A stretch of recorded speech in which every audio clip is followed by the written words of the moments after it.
We got scared.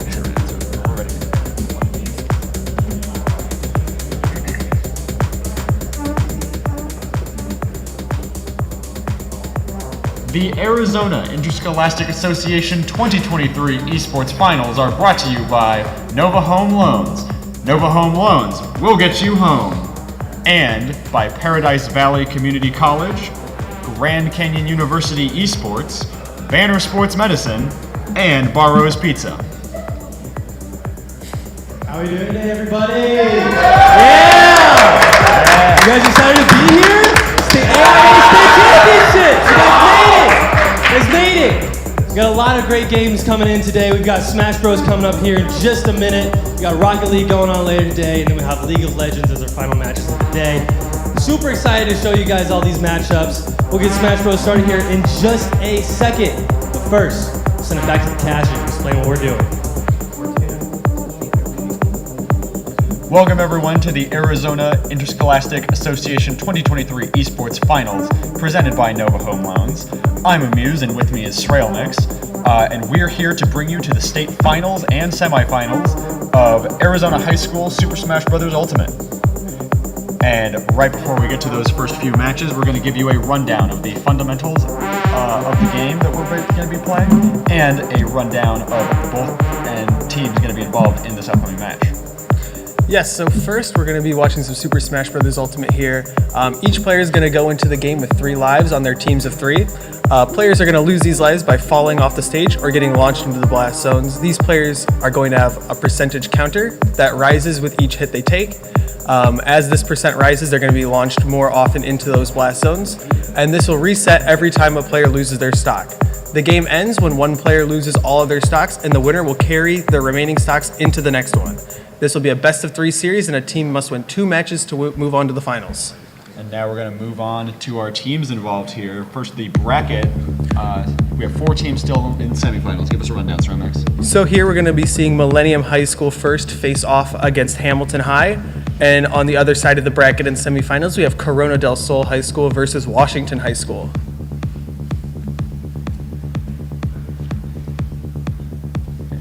Here is the matchup in particular. We, of course, have Hamilton versus Millennium, as we've mentioned. They're competing to get into the finals. So here's our player lineup. For Hamilton High School, we have Zizono, we have Prunes, we have Shen, and we have Cozy. And then for Millennium High, we have Testudo, Noir, Sozino, and Flick. So as you can clearly see, we're going to be playing these 3v3 with a 1 sub each. Yes, so it looks like these players are going to be in here right now, setting up their controls and just preparing mentally for this first game here. Yeah, definitely. From the looks of it, Millennium is sending in Testudo first. Yes. Who do you think they're sending in for Hamilton? I'm not sure yet, but I do know that Hamilton does have a pretty nice roster on their team. They have Zizono. For those of you who aren't aware, Zizono is a common contender for Arizona State's top 10 power rankings very often. He's in the discussion for that quite often. So a very strong player on that team for Hamilton High. It seems like all 4 teams remaining in the semifinals do have like some really heavy hitters each. Yeah. So I'm excited to see how this pans out. Yeah, both of these teams going into this event today here at the semifinals are 10-1 on their season count. So both have dropped 1 set just over the course of the whole season. So very strong performances overall. It looks like Testudo is talking about bans right now for what stage they want to go to. And it looks like they're talking about what character they're going to go as well. Because for those of you that don't know, in Super Smash Bros. Ultimate, players must declare characters first. Yeah, and I know for Testudo in particular, he plays a rotation of Pokemon Trainer and Rosalina and Luma. Yes. Honestly, definitely expecting a Pokemon Trainer pick here. And for his opponent, we'll see once they get their tag. Yeah. But as we were like- mentioning, not only are there a lot of heavy hitters, there's also a lot of people that we're familiar here as casters from G2 Esports, especially Millennium, who used to come by our tournament quite a lot. Yeah, we have seen quite a few of these MHS students come by, and so we are pretty familiar with them. And then, of course, as I mentioned earlier, we're familiar with Zizono. He's come to a couple of GCU events as well. And it looks like the characters that have been selected, it seems like we're going to be seeing Pokemon Trainer versus Byleth in the first game. All right, very exciting starting matchup to get our day going. Yes, I think we're just waiting for the all okay to start. But what do you think we're going to be seeing here? I think, I may be mistaken, but I think Millennium is going with the strategy of kind of sending in your strongest player first, because I think those are like kind of the 2 tried and true strategies in pro battles. You either send in your heaviest hitter, or you send in kind of for those. Yeah, I mean, yeah, Testudo Testudo is Shen for Hamilton. Shen for Hamilton? Is confirmed to play that they're starting. Okay, yes, because Testudo is very well known through Arizona Smash. Okay, it looks like they have to change teams first. It seems that they want to have the corresponding team to be the right color for the player. But yeah, so yeah, MHS does have some good talent on their team, and even Noir, which is a player I don't think we've seen before at GCU events. I've heard that Noir is also a very skilled player as well from players on the team. So yeah, I'm very excited to see what all these players bring to the table today. Yeah, definitely exciting for both teams. Like we said, there's plenty of players we're familiar with, and plenty who we weren't familiar with, who we looked up in preparation for this, who seem to have really been putting out some really nice performances, even maybe especially in high school. So it's exciting to see them all be evenly matched as they go against one another right now. Yep. Running into it, they're going to start on the tried and true classic of Pokemon Stadium 2 for the first stage. This is a classic starter for Super Smash Bros. Tournaments. We're going to see very, very even kind of neutral interactions coming here. Yeah, she's kind of running in a lot on touching Yeah. So yeah, we have Byleth versus Pokemon Trainer. So Byleth's game plan here is going to be kind of use that spacing with that sword, keep out long range hitboxes, try to dissuade the opponent from getting in too close, and just kind of box him out. And with Pokemon Trainer, Testudo is going to be using the ability to swap between Squirtle, Ivysaur, and Charizard to utilize their different kits and tools. Yeah, he was starting off with Squirtle because that's just a default selection. And he was definitely doing the playstyle of like running, but also just fading back more often than not, trying to get Shen to come in. And Shen was like following those baits, but punches off it. So he switched to Ivysaur to get a better effective use of that bait punch playstyle. Yeah, we're going to see a lot of use of this neutral heavy kind of closing the gap, but in a more slow, patient way. in this kind of matchup, just because Ivysaur doesn't have that ground speed or air speed to close the space, so he's going to use that projectile and that vine whip that he has just to, continue to rack up damage here. He gets that grab on that roll from ledge, though. That's really good right there.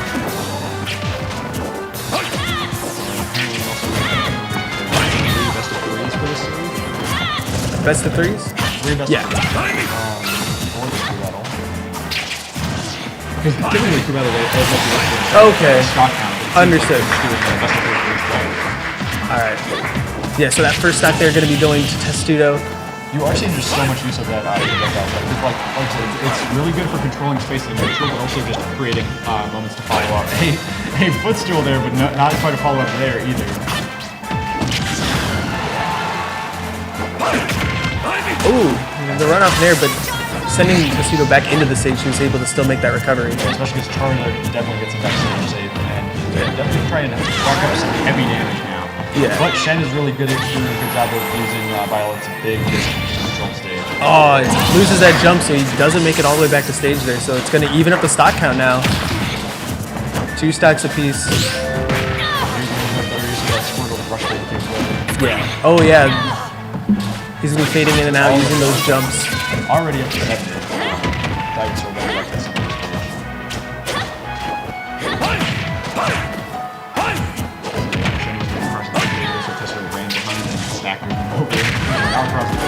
Yeah.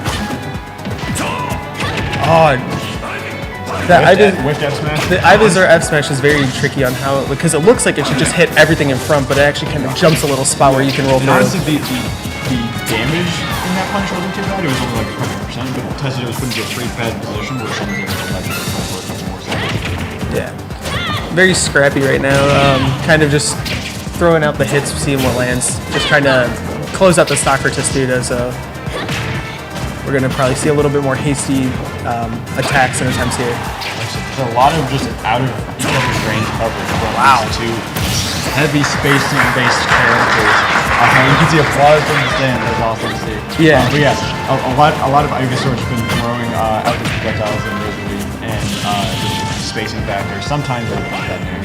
Whereas Violet is doing much of the same, jumping in there or jumping in there. Yeah, we have Testudo opting to stick with Ivysaur here. Just because he's at a higher percent and Squirtle's going to die at a very, very, very low percent. I'm honestly surprised they didn't switch to Charizard for it. I feel like the Charizard swap's going to be coming eventually here. Probably by like 60% Charizard will be coming out. But yeah, you want to keep Ivysaur at the middle percent just because he can chase in the air, whereas Charizard's kind of a little more limited. Testudo has really so far nailed down that usage. Ivysaur really controls space. Because Violet has that too. Like, it's just that Shen's honestly running in with areas a lot more instead of running out, and Testudo's definitely focusing on fading back. Yes. Alright, he's gonna get that. Oh, it will! Yeah. Commentator's close Alright, Testudo JK gonna be taking that first game. It's interesting because there wasn't even red sparks there, so that's why it was really nice liking that. Yeah. So it looks like he's going to be walking and doing stage bans for the next round. That was a very nice play from Testudo there. Great play from both players there. But we saw Testudo utilize the ability to like fake out jumps and attacks and then kind of bait out defensive options. And he was able to get that grab there with Charizard at the end, which ended that last stock pretty early. Yeah, like we said, both characters and players focus very heavily on just spacing out their opponent. It's just that Testudo was able to get a bit more control of the stage while he was doing it. If I'm not mistaken, it's a bit of change trajectory. Yep. That's why it's very interesting that they're doing this crew battle sort of best of three format as well. So to reiterate, this is not going to be a crew battle format exactly, but instead this is going to be 3 best of 3s from each team. So we're going to be seeing Testudo versus Shen play a best of 3, and then the next players will play their best of 3. And the ending set count will be however many sets your team has won. Alright, this actually brought up something that I realized that Squirtle's going to have a pretty nice time with Richter. We saw it earlier, that's why Shen is already up to 70%. But there's even just tools like water, where if you're not careful, you will get cheesed right off the Yeah, Squirtle versus Richter is going to be a very interesting matchup. Squirtle's got all that ground speed, able to get in and out. You'd think at first that Squirtle would struggle because he doesn't have a projectile or a way to deal with the projectiles, but since he's so fast, the second he closes the gap, Richter's kind of a sitting duck for him to deal with. Yeah, exactly. Characters that small don't even need the projectile. It's almost like the projectile is their body with how quickly they can move in while still being so small. Yeah. And we're going to see Shen try to utilize the jump get up from ledge more often than really any other option, just because Squirtle can cover all this space on the ground here with his fast ground You speed. definitely don't want to roll in on Squirtle. He will definitely punish you hard. They get caught up in the holy water, but Shen's not able to get a strong punish out of it yet. We see Shen starting to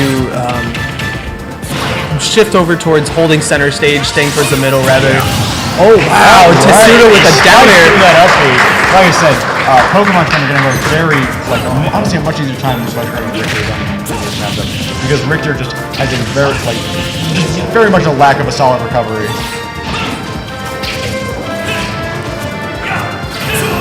And honestly, if there's anything all three characters in the Pokemon Trainer lineup scoring, it's full recovery. But Richter is honestly pushing his advantage now. Richter is a lot about creating opportunities with those projectiles.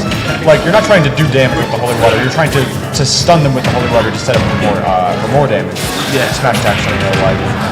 And honestly, the case is the same for Axe and Cross as well.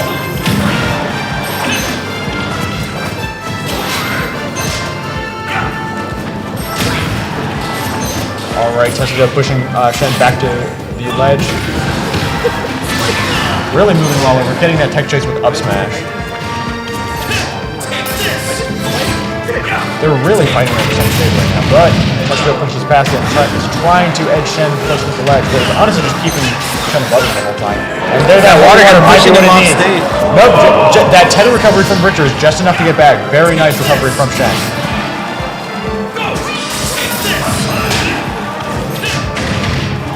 Alright, like I said, just creating those opportunities with stuff like Cross. Covering a lot of space too. That returning Cross is really useful for Shen to not get punished by Tetsudo there. Yeah, using these projectiles to close the space with each other. Very nice, just a neutral get up from that tech chase, because if he rolled in, he was like dead to rights.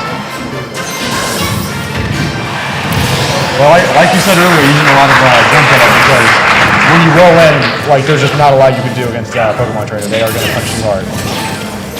They have the spacing to do it for sure. All right. Tetsudo trying to get some extra credit on this last stock. He's going to be closing the space and just pressuring Shen here. But Shen finding that grab, throwing him off stage and creating himself an opportunity to take the stock and even it back up. Tetsudo gets an opening here. He's going to keep that pressure with that up air under the platform. Shen has control of the stage, but it's knocked right back away with Ivysaur. Like I said, Ivysaur is just so strong at the ledge, whether he's getting ledge guarded or is the one trying to get up from it. We're going to see Tetsudo retreat towards center stage more, just keep the pressure off. Because if he can go without losing this last stock here, he'll find himself in a nice position. Oh yeah. In fact, I think this would actually be a victory best of 3 format. Oh! There we go, very strong. Like I said, creating an opportunity with that holy water, capitalizing on it with that smash. Very nice play from Shen. Yeah, excellent shield trap there. Oh, and the back air strong back air is going to do the trick. Tetsudo takes that bayonet, and then Tetsudo is now 1-0 ahead. Alright, yeah. Excellent play there from Tetsudo there.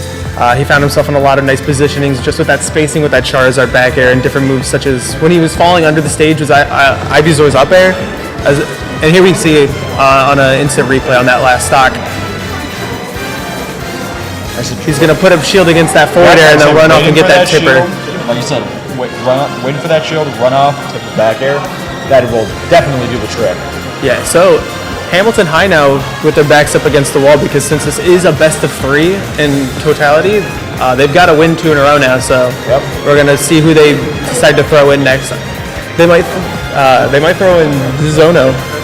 Honestly, yeah, because they definitely need a strong win here, especially because, like you said, it's not a exact crew battle format. So Tetsudo is at full stocks. Yeah. As far as I know, unless MHS might have to mix up their player as well. They might not get to send Dusty back in. I don't think they do. Yeah, I'm pretty sure you're not allowed to send players back in since this is going to be best of 3 sets. Oh, kind of. I think it's like you select each player that you want to go in, and that player can only go in for that match, whether win or lose. So we're going to see who each team's sending in next, but good play from both players there. The name of the game definitely was spacing, where it's like Shen was doing a perfectly good job of creating opportunities with his projectiles, just like Richter needs to do, and even just like using those like heavy long distance disjoints with violence, just like you need to do. It's just Testudo at the end of the day had better control of the spacing, better control of the stage, and what is a platform fighter if not control of the stage? Yeah, and a little more about Millennium here. This is their second year as a program for Smash Brothers. Last season they made it to semis as well, where they would face off against Apollo, and that's where their bracket run would end. But they're back here, and they're looking to push it even further, maybe even take it all the way to a championship.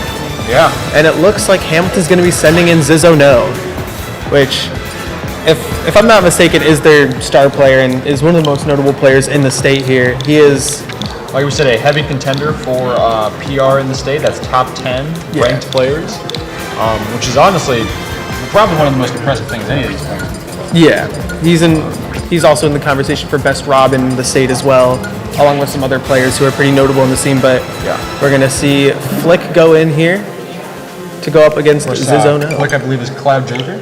I believe so, yeah. And as you mentioned, Zizzo No is Rob.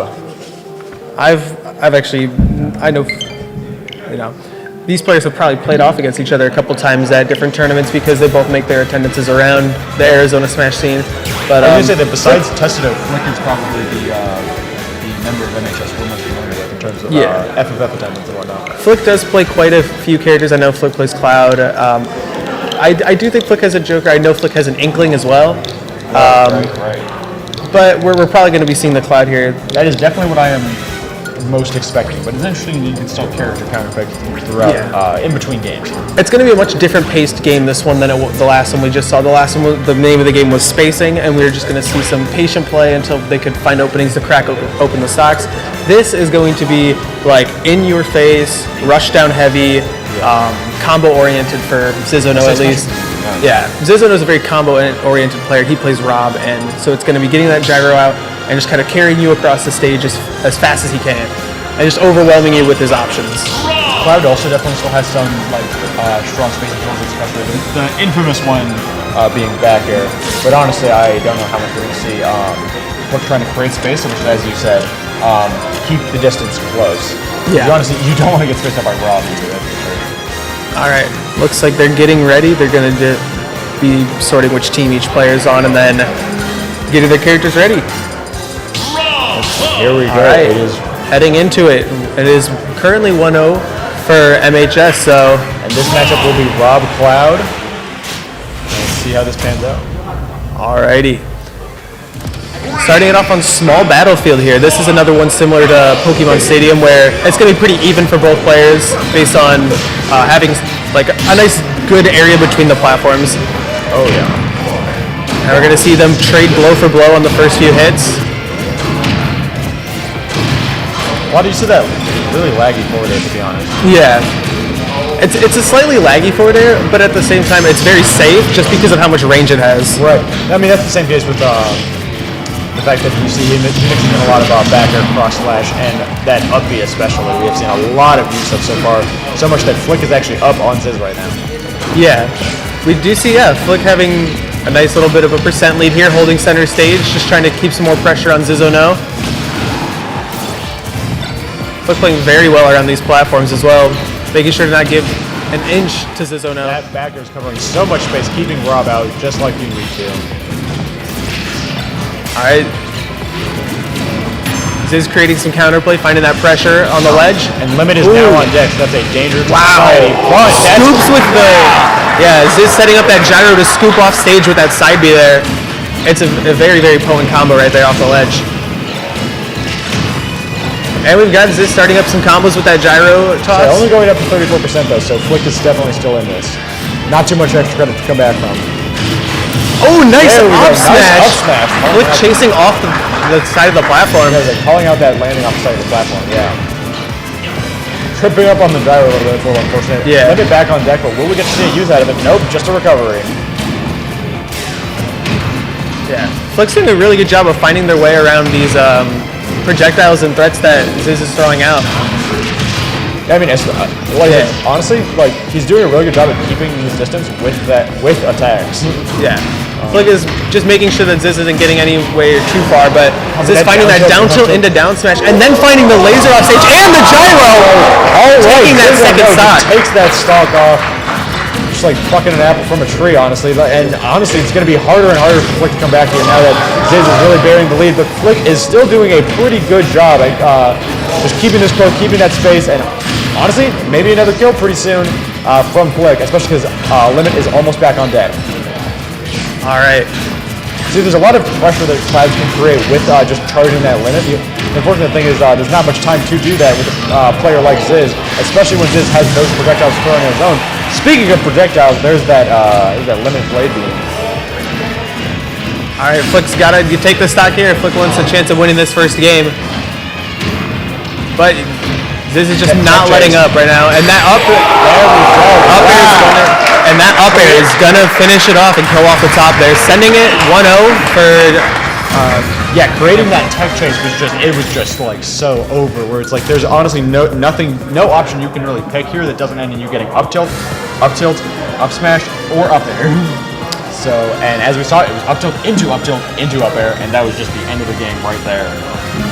Yeah, very good play there from Ziz. It took a second for Ziz to find it, but once he started finding those combos and those openings, he started to do more and more offensive pressure there onto Flick. But Flick was playing very well around it, and they're just going to run it right back into this game. Same characters and on the same stage again. All right, run it right back. Honestly, Flick had a pretty decent advantage at the beginning of the game. We're going to see if that pace pans out the same here. Yeah, we're going to see what adjustments both players are going to make between the games. And it looks like Ziz is going to start it off with a combo. And it's going to kill off the side. Nearly a 0 to death, only 8% to his name. Ziz is definitely showing, again, why he's in contention for a top player in this game. I can definitely say that is a very well-known Zizzo No classic right there. Yeah. I've been hit by my fair share of those. Yeah.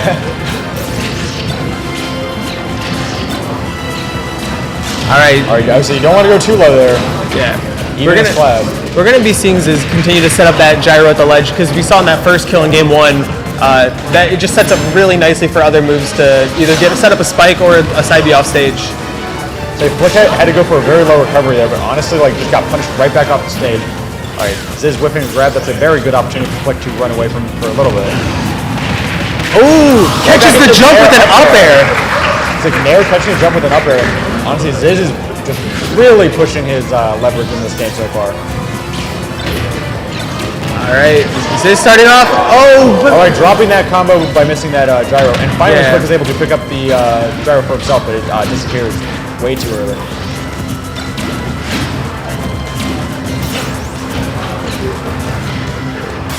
Nice Z dropping it over the shield, but not really being able to grab it or anything. Alright, now Limit's on deck. This could be a kill off of Ziz soon.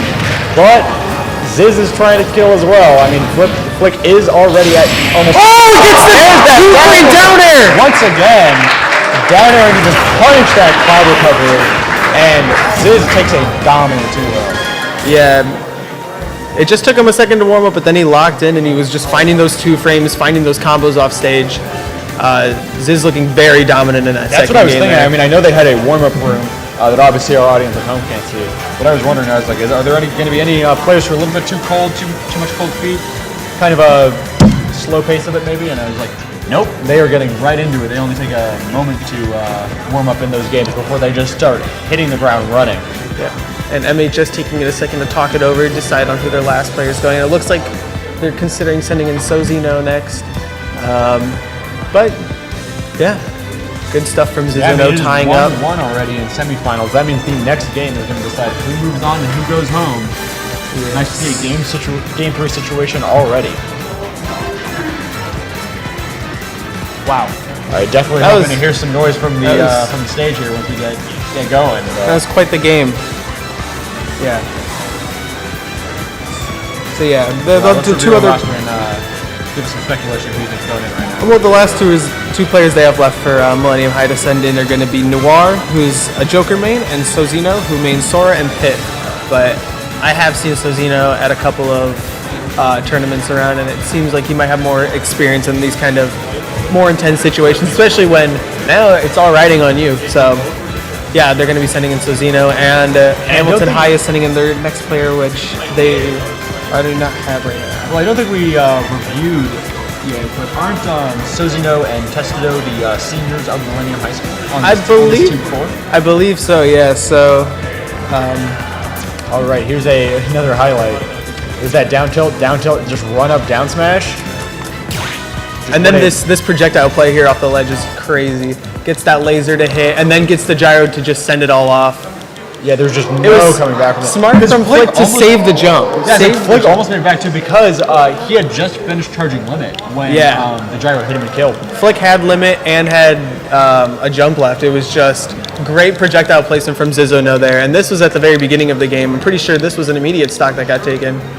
Yeah, I mean, because honestly, a lot of players will see Clyde off stage and think, okay, he's not making this back, but Flick was very wise in trying to get that limit, but it was just not covered. All right. Yeah, this stock here, this was just wild right here. Say hits the nair into gyro throw, gyro throw, 2 gyro throws in a row into that side B. And I think that just kills right then and there. Yeah. That's the thing, though, is that's crazy that Zizono had only been hit once so far in that game, and then he went right into a touch of death. Zizono is something else. And there's that up air that he got to also chase. Killing stupid early. So he's sending across right, just... Oh, yeah, and here's that down air 2-frame. I would say... That is insane. Yeah, I was like they forced Flick to air dodge in because of that gyro coming out, and then it was just all over when they sent him off the stage there with that down tilt. Yeah. Covering dash attack as well in case they move too far in. Good timing there as well. Yeah. Because it's not the easiest thing to get a 2-frame in situations like that, especially when there's a lot of pressure on it. Like you're playing for your school here, you gotta. Every interaction matters here, so good work to Zizono. I'm sure tying up the Hamilton would have liked to save Ziz for the last game.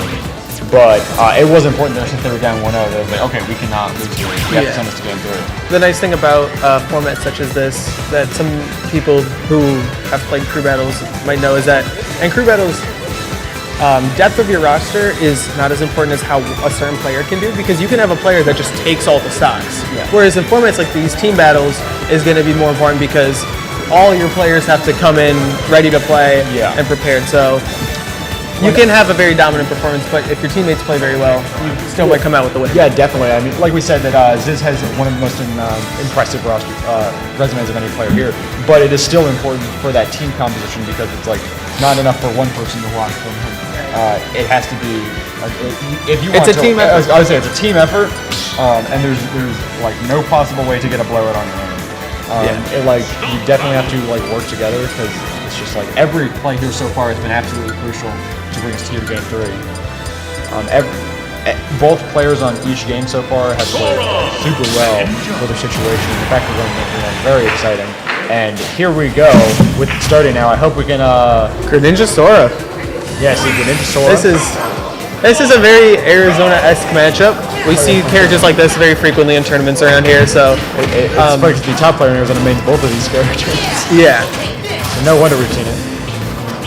So yeah, we got Prunes who's going to be playing Greninja here for HHS, and Sozino who is playing Sora for MHS.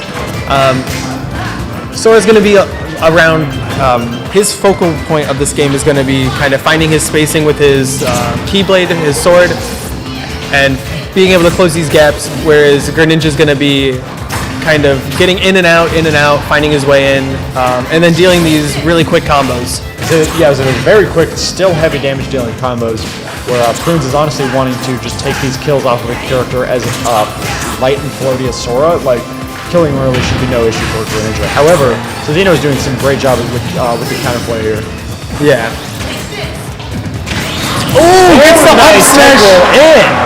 That was, I think that's like as far away as you can get and still get that hit. Oh yeah, that's what I was saying. I was like, that was like literally perfect spacing, where it's like there was just no way for Prunes to be able to get off the platform and punch him there. Yeah, nice baiting that water shuriken. Good call out. All right, so Zeno get a couple extra hits here, set himself even further ahead. Like we mentioned, they may have only had so much time to warm up before these games, but they are clearly warming up just as soon as the game starts. Wow. Up smash on that platform, going to take out the next stock, and that's going to tie it back up. Yeah, but Zeno's hitting the ground running, pushing Prunes off the stage here. Now on the other side. So baiting that air dodge in, but not really able to capitalize it off much. Oh. All right, gets that up B out of his shield to punish that down air. Oh yeah, definitely. So nope. Yeah, both players just kind of scrapping here at the side. A lot of scrapping here, yeah. A little bit of scrapping at the side of the stage, but scrapping's not a bad thing. All right.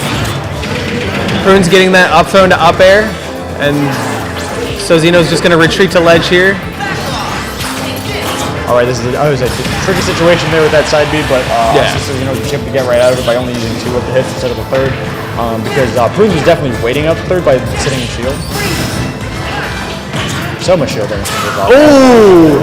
The tech roll of being able to avoid that up smash. So that was actually very close. I'm surprised Zeno came out of that situation alive.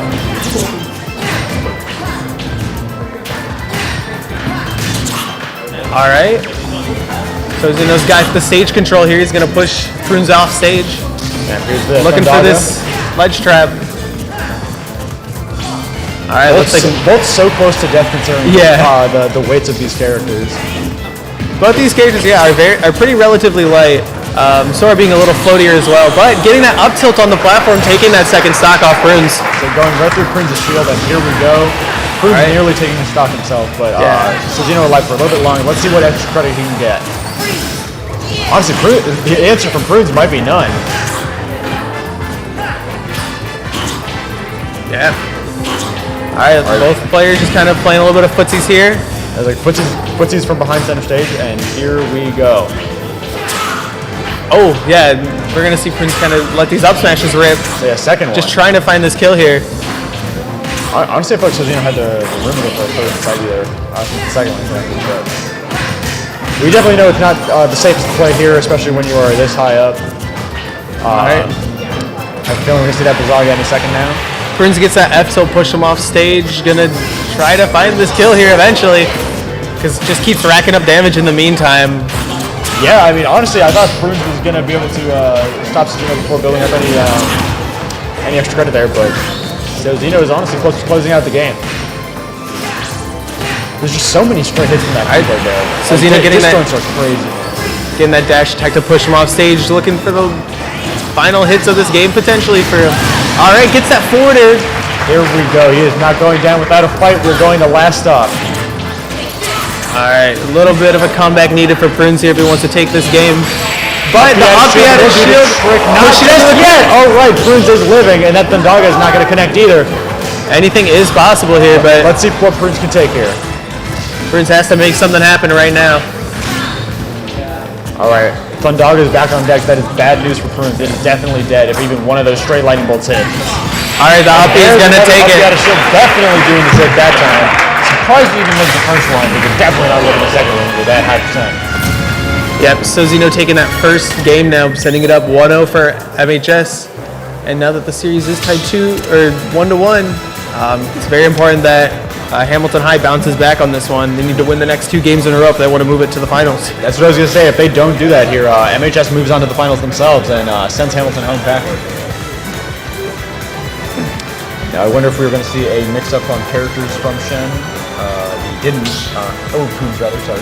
I think they just ran it back same stage. I think they're running it back just like you saw last game with Jason and Click. I'm not sure exactly what the stage list here is in this type of competition, but we have seen small battlefield in Pokemon Stadium. I imagine it's the standard that they have at Nexus. That's usually the standard stage for most of their events. Yeah, because they also did do Battlefield with the Richter game earlier. I was saying, besides small Battlefield, definitely a safe bet all the way. PS2, of course, is the most neutral stage of the game, and this is just the other biplat. All right, Prunes hitting the ground running, like honestly, just doing a pretty good job, just racking up that early percent. Yeah, starting off strong now.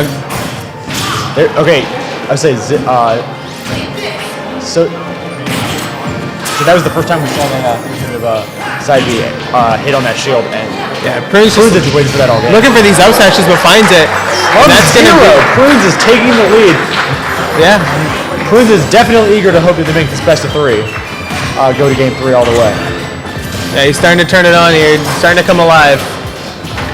Finds that dash attack into the upper there, and the down tilt. Sozino too often going for that, just that 2 hits of side B and then letting the third one whip. Yeah. Because we saw it connect to the shield last time, which is honestly the big thing you're trying to avoid when you only go for 2. But when you only go for 2 every time, it gets a little predictable, and as we see, Prunes has been able to punish him more strongly.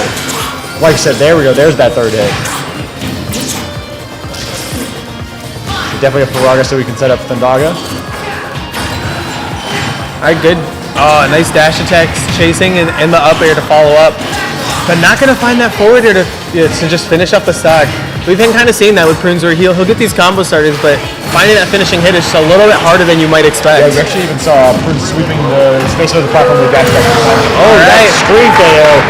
A little bit of a crowd reaction there. Some people here rooting back for to even. Let's see what magic he can make happen. Like I said, last time I thought he wouldn't get much extra credit at all, but then after I said that, he ended up taking it all the way to like 100. So let's see if the case remains the same here. So it's a little bit tricky to figure out sometimes, but it looks like Prunes is doing a good job here. Yeah, like one of those things that some people might not know about Sora is that Sora gets with his neutral B where he gets to switch between 3 different spells, as we've been seeing Sozino use really well throughout these few games. And so just keeping track of which one's on deck is very important here, because we saw Prunes counter, I think he's thinking that there was going to be a Firaga, but it was actually the Thunder. Yeah, because that's the other thing important to keep in mind with Sora's spells is that where there's other characters like Schultz and Minato that get to cycle through them manually, like you get to select one and toggle, Sora just cycles automatically. It's always Firaga into Thundaga into Blizzaga. You can always predict what's coming out. Yeah. And you can also always know which situation they're going to want to use one. Because honestly, like with Blizzaga there, half the time you're just burning it. Like I said, he burned it there so he could set up for Firaga, which means you can have Blizzaga for a ledge situation just like that. Yeah, good DI from both players here, and Sozino's gonna live that up throw. Both players making it back. Pretty hard from Prunes' back air there. Yeah, this is both players are living very high on their stocks. Very close game. Prunes is really wanting to bring this to a best of 3. Uh-oh, here comes that up throw. That's gonna kill. All right, now Sozino's got to put his foot on the pedal here. All right, pushing this advantage is super important. As in advantage state, Sozino really needs to push, and also Prunes needs to push his advantage in the game if he wants to bring this to game 3. Oh, gets that back hit of the Nair, and puts himself in the advantage. Gets the forward throw off stage. We'll see what he can make of it here. Yeah, rolls to ledge. Yep, sitting in shield for just a little bit too long. All right, Sozino is waiting on the other side of the stage.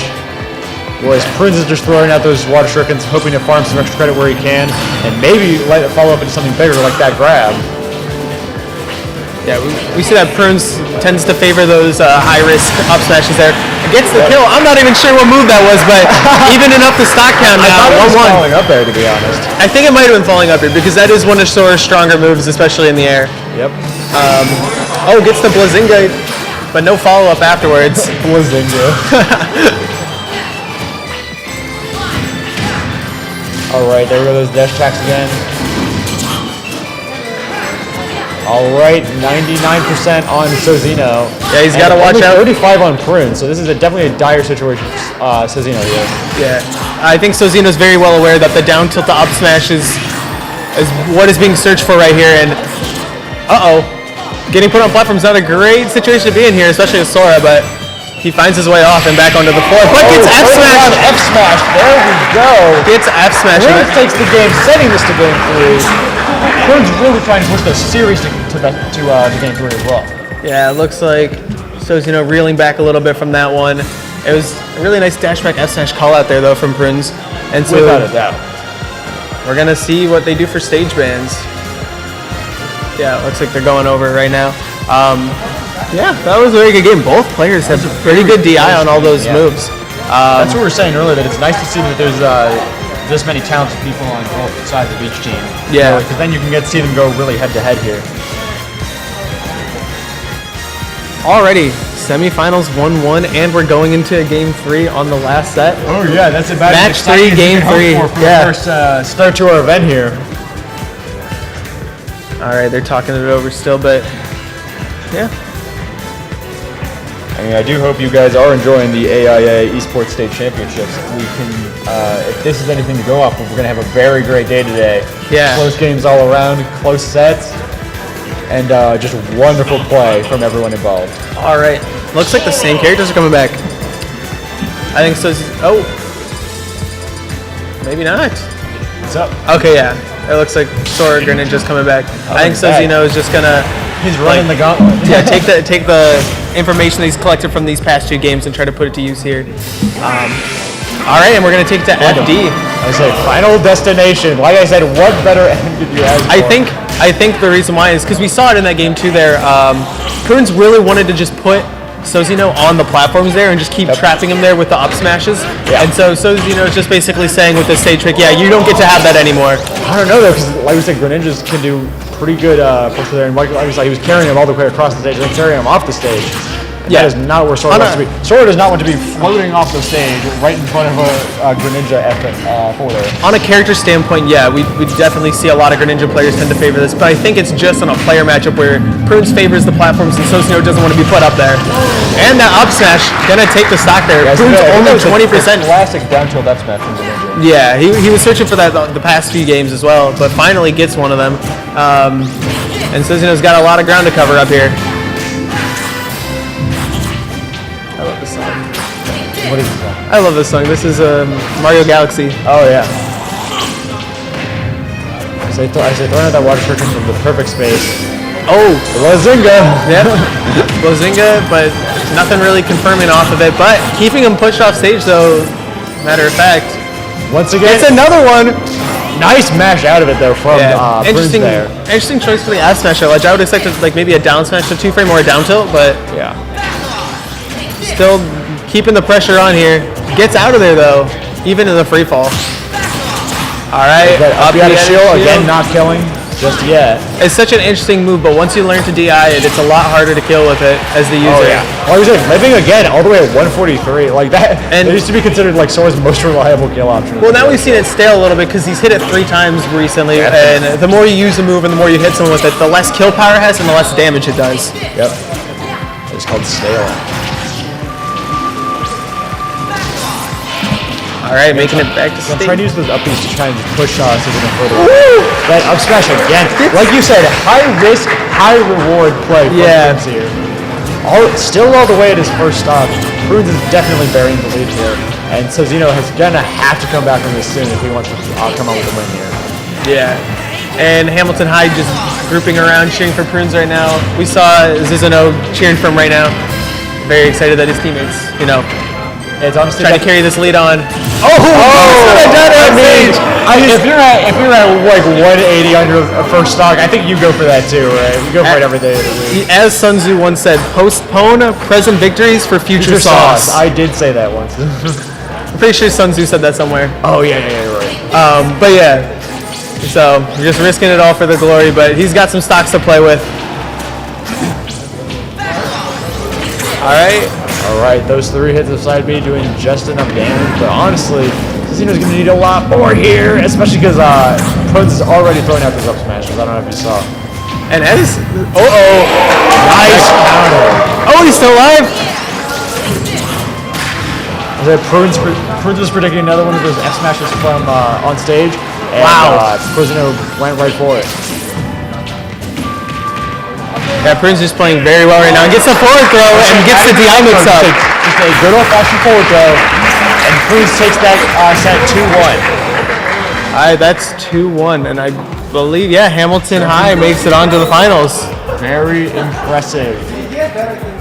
With their backs up on the wall as well. Oh yeah, they were coming back from the brink there, from being down 1-0 at the beginning there. But very nice play from all players involved. Like everyone on all teams did so great there. Yeah. Now, can you remind me what we're going to see for our next match? Actually, let's review a clip here. Yeah. Yeah, this is that last kill we just saw there with the forward throw on the DI mix-up. I think it was because Prunes had opted to do the up throws a lot, so changing it to a forward throw there to just get the mix-up on that outwards DI. Those are just so many cases of mentioned Sozino whiffing that forward smash, and so then we ended up seeing. That's why at the very end, Pueblo was like, "Screw it, get up, counter." Yeah. And it was just like he predicted, honestly. Sozino didn't go for it, and it did not pay off because Greninja just batted him right back. Yeah. And that was honestly a dominant last game from Bruins there. Yeah. And it's sad to see, see your team go out in ways like that. But Millennium High played very well as well. They actually played very well at the very beginning when they came out to a player lead. on both teams, Testato, Flick, and Sozino, as well as Prunes, Ziz, and sorry, I forgot. Shen? Shen. They all played super well. Very easy to see why they made it this far, and it's very exciting to see Hamilton go into the finals. Now, we're going to toss the break now, and we will see you guys right back for the AIA Esports State Championships. Next half of semifinals.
Now let's give a quick shout out to our sponsors. The Arizona Interscholastic Association 2023 Esports Finals are brought to you by Next Care Urgent Care,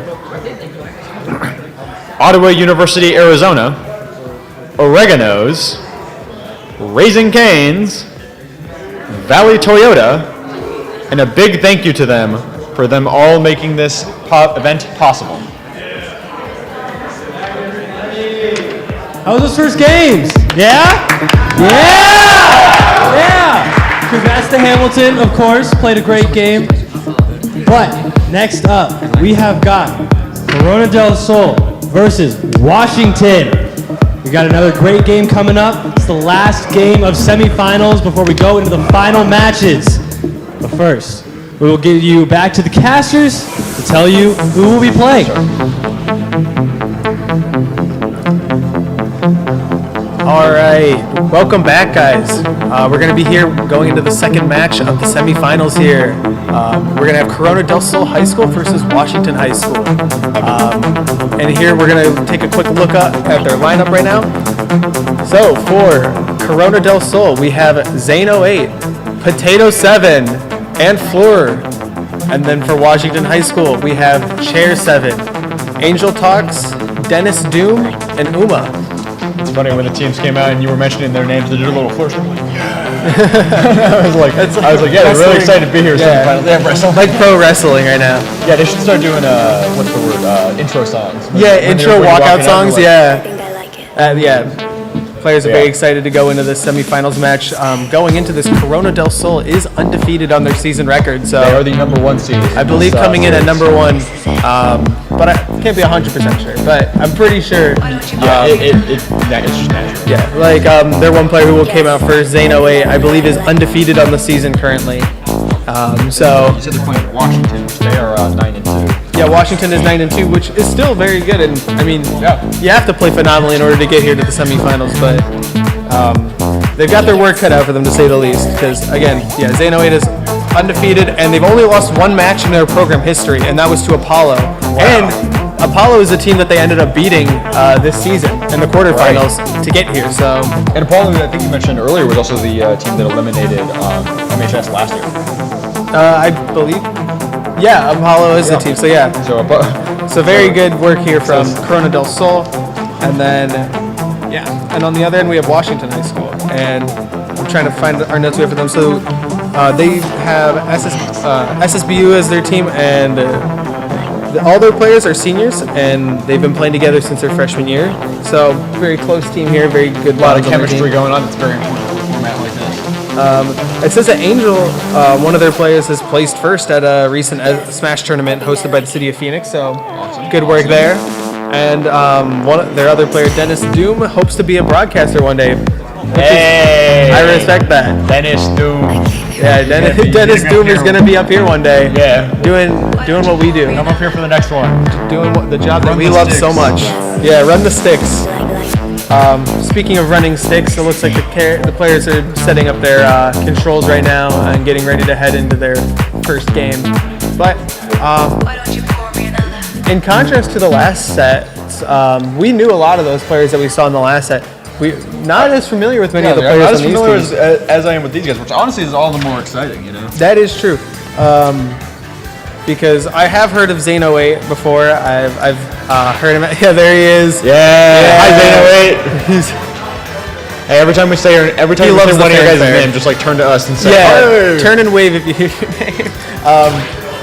I've heard of Zane 08. He's got a lot of good placements. He's had some good placements at Ascension before, Right. where he beat players such as Ags and Ronald. He has a 2-0 record on Ags. He is, yeah. GCU's own Ags. Can you believe GCU's own Ags. So, And he's also taking games off of players like Olkios and Jinx, I believe. So I think Ronald being the most notable one you mentioned. yeah, not Ronald on PR. is an Arizona top 10 player currently. Yeah. So very good wins from Zane there.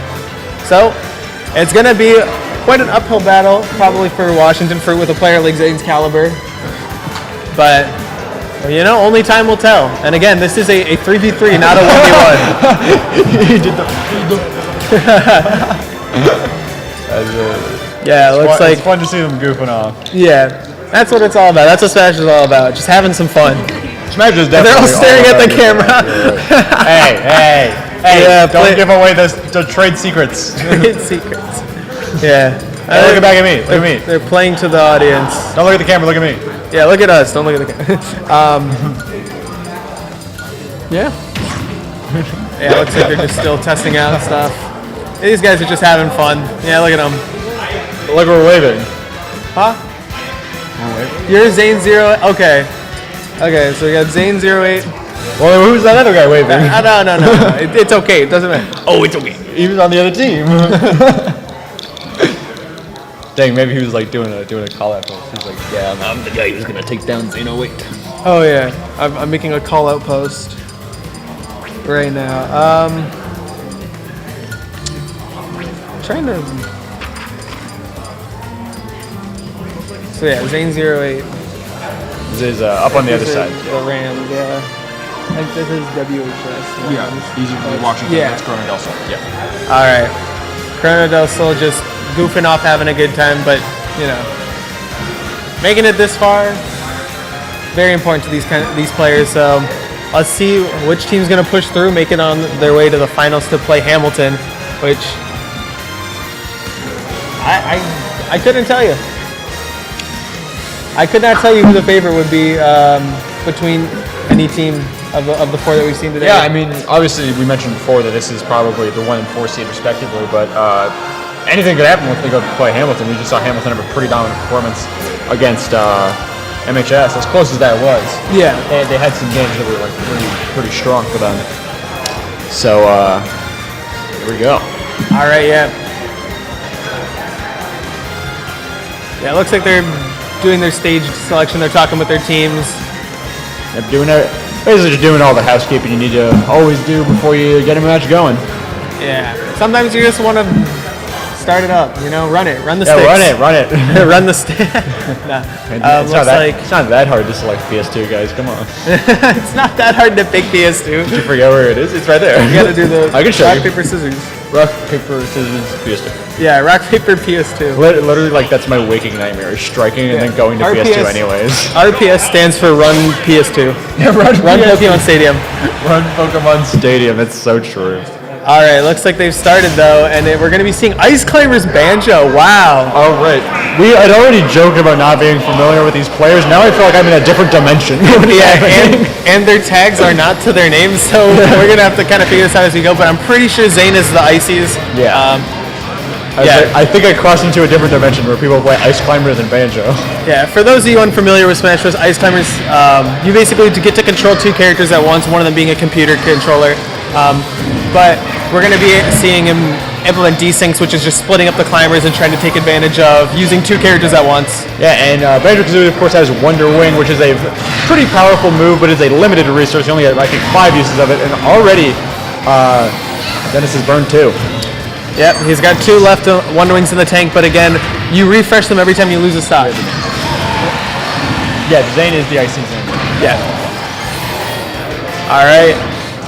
Is he going to make that back? No, he's not. So that's going to be the first stock for Zane. All right.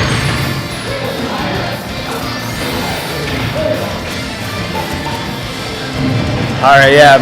Just trying to find a way to get back into this game here for Dennis Doom. I was going to say, Dana Wade doing some pretty strong ladder combos here against Dennis here. So many, again, burning Wonder Wing pretty fast, which I guess you have to in a format like this, especially when you're already 9%. I think he tried, down throw, footstool down air with the Nana. Okay, wow, double forward air into that up air. Not taking the stock though. Just a really good spot for Zane 08 here. Yep, Zane 08 getting... Oh, all right. Zeno getting pushed out pretty far now. Ledge guarded hard by Zeno 8. Yeah. All right, Dennis bats him back with that F smash. The ices are separated, so we can see what Dennis will do from here. All right. Makes it off and gets him off ledge. Yeah. This is now Dennis's last stock, last chance. Here it is. Here's the desync. There's that. Oh my goodness! There's the combo of down right back there. into there. That is a brutal combo there from Zeno 8. I love the Build-A-Bear workshop style that Zane has here. Dennis again pushing more and more uses of Wonder Wing. Wow, gets that double back air. Batting him out of the park. That is a 3-stock from Zeno 8. Yeah, custom combos right there. He's in the lab working on them. It's custom room, and back in the day we called those training room combos. Training room combos, yeah. It's the kind of thing where you're like, hey, I'm never gonna hit this in an actual event, but wouldn't it be so cool? Bro, Banjo fighting for his life in there. Yeah, I said I was like Dennis was throwing out Wonder Wing a lot, and it's honestly like, it almost feels like throwing it away when it's such a limited resource, but it honestly didn't matter in the end. It's like you got touched once and Zeno was carrying you to death. I've played a Banjo a little bit in some tournaments, but yeah, it's less important to think about when you use them and like be really resourceful, but rather just like use them when you think you need to, and if you happen to run out, well then that happens. It's like, oh well. Yeah, like don't save it waiting for the perfect moment to use it because it might never come. Especially because there's only so much time in a stock. Like I said, it made sense that he started burning it in that I believe was the second stock. It's like, you're already at 80, you might as well. All right, going to FD here. It's gonna be a little bit hard here because Icy still get their desyncs on FD. And he's still getting his gets ladders. the footstool. Oh my goodness. Doesn't get the forwarder though. Zeno with some crazy execution, only 4% to his name. That forwarder could have spelled certain doom for Dennis there, ironically. Yeah, he's just controlling the stage so well here with the Ices. Yeah, especially because the way they keep desyncing with those, and just baiting those jumps. Well, not baiting, but like kind of flashing jumps. Try and see what Dennis will do. And very strong kill there. And another problem with fighting the Ices that some people, like, it takes them a little bit to figure out is that you really can't grab the character because when you grab one, the other one's going to hit you with a smash attack and you're just going to eat a heavy punish just for grabbing. Wow! He's getting those footstools out of the down throw. I didn't even know that desync was like that easy to set up. Yeah. But he's doing it every time. Maybe it's not easy and he just makes it look that way. Absolute legend plays here. Reads the air dodge with a down smash. Honestly, I think this is more of just a reaction because of how close Dennis still was when he air dodged past him. Alright, gets the parry on the Wonder Wing. Very strong parry. All right. The immense shield pressure here from Zane. Zane 8 again trying to go for another early kill here. Dennis pushing right through. And gets the F smash on that side, bringing it to 3-1 here. Like I said, Wonder Wing is just getting messed up by Zane 8. All right. Popo's getting sent off stage. Oh, but brings it back. Wow. All right. I said that's going to be a very difficult recovery. Oh, there's just nothing you can do with another 3-stock. What a dominant showing from Zane 8. 2-0. Oh my goodness. That was. You said you're coming that with me. That probably would have been rough for anyone. Like you said when you combed over Zane 8's performance. Yeah. It's not hard to see why they're the team that's undefeated so far. Let's see if that streak continues. Because like you said, this is a format about teamwork, and you can't just have one person be correct. You gotta have 3 people be correct. Yeah, Zane 8. Starting them off on a good high note there for Corona. Oh yeah, that's the thing, is that in a lot of Smash formats, at least in singles, it's a lot about there's something to be said about mental fortitude going in between games, and that's such a different dynamic here. I can't believe that move missed. It's such a different dynamic here because you have no reliance on your teammates' mental fortitude. Their performance does still affect you though, so it's interesting to see how Washington is going to go into this now being down.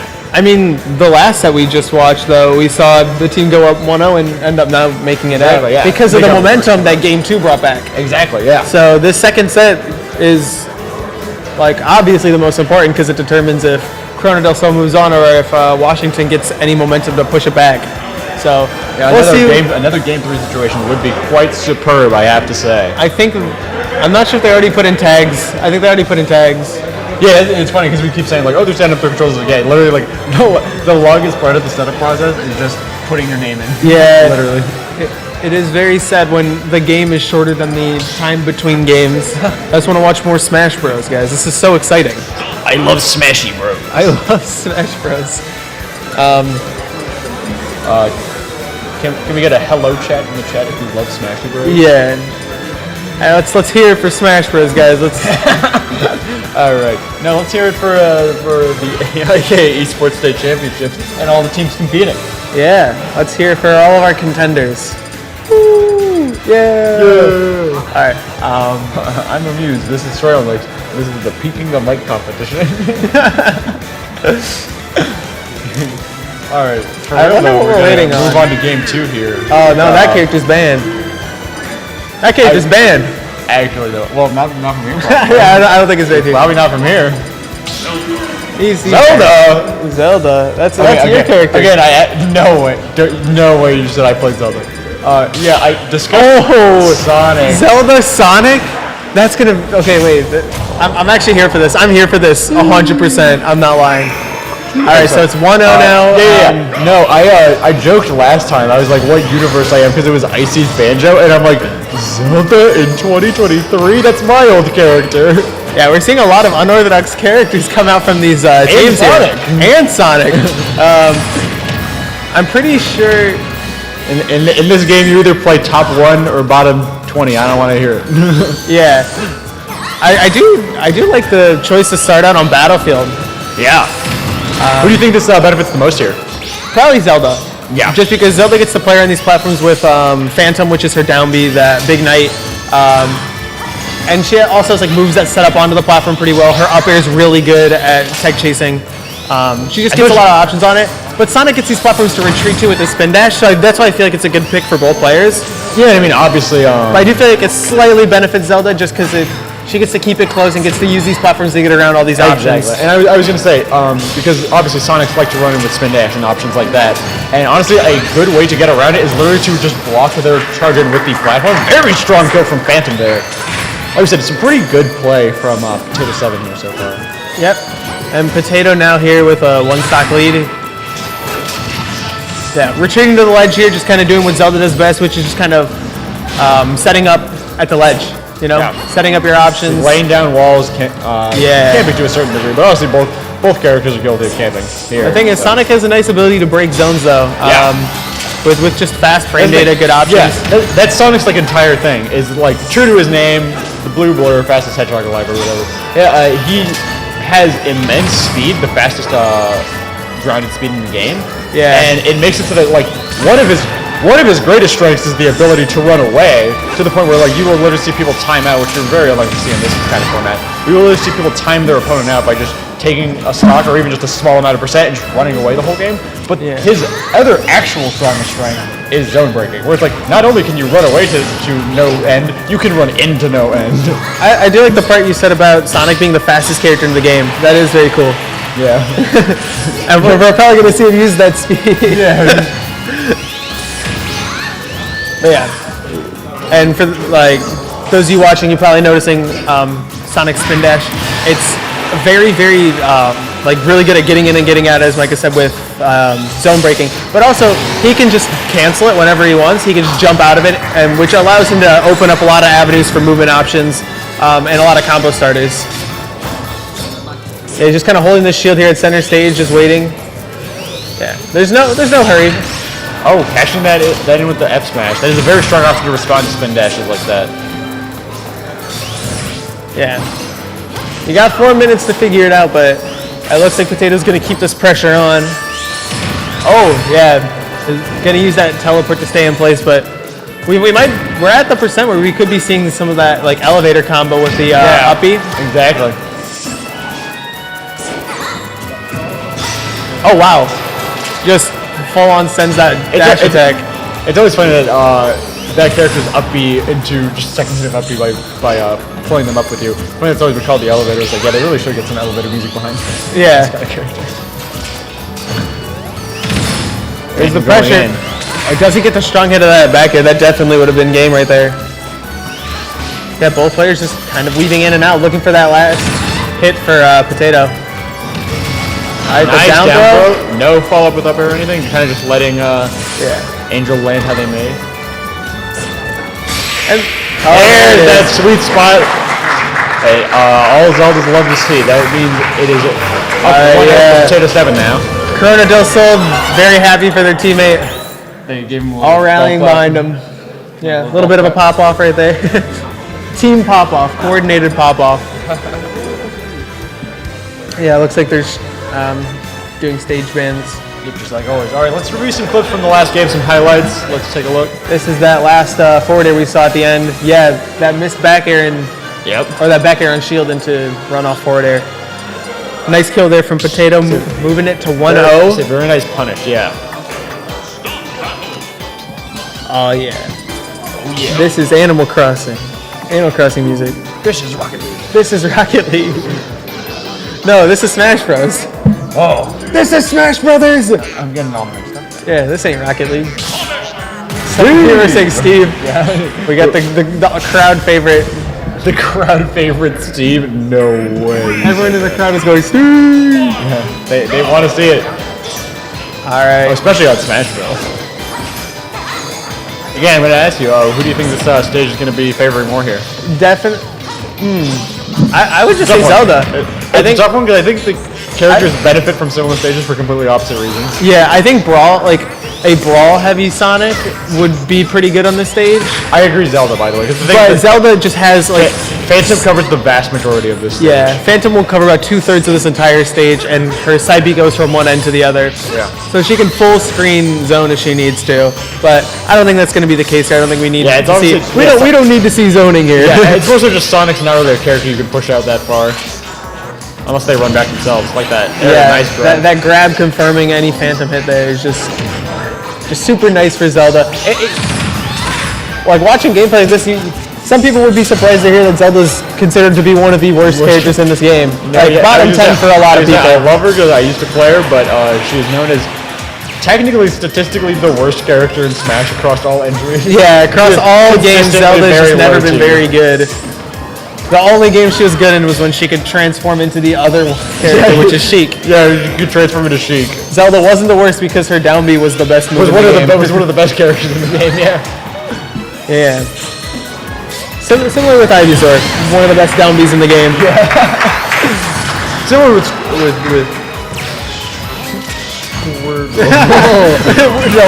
Mithra.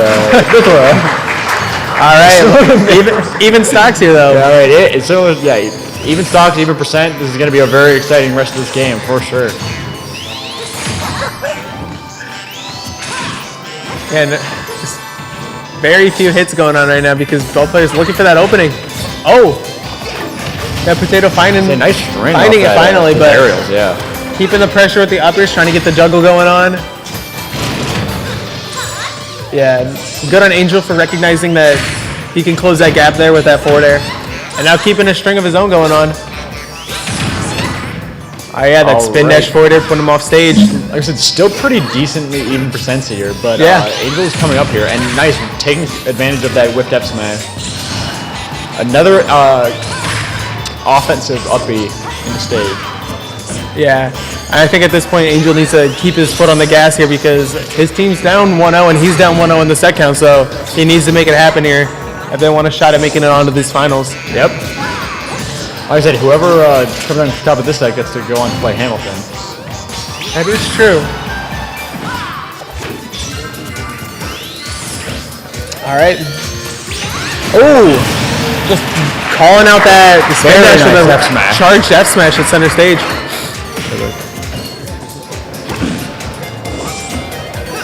All right, keep on. Oh wow. Angel keeping Potato at ledge here. Yeah, Potato trying to stay right in Angel's way though. Like we said, just Phantom covering that entire section of that stage. Just such good option coverage. Nice back air, taking the stock and evening it back up. All right, down to the final stocks. Angel's team getting some applause on as we could see the set go to game 3. All right, yeah. Oh, Potato gets the F smash, gonna push him off stage. Looking for this kill here. Doesn't get the 2-frame with that down air, but he's going to keep looking for options very similar to that, just trying to close it out here. Not getting that up air on the chase either. All right. There's that throw, but nothing. Angel's trying to get something working, but just nothing seems to be lining up for him here. What's it going to be? It's going to be down throw. Oh, that was really smart chasing the up air way out for the air dodge. Oh, double back air. Double back air. I was like waiting with that F smash to catch anything up. But oh my god, the up air from below the stage. And Potato takes that game. I think that's the set 2-0. Wow. That was sneaky. Very, very sneaky up air right there. Potato 7 takes the set on Angel 2-0, and that means they're going to move to their third game here.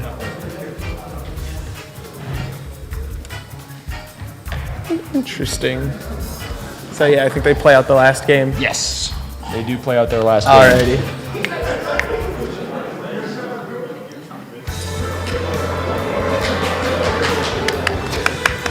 Yay. Okay, so we're going to see Fleur for Corona del Sol be coming in here. Yeah, Fleur just enjoying himself here. Which of these two teams did you say have been sieged together your whole career? I think it was Corona del Sol. Let me see. Yeah, Corona del Sol, and then no wait, sorry guys, Washington. Yeah, I love it. I mean, I was gonna say I think all players here are friends with their teammates. Oh no, of but course, yeah, it says here that Washington, they're all seniors and all been friends for a long time. But yeah. Yeah, you can just really tell from just observing both teams, the chemistry on all these teams is just great. Where they're just always joking around, flying to the crowd. They're like, yeah. And they're like, playing to the audience. Applauding. It is nice that we get to see this set play because now we get to see the talent that we might be seeing in the next set. Exactly, yeah.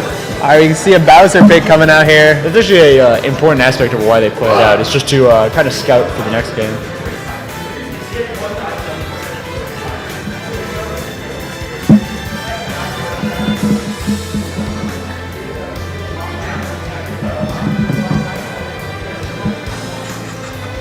Alrighty. So, waiting on third game Isabel right now. Isabel Bowser. Another Arizona. Wow, this is. Am I in? What dimension have I crossed over to? I do gotta say, like, it is very Arizona. We haven't seen a single repeat character yet. Yeah, that's actually very awesome.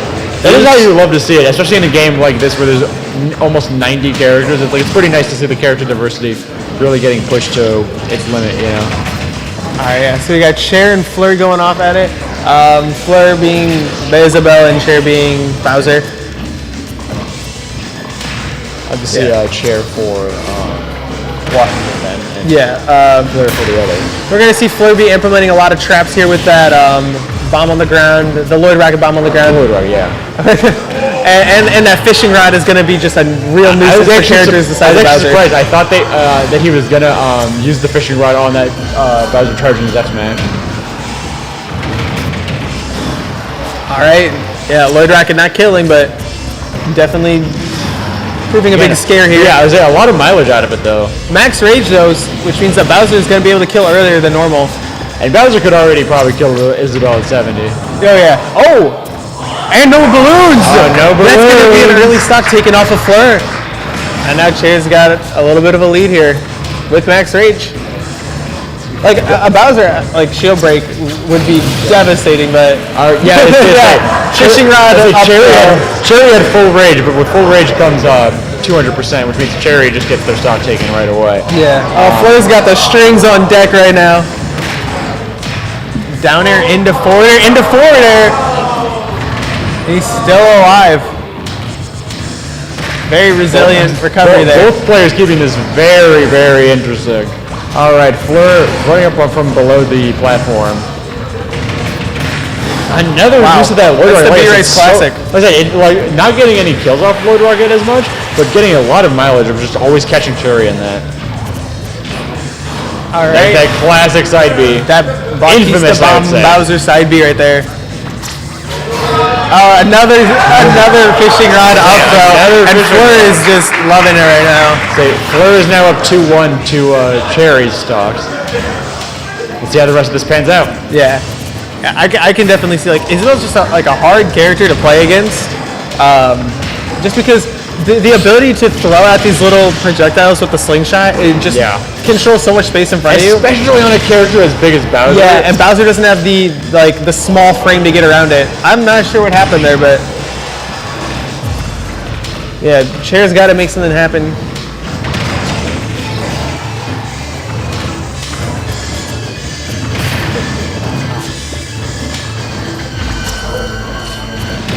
All right, again, still no shield break just yet, but that down smash will do the trick there. Catch that roll in, take Fleur out of here. All right, Fleur looking for these. rocking it up area again, just the most classic move of Isabel.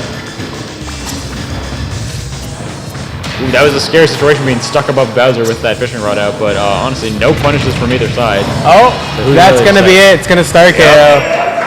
Fleur. All right, Fleur takes the win on Sherry and is now up 1-0.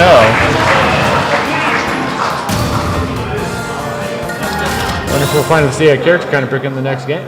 We might see another. We might see a character counter. We might see Steve. Steve. Yeah.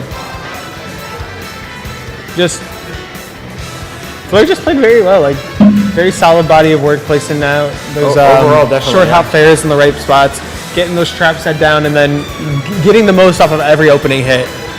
Without a doubt. Now they're going to have to move into their next game, Game 2. It seems like bans between games, both players get bans, which is interesting. Yep. Because the most like a typical crew battle is not in double elimination brackets, it's just the winner gets bans. Yeah. But here, obviously things are going to be a little bit different because you're doing teams versus teams. It's like striking it. It's like striking basically. Alrighty.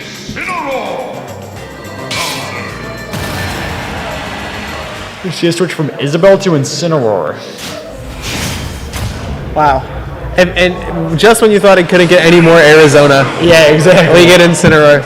I think Isabel into Incin is like the most Arizona gauntlet you could ask for. Alright, yeah, well, I'm going to say this is going to be a very exciting match. Hot set alert. Oh yeah, I mean, heavy be heavy. What did he say? He said, I love you, random citizen.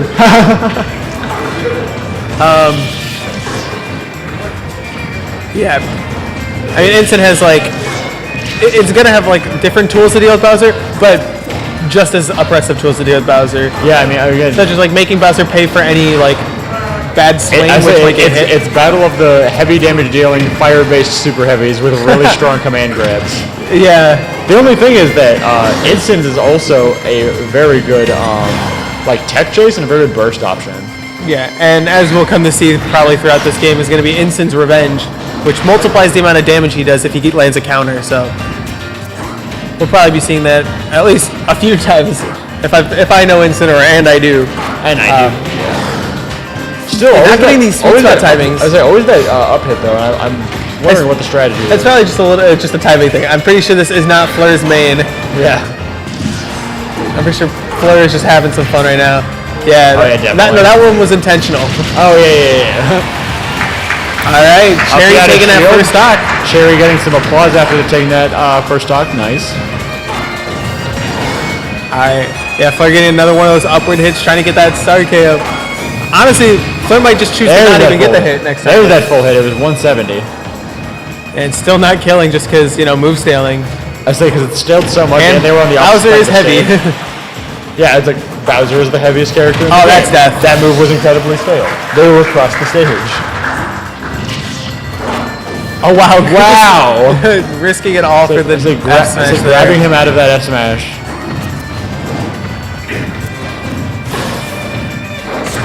Oh, wow. Just going to keep full sending it there.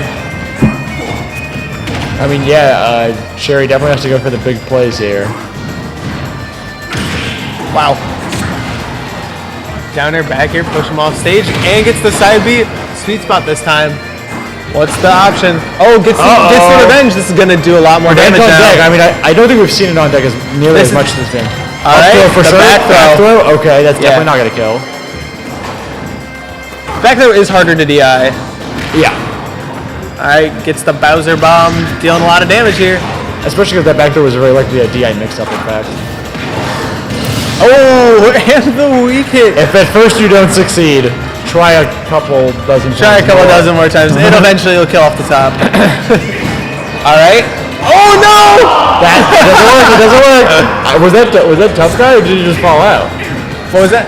No, that was just falls out. Yeah, I think he just fall out. I'm pretty sure the instant is a short hop it. Yeah. I'm pretty sure instant is a short hop that. He honestly should have just gone for the downer, is what I was expecting. But that's a great thing. Well, yeah. Like not everyone does instant down throw into down air and then another down air. All right, but this is getting pretty close for Fleur here. All right. Oh, that's gonna send him down. But he's not gonna quite kill yet. Yeah, not to the blast zone just yet. Uh-oh. Game! Wow. There was almost like a second of delay there. I thought I was like, oh. Even the own game didn't know it was over. The own game was like, nah, I can live this. Yeah, he could live. I believe him. Nintendo Smash Bros. Himself said, nah, he loves this. Yeah, here's that almost killed it. That was his game. I honestly have to expect it to be. Yeah, that just kills off the top. It's weird that didn't red screen because I feel like even regardless of DI, that just kills. Yeah. That's just interesting. This is a funny game. That happened. That happened in the first best of 3 as well. Where I was like, oh, this isn't gonna kill. On the forward though, I was like, oh, it's just, there was no red. There was somehow no red sparks, and it was also relatively low percent. So I was like, why didn't it do any? Why didn't the game recognize it was? Oh no. Back to Ensign. Is this the Ensign Ditto? This is the Ensign Ditto. This is the Ensign Ditto. Oh my goodness gracious. Uh-oh is indeed. This matchup is whack.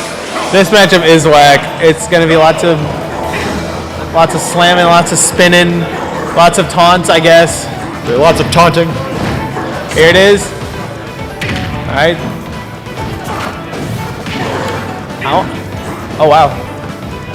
Yeah, it looks like Cherry understands like Ensign's pretty good at juggling, got that upper that's just incredibly strong.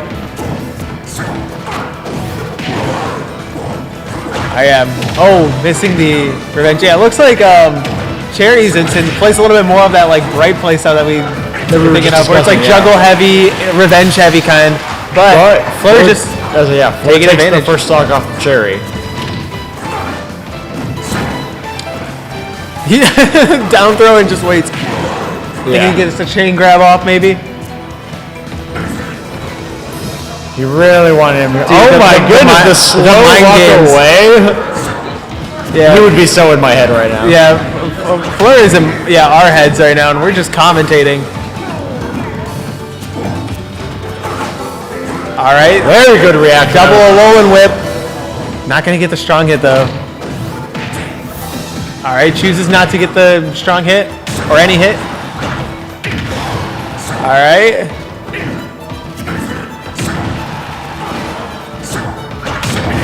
All right, gets the revenge. We're looking for a way back to ledge. Oh, gets the reversal! My goodness. Oh my god, drop off ledge hop, reverse up B. Crazy plays here from Fleur, just turning this game. I mean, he was praying for that for quite some time. This ain't Smash Brothers. This is Pokemon. Yeah. Run up Lariat. Run up Lariat is an option. I've seen that one before. I mean, Lariat is an incredibly strong option. All right, gets the down tilt, no up tilt after, but still gets the grab on the air dodge. Of course you go for the down. Fleur's just kind of making things up, but it's working and it's paying dividends. And that's gonna be it. I think he no jump. He had no jump. Yeah, no jump. Well, that's gonna be it. Fleur is going to take that set, and Corona del Sol is gonna win 3-0. A very strong performance from Corona del Sol again, still undefeated. And they are now going on to the finals next. And I think they really demonstrated there with that 3-0, like why they are undefeated and why they are, playing so dominantly here. Without a doubt. And also it was nice to see some nice audience reception. They were giving a little bit of applause after that game. Yeah. Are you not entertained, guys? All right. So. All right, hello, welcome back to the Watching Us. That was a very exciting. That was a very exciting set overall, and like you said, we are now going to see the matchup of Corona del Sol and Washington in the finals. As you mentioned, Corona del Sol continues to remain undefeated, so it's definitely going to be an uphill battle for not Washington, Hamilton. Hamilton. Yeah, for Hamilton, it's going to be a very uphill battle for Hamilton against Corona del Sol. But who doesn't love an underdog story? And speaking of that underdog story, we'll get back to it when we get back from this break.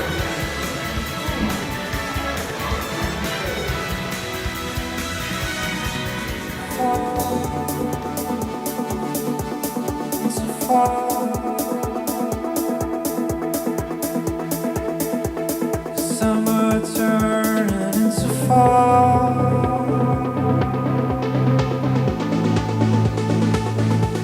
Painfully beautiful.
You hold my heart, hold it close until the end.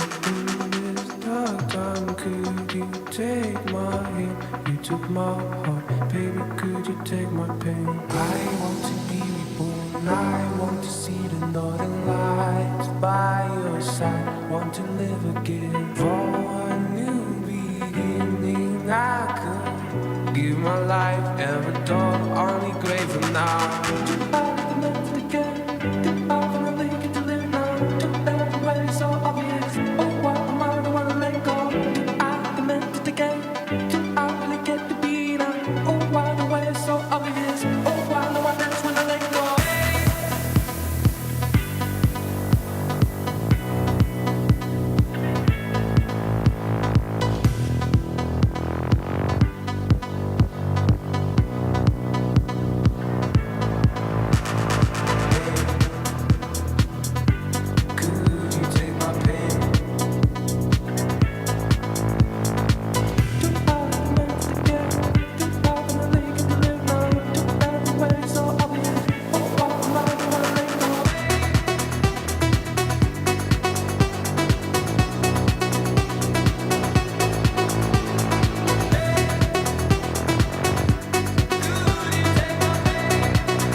The Arizona Interscholastic Association 2023 Esports Finals are brought to you by BYPVCC's Music Industry Studies Program, Union 32 Entertainment, Playfly Esports, Generation Esports, and a big thank you to them for making this event possible. Thank you, everyone.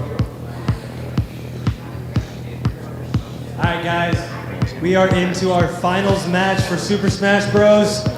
We have got our matchup for you today. First off, we have got Hamilton High School. Well, give it up for that. Coming in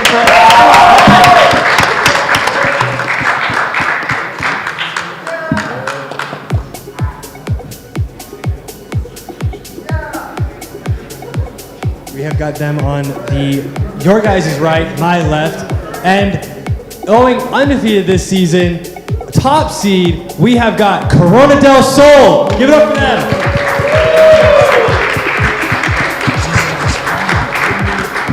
We got a great matchup for you guys. Finals match. Good luck to both teams, and wish you all the best. It's coming up.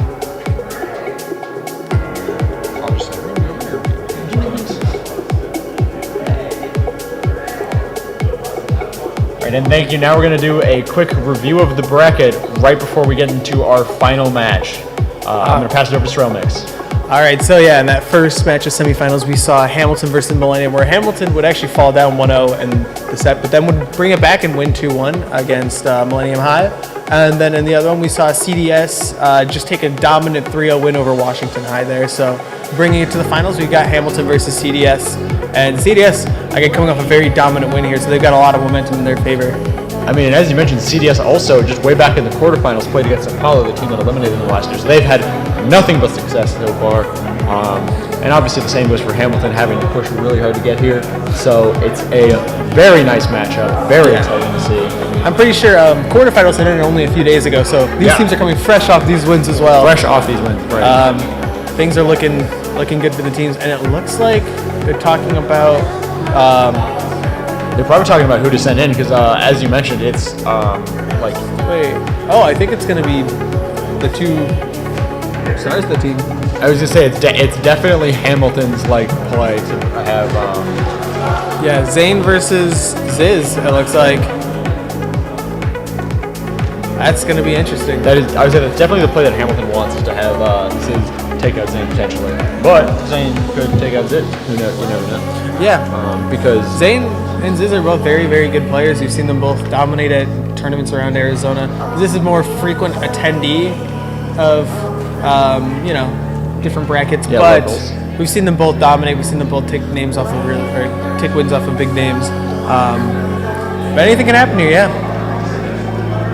Like you kind of mentioned, these are kind of the stars of the team, but just the stars of the night, really. Yeah. The day, really, of how these state championships have been turning out. Just these two players have been the most dominant by far, and so it's very exciting to see these two play head to head. Yeah, but I mean, we are going to be seeing Rob Ices. Yeah, that was what I was about to mention. That's going to be the big thing here. Is the character composition is going to be quite interesting. I feel like Rob probably has a pretty strong lead on Ices. Really? Do you think so?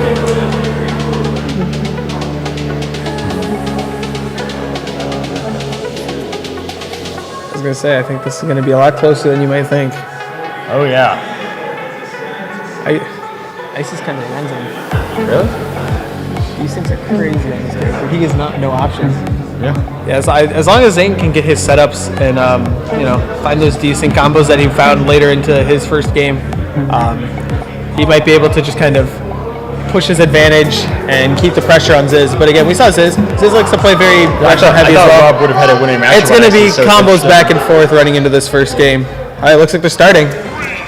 All right, and here we go. First game of the finals. Ziz Ono and Zane 08. All right, as Srelmix mentioned, the Ice Climbers are trying to push forward, but Ziz Ono is fighting back, pushing to the edge of the stage. But honestly, just getting reversed back in control, as Zane 08 is really trying to keep control of the stage here. Just saying, he's doing a pretty good job staying glued to center stage here. Pretty much no matter what directions he pushes Ziz in. Pushes Ziz off the ledge, but nothing to do with it yet. All right. I say almost a jab block, but not any resets there.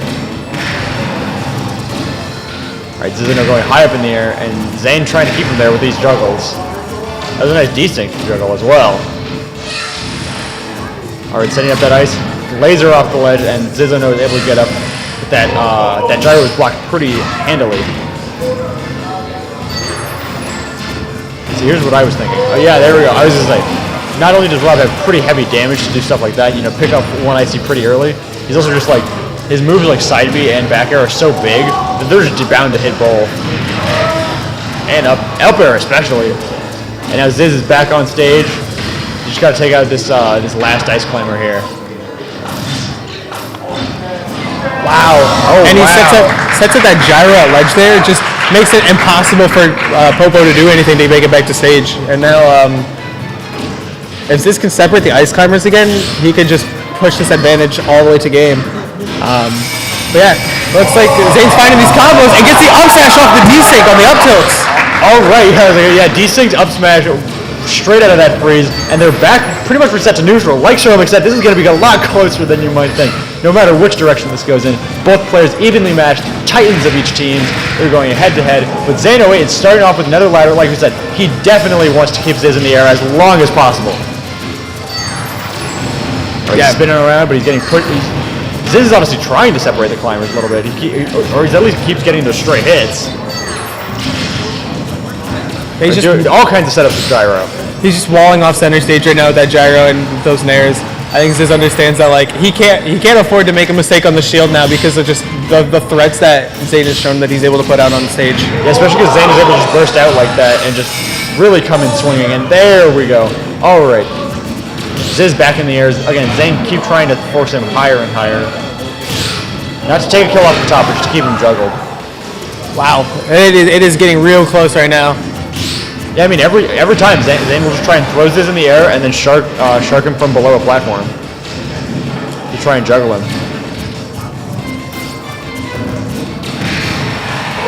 Again, any mistake on the shield is going to get punished hard. Ziz honestly should be grateful that didn't even kill there. That was quite close.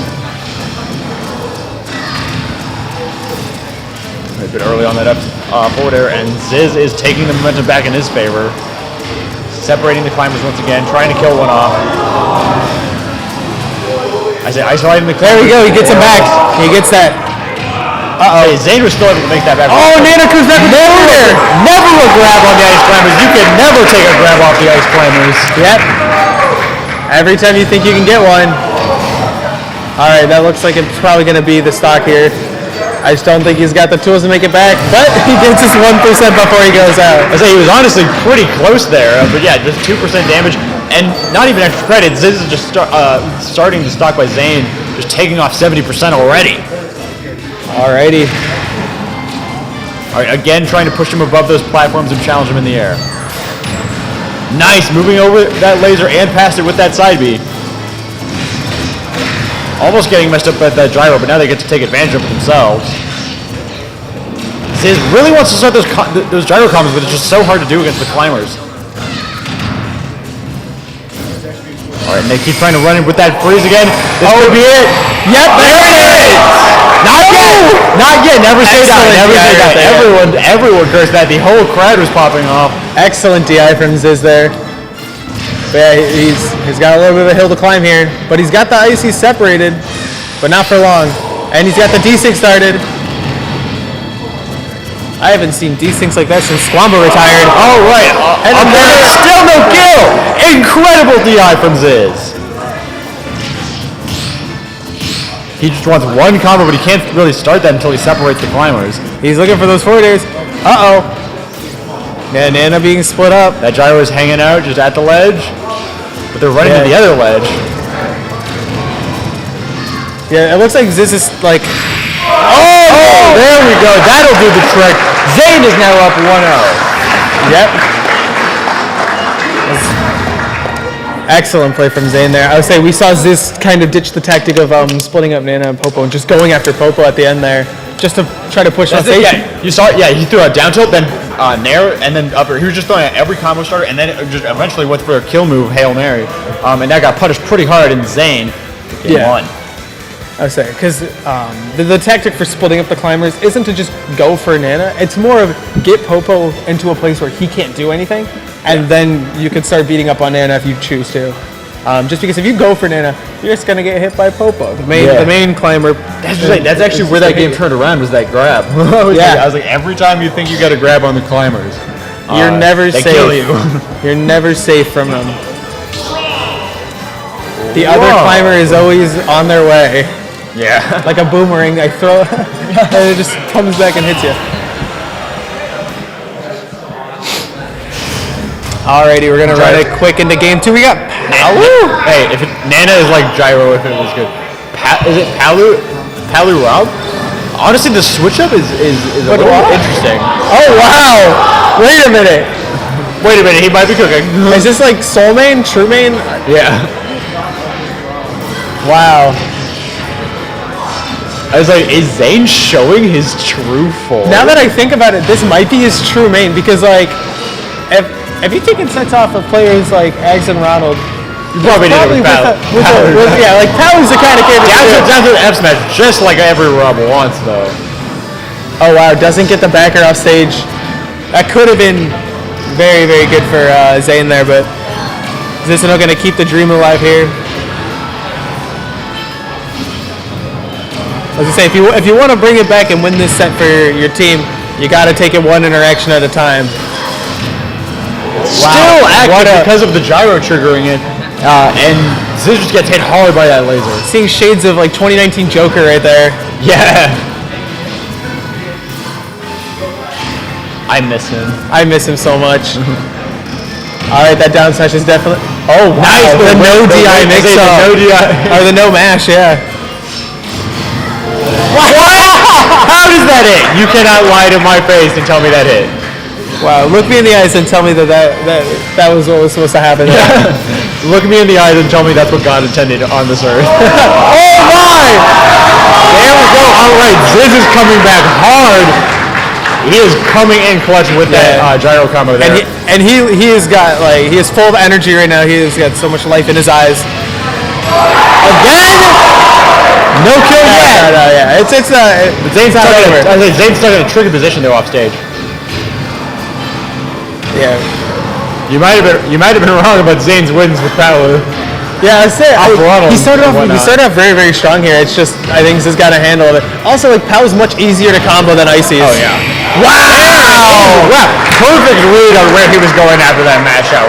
Perfect read on that. We've seen a lot of 3 stocks, but I don't think I've seen anything like that. Yeah. Yeah, it's like to have such a dominant performance against 2 like really titanic players here is just incredible. And if you're Ziz there, you do have to go for a play like that because you need not just the momentum going to the next game, but you need to like prove that like I've got this. Yeah. It can't just be like okay, now the set's even because Zane has the option of just going back to Icy's where now Ziz goes, I also know your habits too. Like, yeah. Look at that. Gets the second grab after the air dodge, and then reads another air dodge with the back air. Yeah, I was like, grab? Dude, Zomba could never. Grab. Zomba could never, bro. Literally better than Zomba. Pikachu! Okay, what is going on here? Everything I know has just been thrown out the window. Literally the character. I thought the Palu pick was confusing. It's like the character rotation from hell, literally. Yeah. This is a good matchup for Pikachu, though. I mean, obviously, yeah. Like, is there a bad one? Yeah, Game & Watch, I guess, and Ness. All right, starting off strong again for Zane, but last game proved that no start can be too strong. Every lead is able to be, come back from. I mean, I feel like this is a good time. And then we're now in a game 3 situation on game 1 of the set. Yeah, this dictates the rest of the set for the teams, and like, it really, really puts a lot of pressure on your teammates. So you got to bring your all here. All right, Zane finding that back air at his shield, though. Oh my gosh, he's just keeping the pressure on, finding these grabs, keeping the, the ledge traps alive. Nice forward air to grab. Oh, there's the thunder out. There's that thunder. Good neutral air dodge. Wow. Another straight air. I was thinking that the Pikachu pick probably is here. Again, So it's probably the combo power that he had with what he was going for with Palu, but still like the small-bodied aspect. Oh my god! Yeah, no tech on that back air there. We don't tech those. Yeah, he's not going to be as easy to combo as Palu. Yeah, I think this is the change that Zane probably was looking for with Power, where it's like you can put out a lot of damage with your combos and you can keep the pressure on really fast, and you don't have to worry about getting split up from a climber, but you're also small, so you're hard to hit. Exactly. Yeah. All right, even stocks. 2-2 here. All right, finding these backers off stage, Okay, keeping one the more. pressure. And with the juggle here, gets the thunder, Nice. pulls him back down. For another juggle. Wow. Oh, air dodger tried to grab the gyro, but didn't get in. Almost, paid the hefty price. Yeah, the ultimate price. Yeah, the ultimate price. Nice try. Honestly, that was a pretty good read of that roll dodge in. Okay, another one. Gets the tech this time, though. I say trying to see if Sizz will fail that tech check again, but he does not. Oh my gosh, Zane is just hungry for these kills here, but not even in a bad way, because it's working out phenomenally for him. And he really needs one right now, because if he can start building extra credits, Zane could come out on top here. All right. Wow. Aerial. Oh my god! And signs of life from Ziz. He turns it around, just catching that hasty runoff with his own down air. Yeah, Ziz is back in, and he's all the way at 138, but he survived that, not connecting the full hit of Thunder. That is, That's it! 100% that's it! 100%! And Ziz takes it 2-1? That means Hamilton's going up 1-0 in the set. it's best of 5, I think. Oh, is it best of 5? That would make a lot of sense. I think. No, it's best of three. It's best of three. That's game. Zane thought it was best of 5s. It's best of 3. That's game. Wait, let's. So Zane thought it was. I think Zane thought it was best of 3, but Ziz thought it was best of 3, but Zane thought it was best of 5. But it is the best of 3. It is best of 3, I believe. But we just want to make sure. It is. Wait a minute. Wait a minute. I'm gonna take a little look. It's It looks like it says best of 3 here. yeah, they were all best of 3. Those are still very good games though. Yeah. It seems that all of Corona del Sol believe that it was best of 5.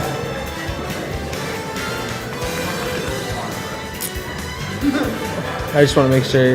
It looks like they're checking the rules right now. I mean, yeah, I understand. Checking what's written. Yeah. Oh, that is unfortunate. Yeah. Pikachu pick did almost work out for them though. The Pikachu pick could have went absolutely crazy. Oh, here comes Andrew with the information. Why are they making Andrew the bearer of that news? I don't know. But thank you, production. This is Andrew, guys, out there on the stage. Hi, Andrew. Andrew is our production guy. He is the best. Thank you, Andrew. the best. I would. Andrew's the Let's best. debate the merits. Let's go, Andy. Woo! Woo! Thanks, Andrew. All right, I think they are All right. setting up their next player officially. Yeah, it looks like. Oh, wait a minute. Oh, it is best of 3. Yeah, Yeah, I know. that is unfortunate. That's what I keep But saying. I feel like It was well played, regardless. I feel like Zane wouldn't have gone Pikachu. Probably I feel like- on I feel power like- game too. Yeah, it's one of those things though. It's like that each game is as important. Yeah. So I feel like even in the best of 3, he would have gone another character just because Yeah. he's confident. That And is he has all the right to be confident. Alrighty, so it looks like they're sending in their next players.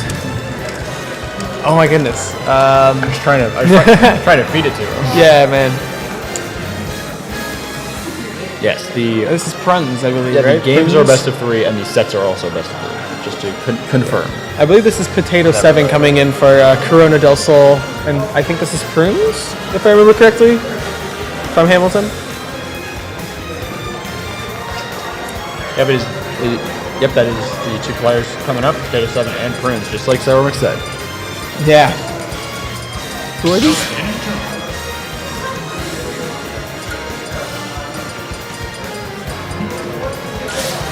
All right, Greninja Greninja Zelda.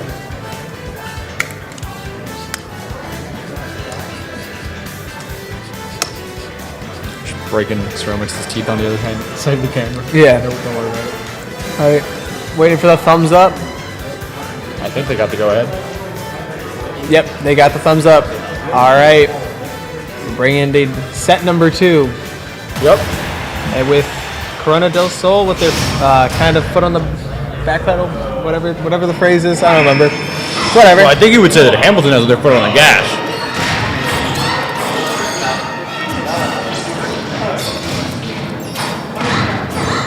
Cannot believe they were playing one-winged angel in second match. I mean, In the finals. you know, when your backs are against the wall. It's appropriate for sure. They are really throwing out their hitboxes. Yeah, because we saw Prunes in the first set as well.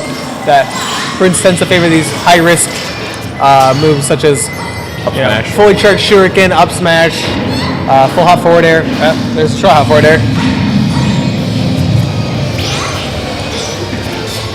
Keeps tomahawking with full hop as well. There's also the occasional side beat just like that, yeah. Elevator, but not gonna kill yet. Potato does like to use that offensive up B. There's that elevator. Not gonna kill though. though. Not dead. Good spacing on that Phantom. Wow. That side B gave Potato a nice lead here. In's Flame. That side B is honestly really easy for a lot of people to underestimate in terms of range and power. Yeah. Wow, there we go. If at first you don't succeed, try again.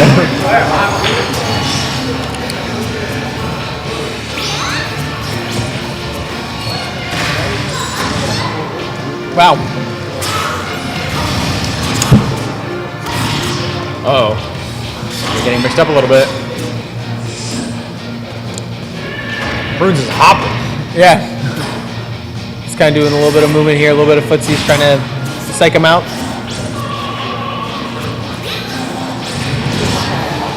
Adds a rough trade for Prunes.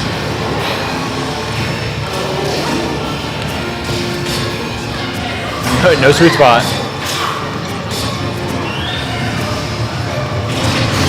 Nice baiting in that approach. Sometimes you see someone charging a fully charged F smash and you just think, I can make this in time. And you never can, especially when it's disjointed like that. It's Nice! The short fade away back air. So yeah, finally that sweet spot that Potato was looking for. All right, it comes down to the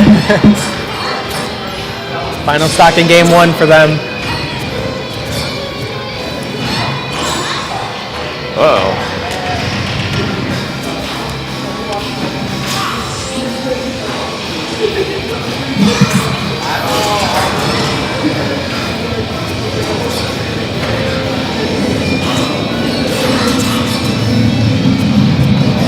Wow, they're just both the players are playing really well with their spacing right now, looking for anything. Almost Definitely. killing with that forward air. Potato's been doing really good use of those special moves to just control space on the stage, whereas Prunes is using those aerials especially to just get out his disjoints and just cover his body with those water blades. Oh, it's getting intense for these players, and he's gonna play that smash. Yeah, I would say it's like too hasty of a counter and gets F smashed hard on the landing. Aggressive up B every time. Risks It's that it aggressive all. up B every time and you just get F smashed. Yeah, risks it all on that teleport on shield. If it worked, it could have paid dividends, but unfortunately, sometimes it doesn't work out that way. Like I said, it was becoming a little too predictable at that point. He was just able to shield it as soon as he landed. All right. Up Smashville, I think? Huh? Interesting. Smashville, I think I heard. Oh, small battlefield. Or regular battlefield. One of the two. It's something. Some sort of battlefield. At some stage. Alright. Looks like they're going to be running back the same characters, though. Zelda Greninja. Alrighty. This is very, very important now for CDS. Yeah, because Prunes is now trying to just win it for his whole team. Whereas Potato is obviously, in a sense, doing the same, where Potato has to bring this to Game 3 somehow in the set.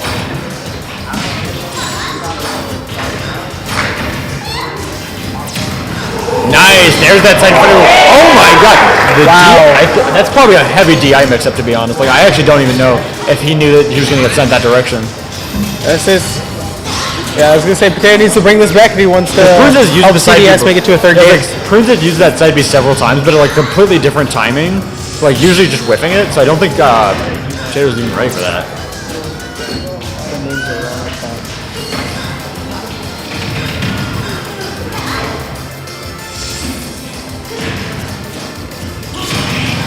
Oh. Just waiting a little bit. Mind games. Nice, Prunes catching that with an up smash. Yeah, I'm pretty sure he was able to get that out because I think Prunes is using Smash Stick. I think he's using Smash Stick because he's getting his fast reaction. That's actually a good point. Because he also got that S Smash out of Shield. Yeah. For a lot of players, I feel like crazy. would have taken a little bit extra time. So he might be running Smash Stick to get these fast Smash attacks Especially because out. he didn't charge it at all. You're right. Yeah, I think also you're down definitely tilt to run up smash is probably made much more accessible with the up smash stick. Yeah, nice, hitting that straight we're going to break down the Phantom.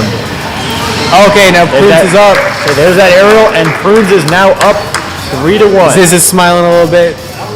He's enjoying himself. Prunes is hoping to end this part of the set right now, for sure. All right. Nice, that short hop nair. I'm just trying to deny space right now. All right, gets that up air, chasing. Wow. What? No. That dash dancing just a little bit too far, getting caught up in that smash attack. It takes one down throw to change the world. One down tilt F smash, to be honest. But it's interesting that Prunes like almost exclusively starts combos with dash attack. See, it's a very good burst option. It is, yeah. He likes that down tilt. Actually, putting up really a lot of pressure on Potato's shield. He is cooking.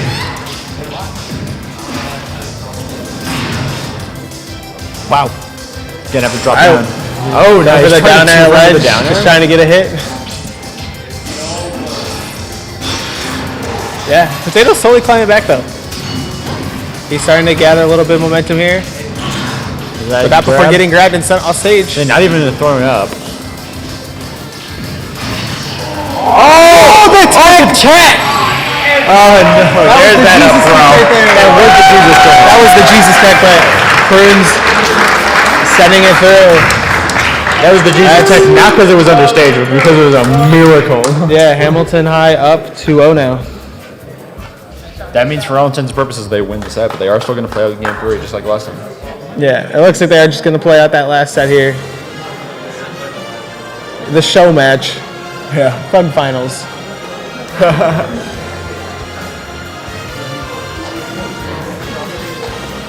One more for good measure. And looks like Shen is going in to play against Fleur. Wonder what strategy Fleur is going to go with this time here. Yeah, because Fleur was in the last show match, basically. Yeah. Yeah. Fleur is He's the showman. A fan favorite, yeah. Crowd favorite. The people's Fleur. champion. The people's champ, yeah.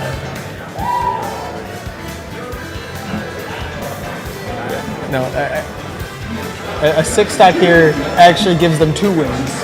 So it'll be tied. If Fleur's 6 stocks, it's actually 2 points, so it'll be 2-2. Yeah, so true.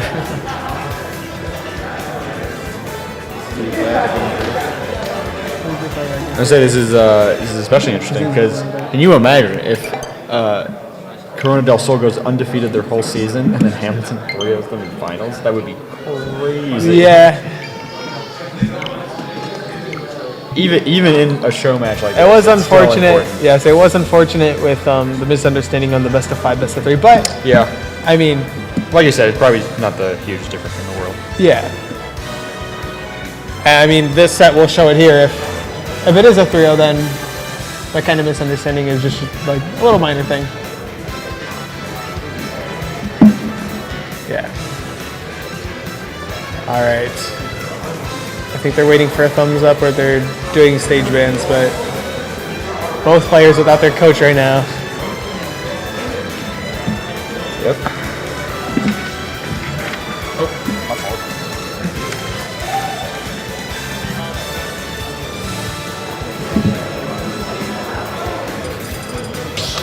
All right, they're going to PS2 here for the final set of Smash Bros.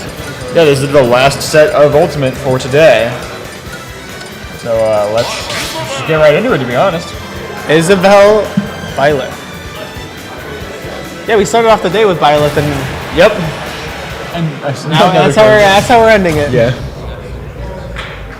Violet Isabel. Ashes to ashes. The Lord giveth Violet, and the Lord taketh Violet away. Yeah, please take it away. All right, Flora and Shen, here we go.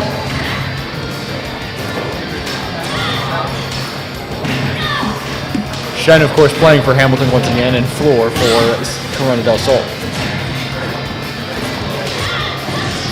Hey, I kind of forgot that Flair played Isabel because we saw him play Ensign the other 2 games. Yeah, I was like, wait, there's Isabel. Yeah. But the Isabel is real. Wow.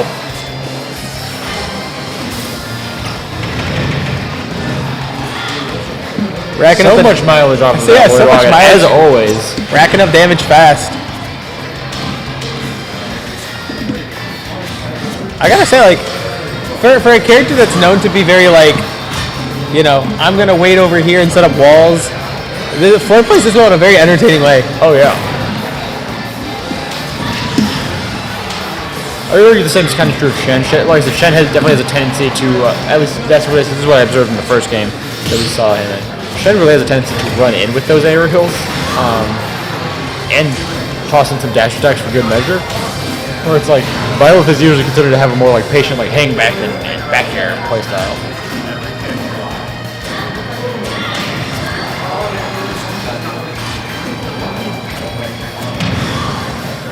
Yeah, the only thing is if you play too patient, wait and shield too long, you just get grabbed. Wow, nice footstool. Oh, I like the footstool, but still making it back. I did like that footstool. We are almost 2 minutes in this game and not a single stock has been taken yet. They're just on that level. Yeah. These are professionals. Wow. Alright, catches that stock with the Lloyd Rocket. Very, very nice play there. Alright, getting something going here. That slingshot's just it's so tricky to get around. Sometimes you have no choice but to get hit by it. Yeah, and it's so good at halting. It's definitely very tilting, I would say, because it's not that much damage. It's just little hits over and over again that constantly put you in stun. Really. Yeah, So similar to like what do I do? Yeah, similar to like Falco's laser, where it's like you get hit by it and you're just kind of stuck in place. It doesn't hurt you that much, but yeah, you just it doesn't halts all momentum you have. So it doesn't do it doesn't do a lot of direct damage. It does a lot of damage to your momentum and your mentality even.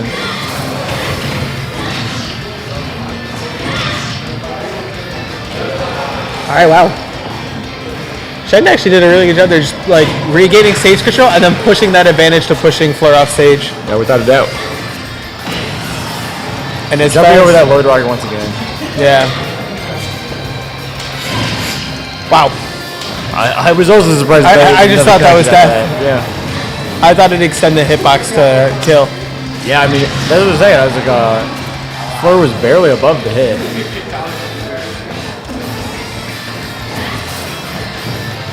All right.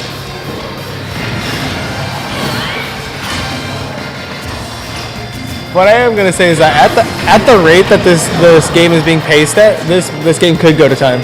Say again? Well, yeah, they And the last set of finals is a timeout. There would be no way. Nothing is more waves to the crowd. I would say nothing would be more like indicative of Smash Brothers. Yeah, I would say Flores like took that stock, waved to the crowd, and nobody waved back. It was so sad. It's okay. Okay, he has our approval. Wow, nice combo. Bringing it to 55%, so a little bit of extra credit there for Fleur. And the hits just keep on coming, but Right now even stocks, but not yet even percents. I mean, Violet is still gonna have to do a lot of climbing to do. that fishing rod does make as well a bit of a, sitting duck when it just completely whiffs. Yeah, exactly. And especially if you're too far. There's If a you're lot too of close, she can end drag lag. it in and catch you, but if you're too far, there's nothing she can do about it. You have to Yeah. reel that in and then take the hit. All right, nice back air from Shen. And the arrow to follow up. So going off stage for a down air.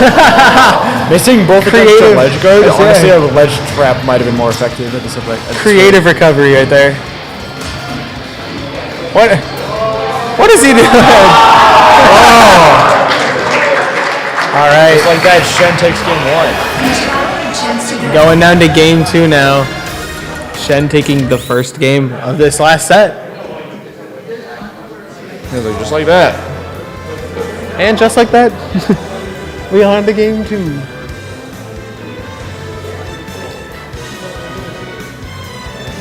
We're fixing the curtains. Fixing the curtains. Nice. Ready for game 2. I am Series 3 I am so ready for game 2 of Series 3 of finals. the finals of the AIA Esports State Championships. Super Smash Bros. Ultimate. I'm so ready. I'm so ready. I've been waiting my whole life I'd say for I'm this, way more for ready this than you this are. game actually. For game 2. I'd say I'm way more. For game ready 2 than you of set 3 Game 2 of set and 3 a 2 of set finals. finals. Yeah. I've never been more excited than I am right now. All right. For a second I thought I saw Captain Falcon, but I think I'm just crazy. All right. Here we go, running it straight back. Once again, we have Fleur playing Isabel. He chooses to do homie stock before the game starts. How courteous. Yeah, keep the pressure on the center stage. Kind of block off Violet's avenues to getting combos or any of those hits with that sword. Look for it. Whoa, that forward air just didn't come out. That or it like hit the ledge barely. Wow, the top of that swing still hit. You would always be surprised. You would always be surprised in a game like Smash. Sometimes in Smash, moves just land, and no one can explain why. There we go, taking that kill off. A nice up air right there. And pretty much seeming intent to take this 2-0. Let's see. Yeah, Gotta see if Isabel takes to pull it off. I am a little surprised we didn't see the instant. Maybe next game. Wait. If Shen comes out on Yeah, top. say.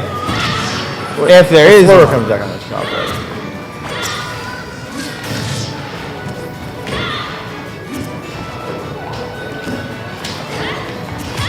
Both players kind of scrapping at the ledge there. Fleur coming out on top. Oh, the back hit of the down smash still hitting, not killing. Let's see, alright. Waiting for that ledge trump. Fleur again going super deep. Wow. No, up throw. Yeah, I mean, that's the thing. I was like, where's the... Oh, here's the wobble. The wobble. There it goes. Catches the rollback, yeah. With perfect timing, you could do that for up to 20 hits. Yeah, I was like, how do you get past that? You don't. Oh. You get hit 20 times, then you get down smashed. Ask B-Rice, I don't know. Honestly, Coming down to the last shot for Fleur here. Shen getting up with extra stock is pretty beneficial for him right now. Still got to watch out to see if there's any extra percent he can rack out, though. All right, getting the combo started with that near F tilt or dash attack.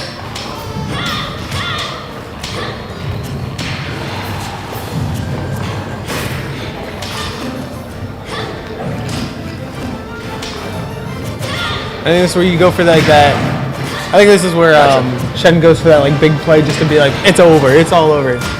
Gotcha. You know? All right, Shen is definitely hoping to end this, but a nice Pueblo dash is there. staying in it. There's that up. Where's the wave? No wave. We got no wave. No wave. No wave. He's taking it seriously now. Wow. Yeah, Shen He said this is serious business. Yeah, Shen and Fleur are serious right now. Never did I think I'd see the day where Fleur would get a fishing rod kill and not wave to the crowd. But here we are. He's such a changed person. Violet Change is still a person. I see. Yeah, Fleur just really trying to just stay around that way. Oh, there we go. tried to poke out that mine, but ended up getting hit. All right. 113% on Shen right now. Yeah, it's interesting how quickly this came back to even.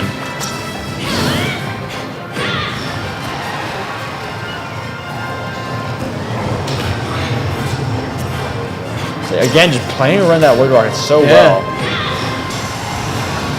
Here comes the arrow.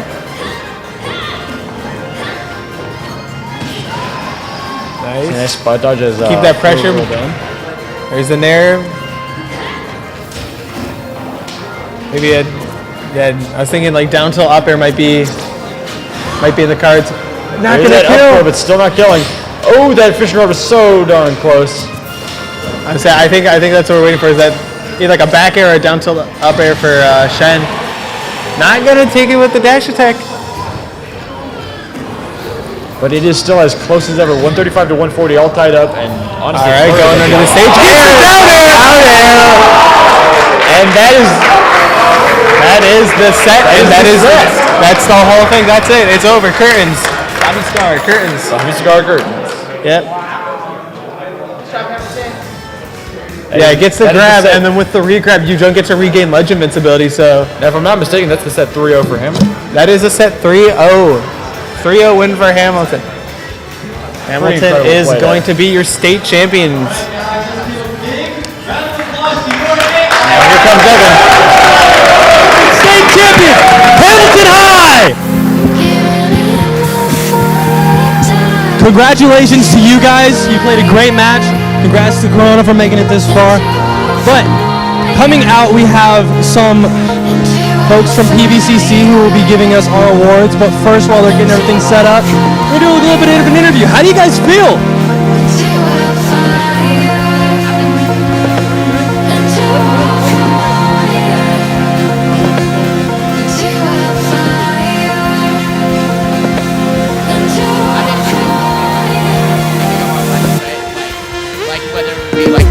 Me for Nov, Shinzi for sure, then for like Shinzi, then for me, then for Nov. But we decided that like if me and Nov went first, we'd probably have the best chance to win. So that's what we decided to go with, and I'm glad we did because the other first player was very good, and I don't think like our other team members would be like. Come on, you gotta they could have beat him. They could. All right, well that's it. Are you guys ready? All right, let's give it up one more time for Hamilton High.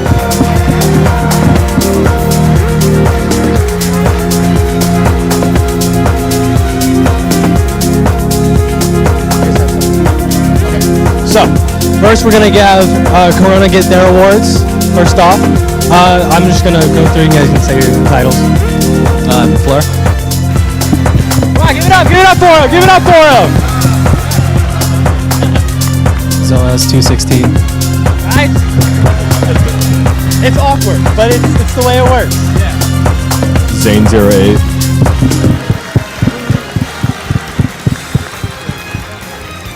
Potato 7. Congrats, guys. Really well done. Really well played.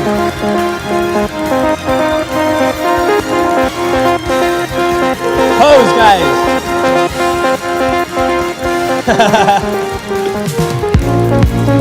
Yeah, come on up front.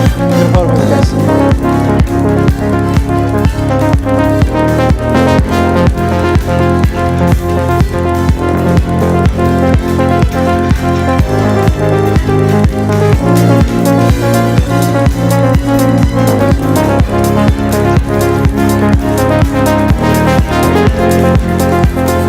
Guys, give it up one more time for Corona del Sol. And next up, your AIA state champions, Hamilton High. Come on in, guys.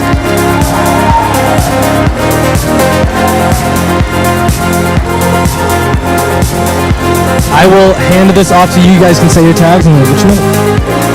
Easy. Bruins. These don't know.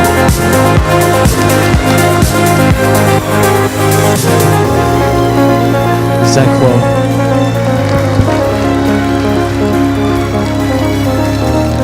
Congratulations, guys. You did very well. Congrats on the win. And here's your trophy. And you guys get a banner. Heck yeah. Stay here with me. You're all I see. When it all falls down, it all falls down. Try to believe I won't let you down. Congrats, guys. Your 2023 AIA State Champions, Hamilton High. And we are going to send it back to our casters to finish it off here. We will be going to Rocket League here in a bit. Back to you guys. Great event today, a bunch of exciting matches.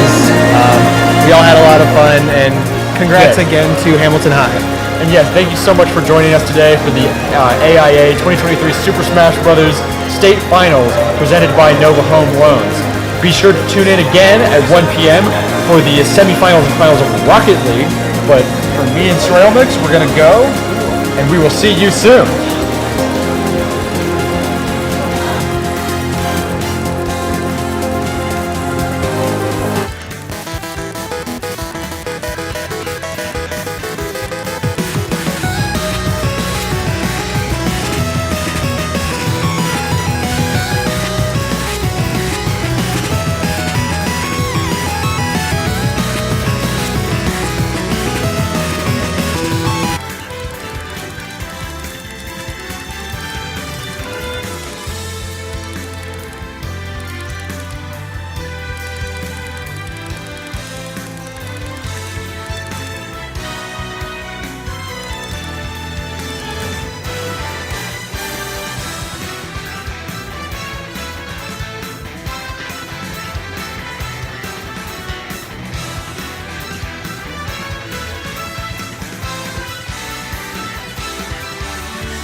The GCU esports community is super competitive, but we pretty much split it right down the middle. There's one half of it that is really into it for the competition and for getting better and doing better and competing at a high level. And then there's another half who could care very little about it and who have a ton of fun. So it just kind of depends on what side you're on.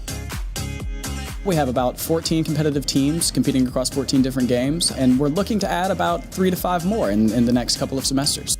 We have also one of the largest student communities on campus who just come here into the esports arena to play for fun, hang out at student events, and enjoy, I guess what you could say, one of the best nightlife activities on campus. The esports arena at GCU is a central hub of our gaming community on campus. We have over 70 gaming PCs in here, and for consoles, we have over 36 Nintendo Switches and a variety of PlayStations and Xboxes as well. Every kind of gaming community, you can probably find it here at the esports arena at GCU. This place is giving me the opportunity to make friends. Coming into my freshman year, I didn't know anybody, and I'm a little bit introverted, and well, I was like, I know this place exists. I play video games, that's like my biggest passion, and then I got involved with the team, and I started talking to everybody, so like everyone in here I've gone pretty close with and have some pretty good relationships just because of this place existing. Being able to come in here and basically be yourself. It's great because we're here to have fun, we're here to game, and I'm really grateful for being able to broaden my horizons and getting to know people similar to my interests. I'm excited to see a lot of our competitive teams continue to grow. They're really successful, but we want to go even further beyond. I'm excited to see what our student leadership can do to bring more communities into the fold and build upon the success of the predecessors and make our community not only the best one it can be, but the best one it can be in this state.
So we do apologize. We've got our handles underneath. If you want to follow us on Twitter, go ahead and do that while you're waiting. Check out our cool tweets and everything that happened. And it's exciting that we're telling this to them now because it does seem like we have a rowdier crowd than we had back when we were doing Smash. Yeah. So let's hear a little more crowd noise. I don't know if you folks can hear that, but it is loud in here. That is what we like to hear. Excited. I personally have not gotten a chance to cast Rocket League in a very long time. Yeah. I've had about 7 years of Rocket League experience under my belt. I'm excited to give intricate details and plays, make certain call-outs, for those experienced players in the crowd. If not, we'll keep it a little easy, make sure everybody knows what's going on, not to make it too difficult. But how are you feeling? 1 to 10 scale excitedness for this matchups. For this matchup or for tonight? You know what? Give me it tonight. Just overall, that's like an 11. It's an 11. It's over a 1 to 10 scale. Yeah, I'm excited to cast Rocket League, cast with you, cast for all these lovely people in the crowd, and just see what these young players can get up to. Yes, and we've got quite the resume under Brophy College Prep's name. No, yeah, honestly, when we were looking through our caster notes, this was the one thing we kept going back to. Yeah, and I'm looking at, for Rocket League, League of Legends will be aired after Rocket League, for those of you wondering, where's League of Legends? And if you did miss it, no, we're going into game, folks. We're already underway. All right, here we go. And that's a way to start the night. And so Brophy will be the orange team. So keep an eye out for that as Pueblo is on the blue side. Brophy's already all up in Pueblo's goal, and they are clearing the ball. Good clear right there. Brophy will take charge right here, taking control, and Pueblo will stop it.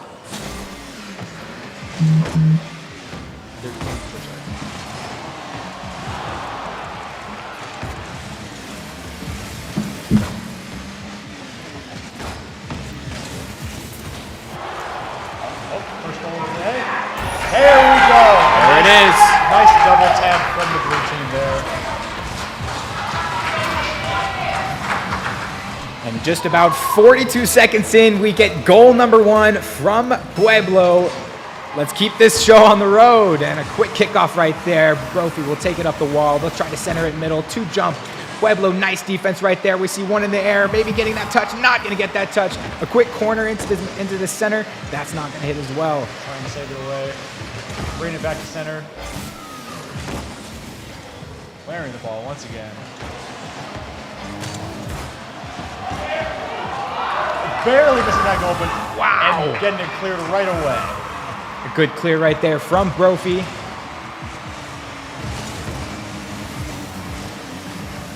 Keeping this inside of Pueblo's side of the field right there. There comes Brophy. Another off the backboard. This could be a good opportunity for a goal. They get one to go. I love Costco pizza. And I'll tell you something, Amuse. I myself love Costco pizza. Only 3 minutes, 30 seconds left. We are all tied up. $50 Costco pizza. I was like, all tied up this close in already. There's Kid Cat's bar trying to get a center in, and the Brophy, remember, will not be able to touch that as it still stays side. We're seeing a lot of offensive pressure right now from Brophy. Yeah, they were scored on first, but they really have not let up since. They have just kept it all up in Pueblo's goal. There goes the center. Pueblo hitting that high, making sure that if someone wants to go for it for Brophy, they're going to have to use a lot of boost. So they're going to have to use a lot of boost to get off the ceiling, yeah. And a nice and necessary clear right there from Pueblo to get a little bit of space back. Oh, nice, those just delicate touches in the air. Carrying that, he's got a 1v1 opportunity, and nice what a save! Nice save from Pueblo. Using that skill, taking to the skies, and a center ball right there. Another center ball high. This is anybody's ball to take right there. There's Brophy being able to take that. High. A center shot. Nice. There it is. And who else but I Love Costco Pizza getting their second on the board. Only 2 minutes, 30 seconds remaining in game number 1 of this best of 5 series, folks. All right, Brophy already up 2-1, and here we go again. The kickoff will go in favor of Pueblo, which is actually kind of what you want. You know, sometimes, losing the kickoffs can be a good thing because then you get control of the ball and you can talk. This is a fast break situation right here for Brophy. They get another one. And ladies and gentlemen, within under 3 minutes I Love Costco Pizza has a hat trick. Wow, 3 goals for I Love Costco Pizza. But Brophy already up going 3-1, and now they are going into Pueblo's goal, but they clear it right away. Wow, and just like that, Nice goal. Pueblo will answer with WX Fire. And that is the same player who scored their first goal as well. That is right. All right, Yeah. so we could see 2 hat tricks Yeah. within this first game of this best of 5 series between Brophy Prep and Pueblo High. Only 2 minutes remain. Kickoff will go in favor of Pueblo. They'll gain control and try to do as much as they can with this. But Incredibly offensive pressure from Brophy, but it gets cleared right away.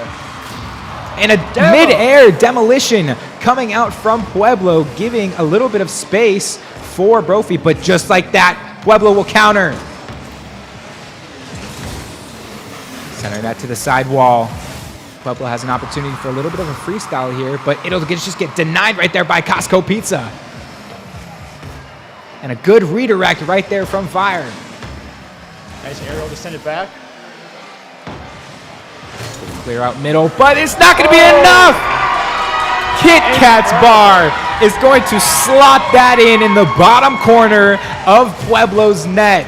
And look how tight of a gap this is right there. So close. And he's feeling himself on stage. Oh, yeah. With only 1:30 remaining, Brophy has a 2-goal lead. Now, it's not over yet, folks. There's a lot of time to be played. A lot can happen in At a minute and 30 least seconds. A lot can happen, correct. See a nice block right there, a good dunk right there from Pueblo. That's what they need. They need as much pressure. There's a good center right there, but Brophy will take control, take it to this wall. Nice Cookseer pinch off that side wall. Send that back to the side wall again. Catch one off guard. You want to make teams commit, whether that be double, if you can, triple commit. As you see, you've got 3 in a corner right here for Pueblo. Nice Pueblo dribbling it all the way across the field. Looking to do as much as he can with it. Seemed like he didn't have much boost. See, there's very strong defense from Costco Brophy, too. Pizza's got a freestyle. Can he do it? No, it'll get denied by Pueblo on the defense. There goes Pueblo taking that side wall, grabbing that mid boost, seeing if they can get something going right now with 30 seconds remaining, but a nice clear right there from Brophy. Oh, and a nice musty off the wall. Can he get the double? No, 23 seconds remain. There goes that center wall. Good clear right there from Pueblo. They need to follow this up with only 10 seconds coming down to this clock. Down 2. That could be a center ball for a shot, but it's not going cleared to. right away. One more for good measure. Can they do it?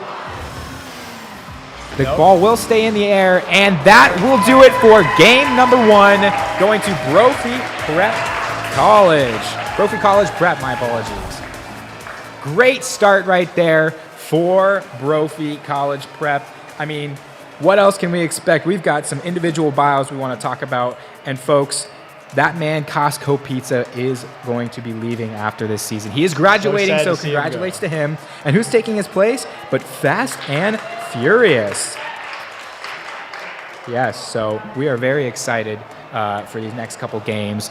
Let's look at the details and just kind of like, go over what we saw in game number 1. It seemed like, Pueblo, they got off, I think they scored first, correct? Scored first. That's a good start for them. And then we take a look, Brophy. With this resume that I'm looking at right now, I think it's 3-4 straight fall state and spring state champions, but we'll talk more about that as we go into game number 2. I have something I wanted to review about that after this game.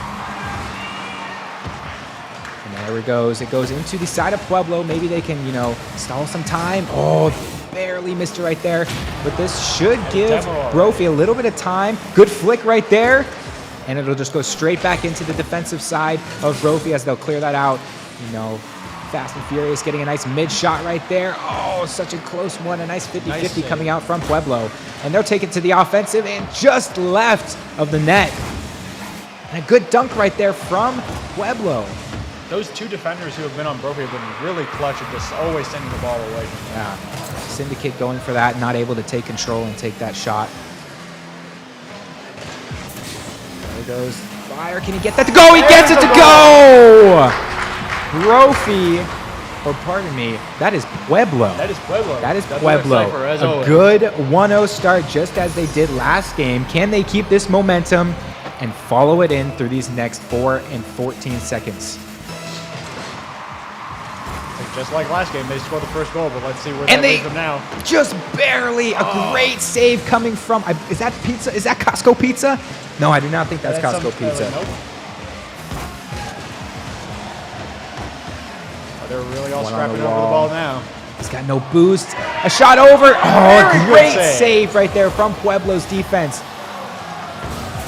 No boost, and Kit Kat's bar will come in for the follow. Just like we were saying last time, Pueblo takes the first goal, but Brophy starts to bring it back. That's right. And so what Brophy was doing right there is they were boost starving Pueblo on defense. You can see both defenders right there seem to struggle to get to the ball because they didn't have enough boost to get there. So it's very good, pick up those penny boosts around as Pueblo gets a nice clear into the defensive side, and they're going to be able to get there. Oh no! An own goal unfortunately comes out, and Nyla will get a cross-field goal. Wow. Such a that was honestly a great save right there. Yeah. And I could tell that Brophy wanted to, get that out of there as quickly as possible. Yeah, they just fumbled it at the last moment, unfortunately. They're going up high. Take to the skies. Good dunk right there. Pueblo gets a nice Saving goal it right this there. time. They got to touch that. They got 2 people coming in, 2 people committing for Pueblo, which means only 1 remains on defense. And a good flick right there, but we got someone coming back on defense. Center ball. A good clear right there. Can he get another touch on this? It's a fake. He gets the pitch into the ground, and who else but Nyla? Wow. Taking their time and taking to the skies, using that fake right there from the teammate to get a nice ground pinch into the bottom left of Brophy's net. Wow. All right, and the next game starts up right away. And this is exactly what I mentioned at the beginning of the show was, oh my goodness. Wow. As soon as I want to start talking about something, somebody else scores, and it's Kit Kat's bar. Just full send straight away. And that's a dangerous thing to do. Gaining control of the ball is such a, huge aspect of the game, but doing it that close to a net can lead to situations and scenarios like we just saw. Certainly a Hail Mary. 58 back into the mid-court of Brophy's side. As Nyla will come in and try and get a touch on that. Nice clear. Another double Keeping it touch back coming in. possibly. Good clear right there from Brophy. Another center ball into the middle for just a just barely close missing shot it. right there. Another center ball off the backboard. And another clear. Wow, Brophy seems like they are running on no boost, but somehow making these saves. And a good clear 50 right there from Pueblo as they lead by 1 with 2.5 remaining in this second game. Another dangerous thing to do. Wow. Nyla taking once again. advantage of, the defense trying to control the ball in front of their net. And that's exactly what's happening. The 50 balls will happen to go in nets if you take it that close. We've seen both teams fall victim to that. Now you just try to bring it too close to your net while you gain control, and they just score on you straight away. Brophy getting a nice clear into the midfield for Pueblo as they'll just clear it right back to Brophy. See a demo on one side. Costco Pizza will turn and grab that boost, flick it over. Nice center, or nice clear to the corner right there for Brophy. Another As demo. they take to the skies. Can Costco Pizza get another touch on this? No. Which means that is a pitch! Oh my! How fast was this? I'm going to say 100 miles. 92 miles per hour pinch from Pueblo. Look at that, folks, in the top right bins. Wow! As Pueblo takes a 3-goal lead with just under 2 minutes to go in game number 2. Pueblo is really solidifying their lead this time. Like not like last game where it slipped through the cracks. Yeah. Nice clear right there, redirect clear from Pueblo to, put it back in center field. And go back to Brophy as they'll center that mid. I love Costco Pizza. Can he do anything with it? He gets 2! 2 on the fake. Wow, did he get a bump right here? I could not tell. Let's take a look at this replay. Just a nice touch right there. And it just seemed like a Pueblo defensive person came in and honestly accidentally knocked one of their own players out of the way. Yeah. Wow, and this brings it to a 2-goal game. Demo off the bat. Demo off the start. Trying to gain control as this is in Pueblo's side. It looks like Brophy might be gaining some momentum right now and keeping pressure on. There's Nyla doing everything they can to keep pressure as well. No space for either of these teams right now, and that's exactly what you want in a competitive state semifinal game. Dead ball into the middle, passes it back to Nyla. Can they do anything else with it? Sideline corner, no! Very clutch save. Trying Just to clear outside. it, but can't just quite yet. Syndicate will send it in the middle, but it'll be cleared right back to the corner of Pueblo. All right, and there's only 1 minute remaining with still a 2-goal lead on the side of Pueblo. And there's that next goal. Nyla once again. Nyla, I believe that is the hat trick for Nyla. I think they have 3 goals now. Wow, great power, great positioning, using that air roll correctly to twist their car so that they can get as much power on the shot as possible. That was flawless. Only 45 seconds left on the clock. This is looking more and more difficult for Brophy to take this game. Good demo right there. Maybe they can get a follow-up demo in the backfield. Nyla getting a clear right there. It'll just bounce right off the back wall. Nyla going to stay with it, get a nice flick towards the middle, but Brophy will just clear that back out. Costco Pizza, can they do anything with it? This is a free ball right here. Oh, and a great clear right there from Pueblo to just stall as much time as possible with this 3-goal lead and 15 seconds remaining. It's up in the air. 6 seconds remaining. A nice shot off the backboard right there. Can anybody from Brophy follow up? No. And this game will tie the series at 1 apiece for both Brophy and Pueblo. 1 game to everybody's name. Now this is a best-of-5 series, so folks remember a team has to win 3 games in the series. So with it tied up now, we've got at least, at least 2 games. At least 2 games to watch. But I have a feeling it's not even close to over with how these teams. I know. I think this could go to a game 5. Oh yeah. Both of these teams, as soon as one gets cooking, the other one starts looking, and they just kind of get a little bit lost in the sauce. You know what I'm saying? But yeah, wow, just all around great performances so far. That goal especially is practically slotting into the top right corner. I wonder how to say their name. WX, is it Wolfer or Wifer? I think I said WX. I said Fire, I think, one time. So maybe we can get a little eventually one of them correction check on that name so that we don't and then we can say we got say it incorrectly. But yeah, everybody playing just all around great Rocket League right now. Offense, defense, taking the clears to the other side. It's good because it's the gameplay style between doubles and 2s are very different. Like I'm talking, there's a lot more space when you play in doubles. And in triples, there's not a lot of space. So, being able to communicate with your teammate, which is what they're doing probably in a Discord call, and passing it and making sure, they're making the call-outs that are necessary so that nobody's caught off guard. But as we get into game number 3, let's see who can take it and take the lead series. Wow. Off the start, almost just dribbling in for Pueblo as they'll keep it inside of Brophy's half right here. Nice little bounce right there. Maybe a center pass here from Syndicate. They're going to knock that back down. Costco Pizza getting a nice clear right there. There's Fast and Furious taking upfield. It'll be cleared to the corner right there from Pueblo. Another backboard shot right there available for Brophy. Oh my, blocking what that a aerial. Great position right there from the Pueblo defense.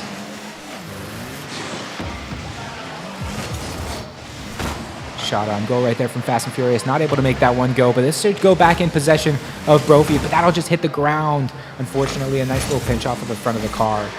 There's a shot on goal. Can they save it? Yes!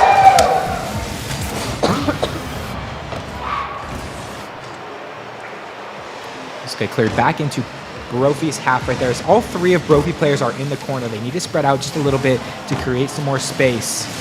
Costco Pizza taking a 1v1, 50 into the middle. Following up, no, a clear off to the side corner right there for Pueblo as they'll take this into the midfield. Nyla doing everything they can. Nice little fake right there, but getting to the corner back.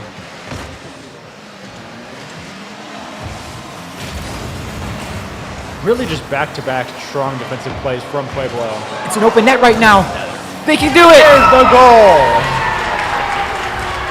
A minute and a half, game number 3. The first goal goes to Brophy. Fast and furious, positioning quite low right there, watching for fakes and, honest, just accidental misses too. Yeah. So that's what you have to be keeping on your toes in these games right here. Nice redirect right there on net. Syndicate will be able to save that off to the side corner. 2 and nice. Oh, 2 right there for Pueblo. Able to save that and clear this into the backfield as Nyla gets a flip reset. Is going to backflip into that. Wow, a close one right there. All 3 Brophy players on the offensive right now. They have to be careful that a big clear doesn't come out from Pueblo. They'll keep it in. A good bump right there and not able to make that one leave. Wow. Pueblo now trying to run home free with it. We're getting it cleared back to the center. Sent back to the goal. Wow, another impressive redirect clear right there from Brophy. Leaves the net open. Can they get to it? They cannot. And who else but Nyla tying the game up with 2 minutes and 42 seconds left in game number 3. Just great reading right there. Taking a look at which Brophy players are turning to try and get the ball out of their half and turning back themselves, knowing they have more boost to tie this game up. Corner right there. Nice redirect into the middle shot right here. If any Brophy player has boost, they could get this off to the corner side for Pueblo. It looks like Pueblo is down boost right now. They need to get some boost in order to stay alive. But a great defensive play right there. Can he get that to go? Just right of the net.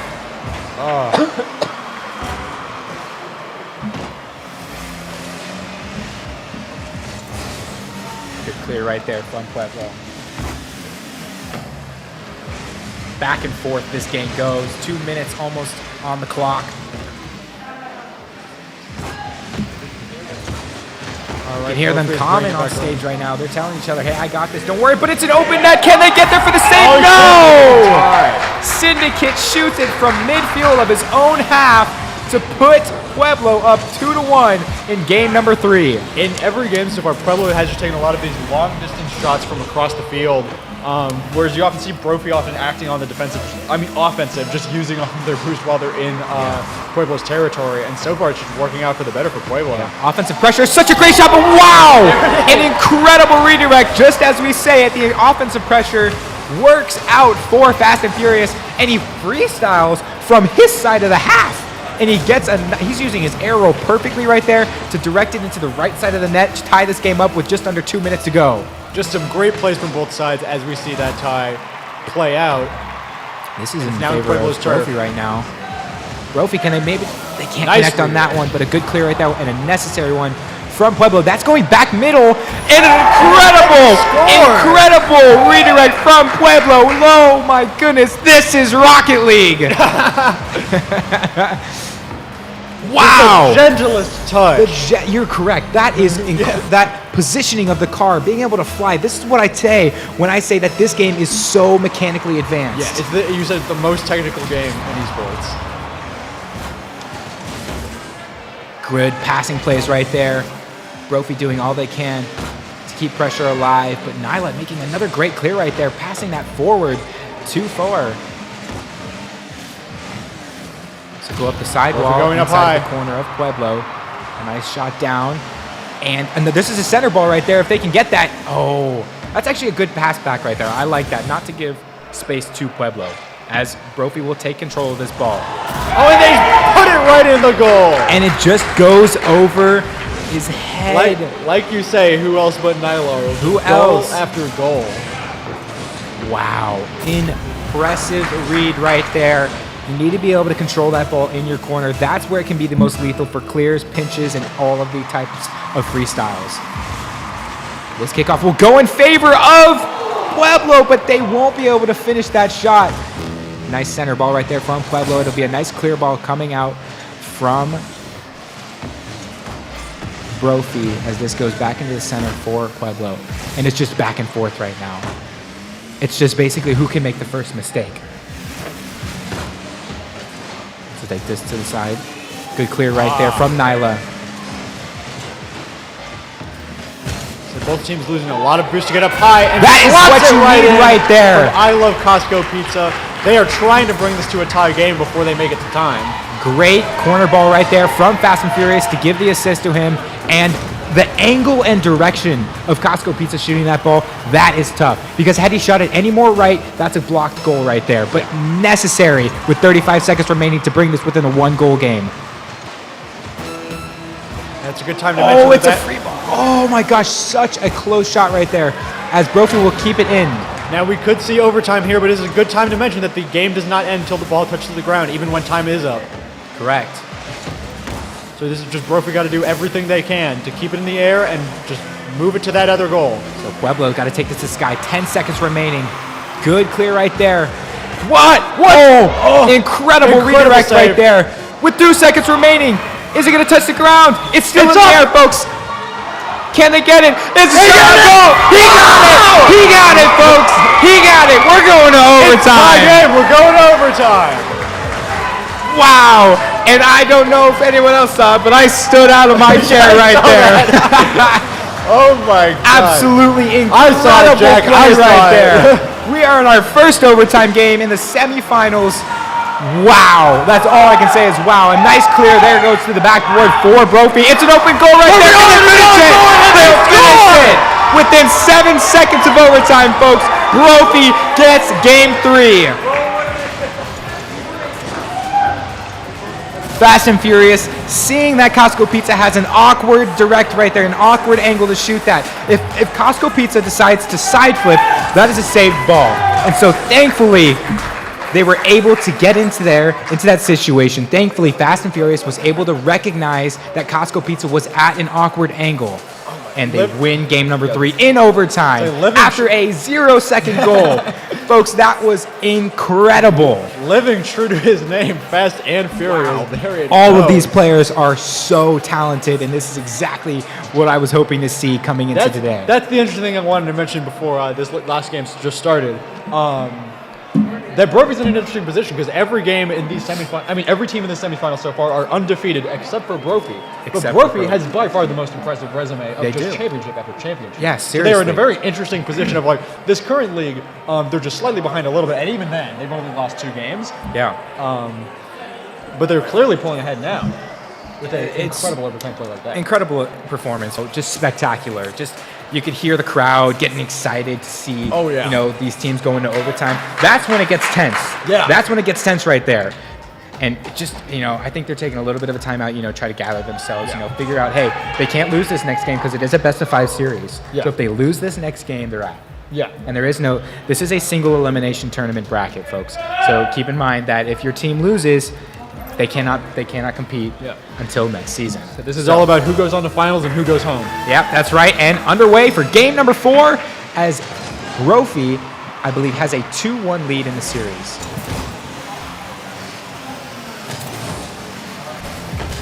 A good start right there for Pueblo, you know. Offensive pressure. You know, you want to come out swinging right now this late into a series with your season on the line. Kit Kat's Bar doing all that they can, having 97 boost right here for Costco Pizza. This is a shot opportunity for Costco Pizza. He gets it on the right side. Having full boost in a situation like that really pays off. Look at that, turning his car 90 degrees to the left and then front flipping using that air roll right or air roll left. I say right in between the two defenders. Right in between, you know, splitting the defense, exactly what you want 30 seconds into game number 4.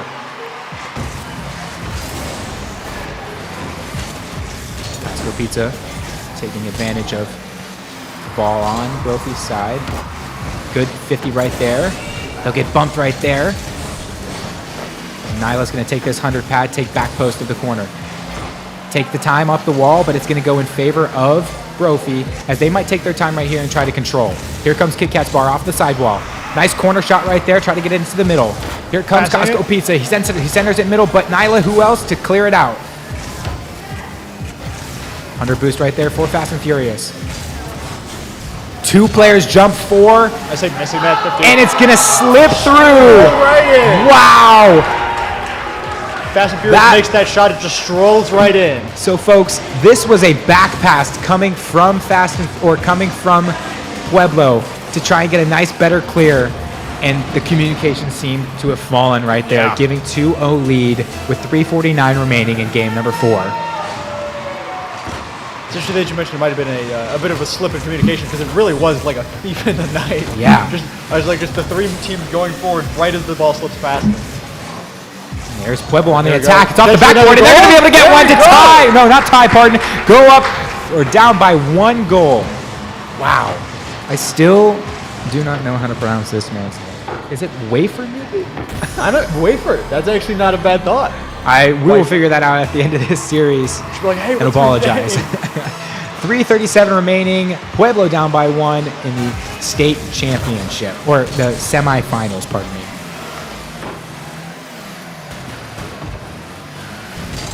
Saw that Taking defender their lingering time. right into Pueblo's goal. This is good spacing right here from Brophy. You can see they've got 1 mid. He's going to take the Boosting lead up. for that. That's a bounce shot. Can he catch it? He's not going to be able to touch that, but an incredible save, and he's not going to be able to save it anymore. There we go. Kit Kat's bar seeing that just barely. Pueblo was barely able to get this out. And who was that saved that? I can't tell, but oh man, such a great save right there. That was Syndicate who got a little touch on that. Just not enough. And Brophy already up 3-1, but there are 3 minutes on the clock, and we have seen how much can happen in just 20 seconds. And folks, just getting word, it is Wolfer, not Wafer. My apologies. But now we know, so we can hype them up even more. Go Wolfer! We'll make up for the mispronunciation. Don't worry. Don't you worry. Syndicate on the attack right there. There's Wolfer right there doing all that they can. There's an open shot right here for Pueblo, just off the sidebar right there. As Fast and Furious is going to take their time, collect this ball. Nice flick right there, but blocked right there as well from Pueblo. Wolfer trying to position 3 the in ball. the corner right there. Good spacing right here, right now from Pueblo. Trying to tie this game up or at least get it within 1. 50 to the side corner right there. That'll get sent to Fast and Furious. Costco Pizza, can they get that? No! Just off the side wall. Here's Syndicate. Syndicate Good clear at right there from 95 Wolfer. boost. Syndicate will take the back goalpost wall. And a nice clear, unnecessary clear right there from Nyla to send it to the opposite corner. Free ball in the middle, anyone's game. This is an opportunity right now. It's a 2-on-1 opportunity. No, Wolfer has a Just chance. too high. Kit Kat Bar will take it. Costco Pizza wants it. He said, I want it. And a good save right there. Again, necessary from Nyla. Wolfer, can they get it? Oh, almost got the double touch. Almost got the block on his own teammate's shot, but didn't. I was so close right there. No boost. Syndicate coming in after. Wolfer has no boost right here, but he's staying on the offense. A lot of cars on the field with very little boost at the moment. That's a good. Here we see Costco Pizza still at 75. Center ball right there. That's Wolfer. Fast and Furious will get a touch to the side. Costco Pizza gonna knock it back, but no communication right He hit there. his own teammate. This is an opportunity for Pueblo right here. That's an open goal. Can they get there? Yes! Score, and he does.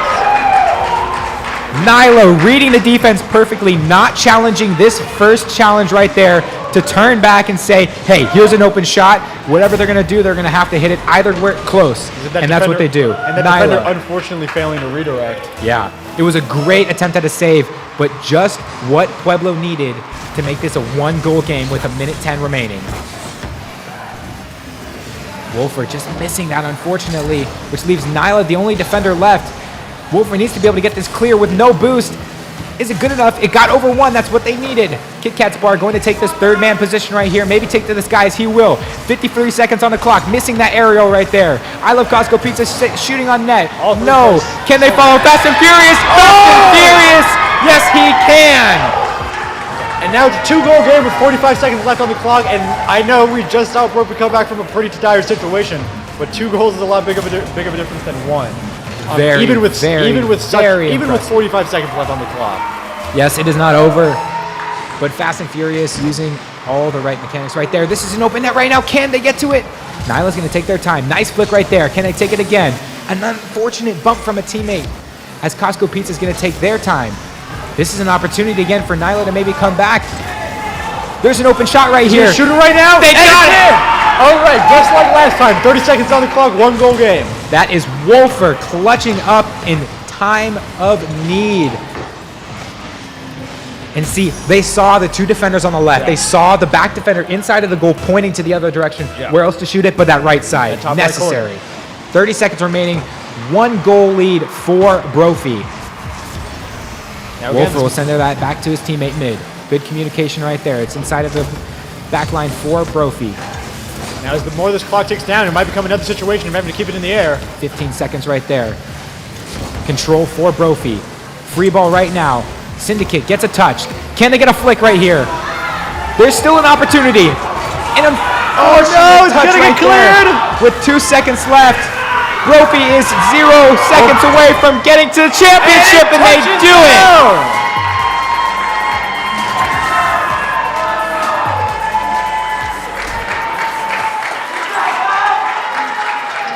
Brophy just barely holding on, preventing another overtime game there. And Brophy College Preparatory makes it to the championship final stage. They will go up against either Nogales or Valley Christian High School. Yeah, what a series. Yeah, the winner. What a series. I mean, incredible play from both teams, first of all, I just want to say. I'm speechless. I'm speechless. That was just such amazing teamwork from both teams. I got to hand it to all 6 people up there who played today. Incredible. What a season for Pueblo, but it does come to an end as Brophy will go into the finals for a chance to win it all and maybe add more to that resume there. Yeah. Unbelievable. That's a great shot right there from Nyla. Wow. There's so many highlights from that game. So many highlights from this series. Honestly, this felt like a championship series. Without a doubt. I mean, Costco Pizza kicking it off really, really quickly for this series. Just there were so many shots where it's just perfect slipping by the defender. And I think it's like defender's going this way, you know where to shoot the ball. I think the highlight for that series was that overtime without a doubt. That 0 second goal to send it to overtime for Brophy to take that game 3. Amazing. Amazing. And then scoring within 7 seconds off of a kickoff. And 100% that really turned the game around for them because that led them straight into the victory that they just had now. Yeah. And I mean, it's just you take a look at these young gentlemen, competing for, a championship, Brophy, going back to the state championship to try and, put another title on that resume. We will find out who will they be facing next as Valley Crew and Pueblos will be, not Pueblos, Nogales will be coming up in the next state semi. So stay tuned. We will be right back and we will see you very soon. See you very soon.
Alrighty, folks. We want to give a quick shout out to our sponsors. The Arizona Interscholastic Association 2023 Esports Finals are brought to you by NextCare Urgent Care, Ottawa University, Arizona, Oregano's, Raising Cane's Chicken Fingers, Valley Toyota Dealers, and just a big thank you for them for making this event possible. All right, everybody, welcome back. We have got Game 2 of Rocket League Semifinals coming up. What an exciting first game, right? Brophy taking it in 4. I'd like to just give a thanks to our casters for absolutely having great commentary, great enthusiasm, and just giving us all a really good time. But for Game 2 of Semifinals, finding out who is going to be playing Brophy in the finals, we have Valley Christian, and we have Nogales. And I will send it back to our commentators, and we will get right into this.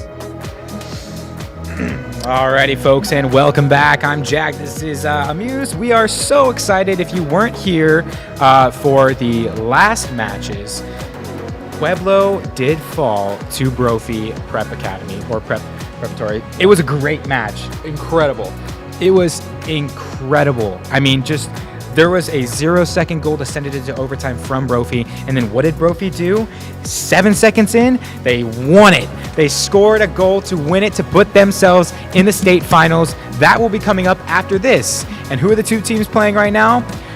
That would be Nogales, I believe. I think Nogales. I want to pronounce it correctly. Yeah. And Valley Christian High School. So I'm gonna do this one more time. Let's hear some Valley Christian High School fans in the crowd. We got anybody out there for Valley Christian? Come on. A little bit. We heard them earlier. And then Nogales, any Nogales fans? There we go. Yeah. All right. So we've got, these games are coming up soon. These young gentlemen up front on stage that you can't see right now, you will see eventually.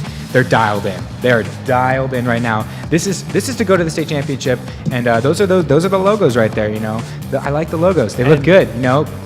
Shout outs to the creators of those logos. Yeah, and something I actually wanted to remark on. We talked about last time that Brophy was 9-2 and the other team was 11-0.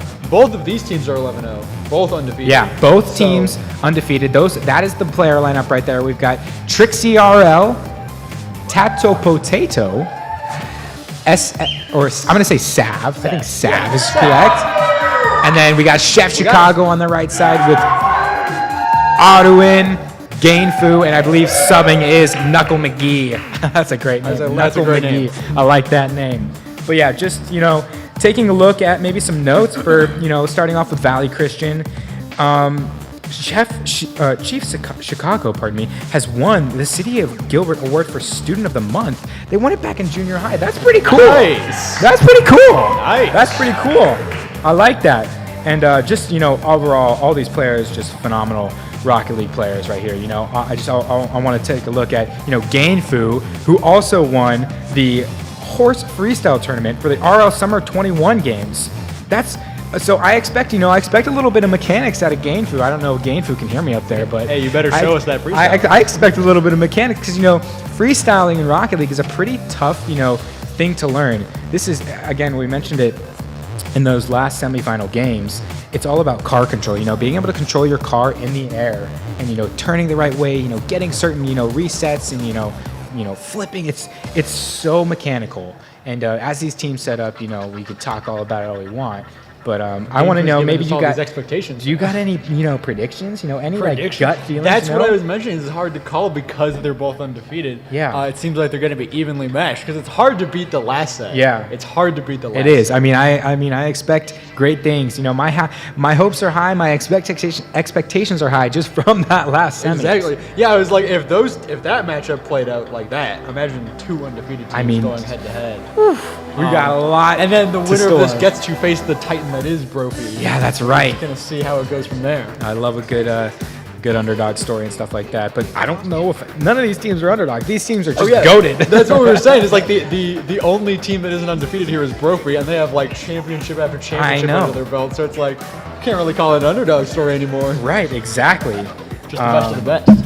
But yeah, it's just like every team here has worked so hard to get to this point, and we just want to congratulate all these teams that have put in the work, put in the hours, put in all of that time to get to this kind of stage and perform for friends and family and for all of you viewers watching. So if you're watching, leave a like, make sure share the video around, because this is some pretty fun stuff to watch. It's electric if I were to give it a word.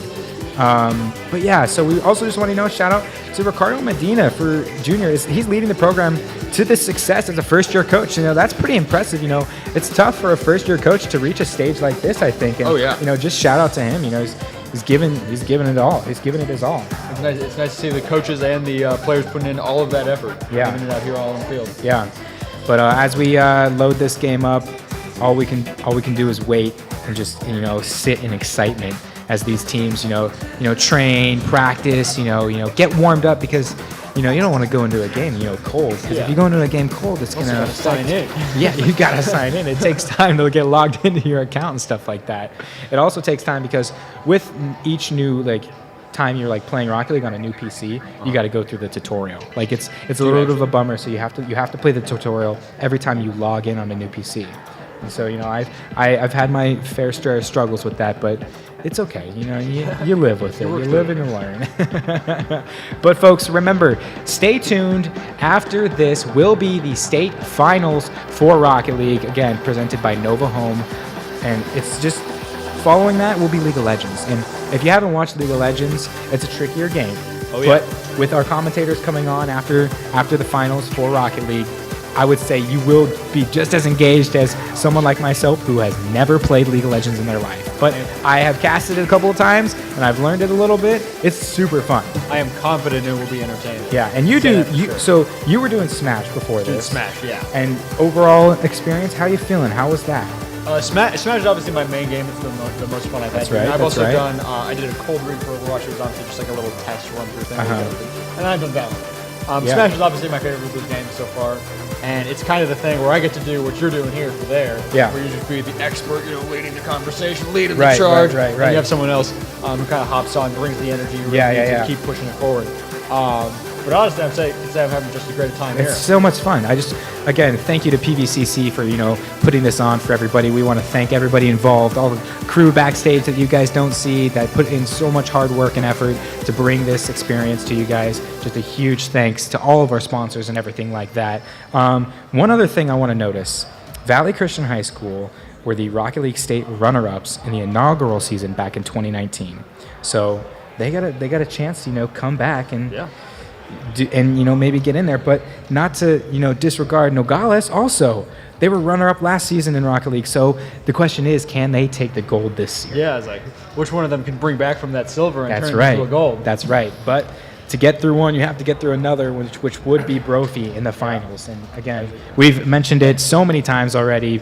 But if you didn't see that, you can go onto YouTube and look at GCU Esports. You can go onto the PVCC YouTube, I believe, as well, and look at their live stream. Rewind a little bit and watch that Game 5 series. It was only in 4 games because Brophy did take it in 3, a 3-1 lead, or a 3-1 win in that series. And it was, I think just one word right now, and I said it already, just to describe this Rocket League scene: electric. I say electric. It's just electric. The noise and the people just yelling and just it's like this is exactly what you want in a land of Rocket League. Yeah, this is what I missed. And again, just so grateful to be back here. But any notes? Any further notes? Well, no, that's actually just exactly what I was going to say. Where I was talking about, I was like, Smash is the most fun I have because it's the most informed I am. Oh, well, never mind. We're back into Rocket League. We're getting into Rocket League. There we are, folks. Game 1 underway between Nogales and Valley Christian. And a quick start right there for Nogales. It's Sav. It's funny because exactly what I was going to say is that even though that's a game I'm more experienced in, no game is as fast-paced and as electric as this one. That is and correct. That just goes to show exactly my point. I was like, right off the bat. Not even 5 seconds in. 5 seconds in, and we get a quick goal from Nogales. That's what we savvy call right there. offensive pressure. Wow. And there's Potato. He's going to take this right side, maybe take a pass off that sidewall right there. Here comes Sav again. Almost got that block right there. And a good block right there as well from Potato. This will go to the corner of Valley Christian as Arwin will take time to clear back mid to his teammates. There's Gainfu. This is that Gainfu man right there. That's the one I want to see freestyling. We'll take this front edge You gave post. us all these expectations. You got to pay off now. Using the Fennec car for Gainfu. As this is a free ball right there, a necessary clear. I'm using that word a lot today. I don't know why, but a very much needed clear for Valley Christian. As this will go back into Valley Christian's hands and stay in the corner of Nogales. And Sav, there's Arduin. Almost getting the block on that too. Good. Gainfu. I do like your word of the use, your use of the word necessary there, because like as much as you want to say like clutch or electric, it's like there's some parts where it's just like yes, that is the exact perfect precise exactly what play you you need. needed to do. Potato taking their time, 50ing it back into the center court for Nogales. It'll go into the back court for Gainfu, getting a touch in the middle, but just right back into the air it goes from Nogales. This ball has been in the air for like 10 seconds now. As it'll finally touch the ground from Ottoin, and it'll go right back into the air. Ottoin getting a nice demo. There's Gainfu. Can he get the double tap off the board? No, it'll be cleared to the side from Nogales. And another 50 right there. Need that boost right there from Trixel. Potato taking the mid boost. Maybe getting a freestyle. A little ceiling shot right there. A little too much power though. It's cleared across the field. Trixel hitting that back into the center right there. Valley Christian getting a nice little center ball, trying to get some pressure right now as they are down by 1 with 2 minutes and 50 seconds remaining. But Sav gonna get a flipper set. No! And is that? Oh, I thought it was an open net right there. Trixel getting back on time as Potato will try to clear that into the mid. Nice demo right there from Sav. Good fake right there. He gets it around 1. It's an open net. Can he No! Incredible fake right there as Potato will put that back into the mid. It's another mid. Literally it's another center ball. Such a perfect fake of your movement, but just unfortunately not able to fully capitalize off of it. Oh man, I love faking. When I play Rocket League, I go for fakes, and that was like so awesome. 0 boost from Chicago. Potato, can he get a shot on it? It's above the crossbar right there. He's not going to be able to let that one fall as Sav is just trying to get back on defense right now. On offense, and it's Ottoin. Wow. I believe that is the first goal from Valley Christian. That is the first goal for Valley Christian. 2 minutes left. So already so many close calls. Yeah, so what Nogales was doing right there is they were trying to clear that to the corner to be able to get that boost and take control of it up the wall. But it was just a little too powerful. It actually bounced off the corner into mid and let Valley Christian tie this game up. Ooh, Trixel blocking their teammate on accident right there as Gainfu will put power into that as they'll take the corner boost from Nogales as well. There's Ottoin doing as much as they can. Chef Chicago getting a nice actual mid pass. Here's Chicago again. Can he get another mid pass? He's going to let that one fall. There's a shot on net right there from Nogales. That one won't fall in as well. Another shot on net, but there's Ottoin to send her into the middle.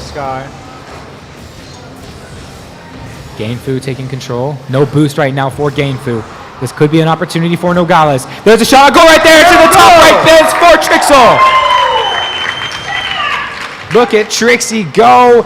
Using this communication, there's no way this was not communicated right there. Yeah.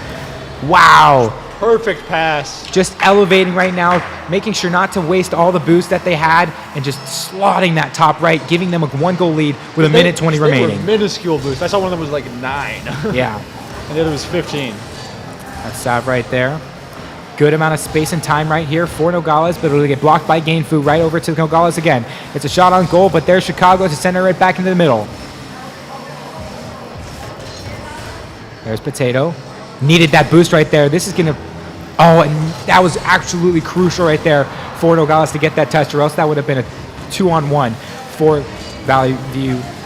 There's an opportunity, and there's the goal! From Sav.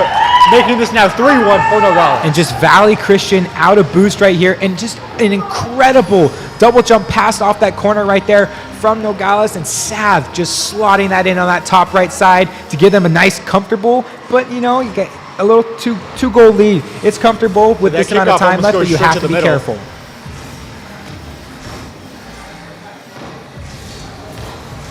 Sav going to take it to the wall. We'll get a nice clear shot into the middle right there, but it'll be controlled by Valley View. This is a center ball right there. No touches from Valley View, except there goes Gainfield. Look at that touch right there. Another center ball into the mid right here for Potato. 30 seconds remaining, 2 goals to make up for Valley Christian. That's a good clear right there. This is an opportunity for a shot right here, but Gainfield cannot get that one to fall. Still a strong save from Nogales. 50 right there. Game 1, 10 seconds just remaining. There's Trixie. No, can't get that center ball in. Going for an extra Another goal. shot on goal right there. An incredible save right there. 2 seconds remaining, and unfortunately, Valley Christian will not be able to hang on. Nogales takes game 1. Yeah, I was like, Nogales takes game 1. Very clutch save, but just not enough to save that game when it's already that late. Yeah, and great stats all around from Nogales. You know, you had 2 people getting involved in scoring right there, and it was just like, it just seemed like, you know, it could have been a little bit of nerves maybe, but it seemed like Valley Christian was just a little condensed. It seemed like they were a little tight on defense right there. So maybe they'll loosen up a little bit, take their time, you know, figure out maybe, you know, just spread out, you know, do everything that you can to, you know, bounce back and get game number 2. And now we see the coaches coming in for some advice, actually about to walk off themselves. Yeah. Alrighty, folks. So as we wait for game number 2 to start, we want to congratulate Nogales for getting game number 1. And that's what you need. So with game number 1 means they only need great interaction with their crowd members. They only need 2 more wins to reach the finals and face off against Brophy. That man. This does I'm put so Valley Christian in a excited. tricky position, and here we go to game 2. Kickoff goes straight to Nogales' territory. Chicago trying to direct that back into their own net. Oh my goodness, almost got that shot in. Gainfu was not able. Luckily saved his boost right there, but there it is! Nogales, 15 seconds in, and Trixie will put 1 on the board. What was it last round? What was it, like 5 seconds? It was 5 seconds. 15 seconds? What's the difference? Well, the difference would be 10 seconds, actually. I was like, I was like, actually 10 seconds. So only 15 seconds in, Nogales is taking a 1-0 lead, keeping the momentum from game 1. Again, just taking those, quick offensive goals. There it is again, that cluttered defense right there from Valley Christian. A nice center ball off the corner right there from Potato, but no one to follow up. Oh, almost followed up right there. Chicago playing this back post right here, making sure that he's going front post right there. No boost right now. That's an open goal right there for Potato.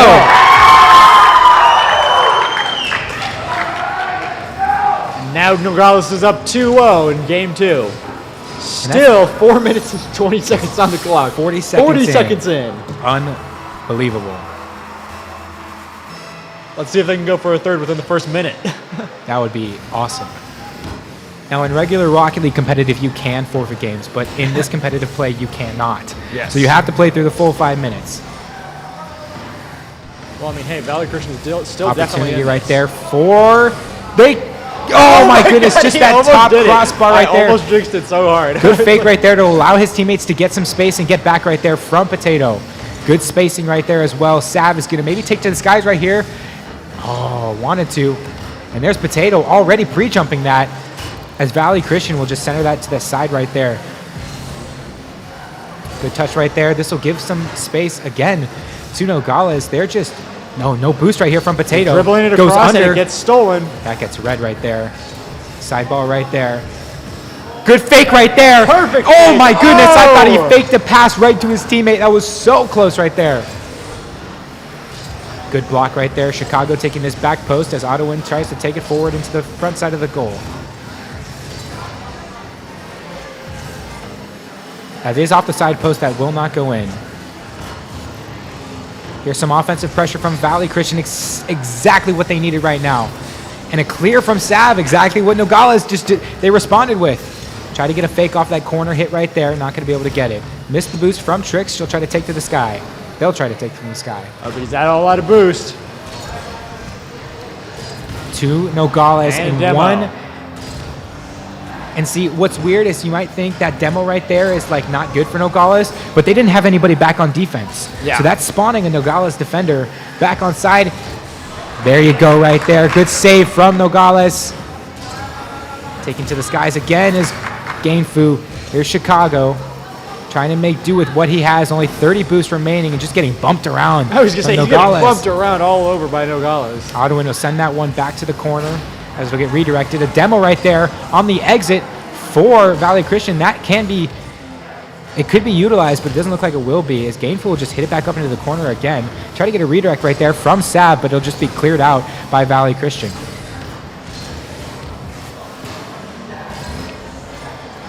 Nice high center ball right there. A little bounce pass right here. A bump could really work out. Doesn't get that. Potato got control. Can he get past 2? Perfect No. control. Ah. Trixie. There's Sav. On the attack right now is Valley Christian. Not able to connect. Trixie taken to the skies. No boost. Do they get the flip reset? They do. They tried to must you. They did not get it off, though. I was about to say, I was like, is he going for a flip reset? Here comes a pass. This could be a shot. No boost right now. It's an open net. No, it's saved Very by close save. Nogales. Minute 20 to go. Passing it off that wall there, passing it around.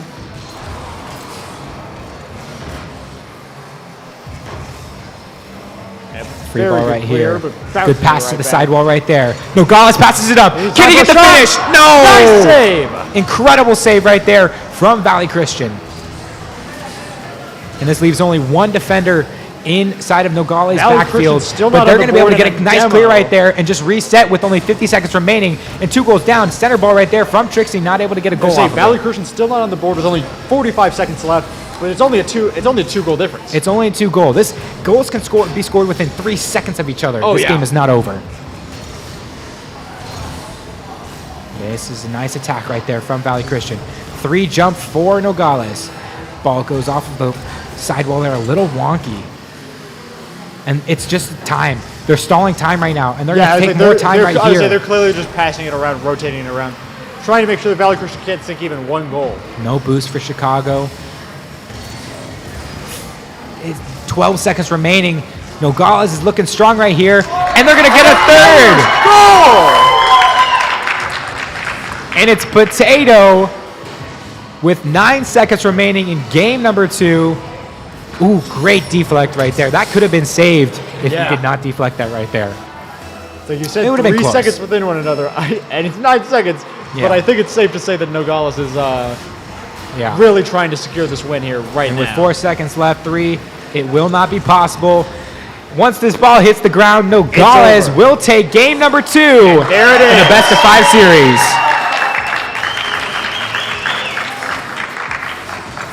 Say a much more dominant, but also methodical lead there, where it's just goal, goal. Let's just stall out for another couple minutes. No, yeah, as we like- pass back and forth, and then just goal to truly just sink that fate. That's right. And that means Nogales is 1 game away from the state finals, folks.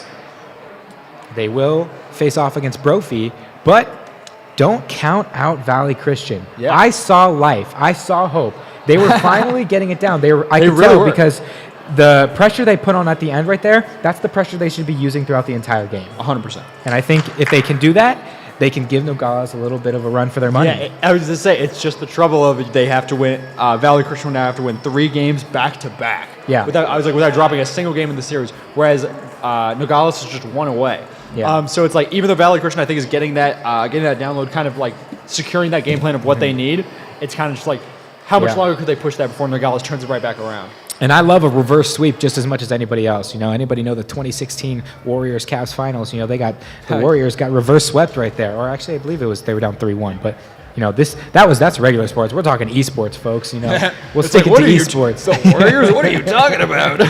But yeah, so a reverse sweep could come to Valley Christian if Nogales can't pull off another win. So we will we will await this next game as, we're taking a little bit of a timeout, a little bit of a break, Make sure to stay tuned, folks. After this will be the finals, and then following the finals is the League of Legends final tournament. So I believe the semifinals were already played. Yes. So they will be playing, I think it is a best of 3. Really? I think it is a best of 3 for the League of Legends finals. So make sure, if you guys like League of Legends, if you like esports, it's all about competitiveness. And, if you want to watch that, say, on the subject stick of with Rocket us. League. But with that said, game number 3, can they do it? Nogales get to the finals. I was going to say, on the subject of Rocket League for Valley Christians, to be fair, nothing will stop a win streak, just one loss. Exactly. Tricks will take to the sky. Get If another they- touch off the ground right here. A good bounce pass right there. Can it get another one off the top? And no! Nice save from Incredible Valley save Christian. right there. And another incredible save right there. Potato going to take this mid boost right here. Try to do all that they They're can. really- This is coming off the side. Nice down pass right there into the corner. Really focusing on the defensive coverage right now as close as the ball is to their own goal. Sav waiting Can for they a touch. clear it out first, though? Tricks blocked. getting that touch right there. There's Sav blocking his own teammate's They're shot. But blocking that's his own honestly teammate's okay shot. because there were defenders right there. So, try to reevaluate. Here comes Yes, I something think from he was- Potato. A nice cross right there. It is a center ball, but not going to be I able to think he was connect. blocking his teammate's shot just to maintain control of the ball for his own team. Sav. There's Tricks. They're just, wow! Oh no! No way! No way! No way! Let's see that Look replay. at this redirect. He passes it back up to his teammate, and just Sav spirals is it able over. to connect, and Chicago just inches away from saving that first goal from Nogales. As he passes it, it's passed back and then just bumps it right over the defender. Wow. With only 4 minutes, just under 4 remaining, Nogales has a nice 1-0 lead. There's a nice shot right there. It's just, oh my goodness, they pitched it out. A great save from Valley Christian, what they needed. Taking it to the fence. Here's Sav with the freestyle. Can he get it off the backboard? No, Not it's blocked. yet. There's Gainfu. And it And they is push it right Trixie getting a second goal to put 2-0 lead up for Nogales, and they're 3.5 minutes away from possibly being in the finals. I think it really is just their really solid structured teamwork so far. Yeah, it seems It's like already they've got putting them- great. They get in the lead so fast. They got just keep great building. spacing all around. Gainfu's going to take his time right here. He'll be handed right back away and go into the corner of Valley Christian. We need some offensive attack right now for Valley Christian to put this game back in for them. There's Potato. Not able to get that boost. That's actually huge for Valley Christian. But it's just stopped right there for Trix. And is it going to get pinched in? No, Sav right there to save it. He'll take to this guy's right here with 0 boost. Just kind of send that forward. Can he get a nice shot? Oh, what a save from great Gainfu. Pre-jumping that shot. Unbelievable. Demo right there from Chicago. He'll also take it to That this sends guy. them right back to the goal. No flip reset on that. Tries to Zero center it boost. mid. Still center ball Off the right here backboard. available for Valley Christian. Nobody has boost. Yeah, it's like they're all I mean, starving. everybody's got 0 boost right now. Potato jumps for it. He's in their back net. Sav spacing just so well, knowing that he doesn't have any teammates behind him, so he has to play farther back. Going for There's this shot. Gainfu. No boost right here for Trix, but they're going to be able to get that Perfect middle. redirect.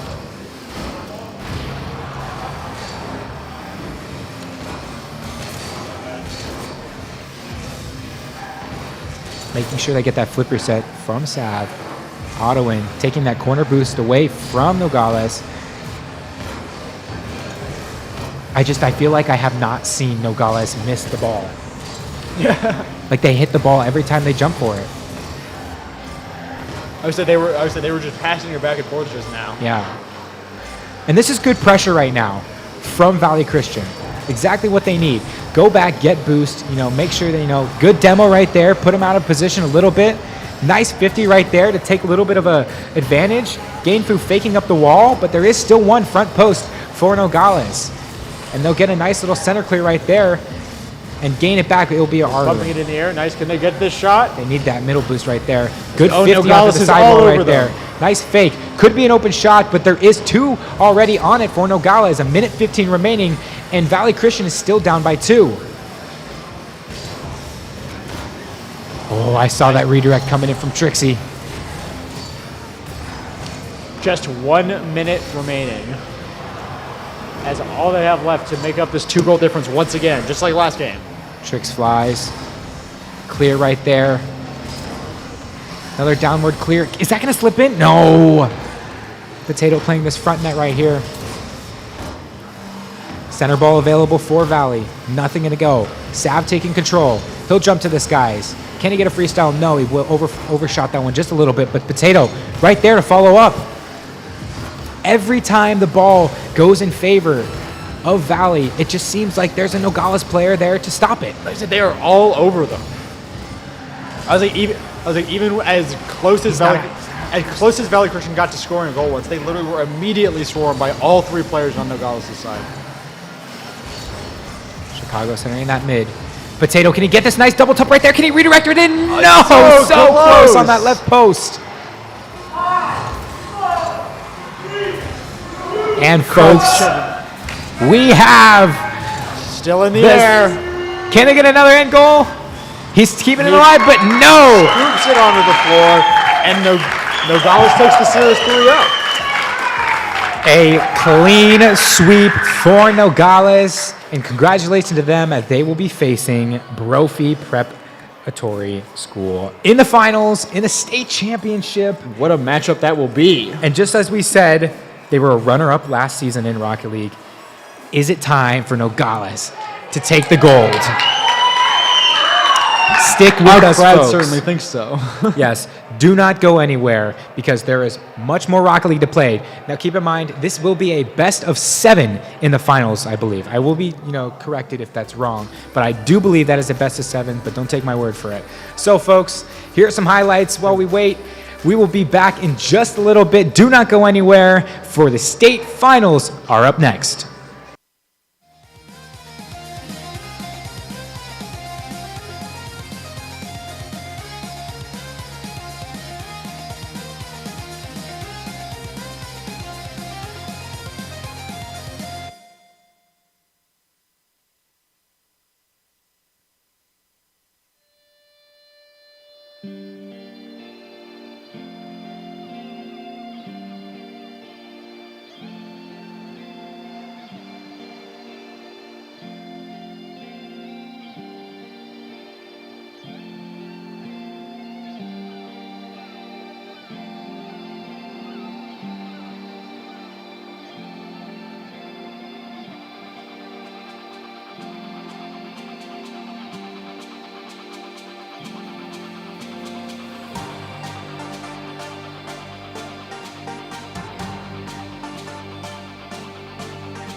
let's give a quick shout out to our sponsors.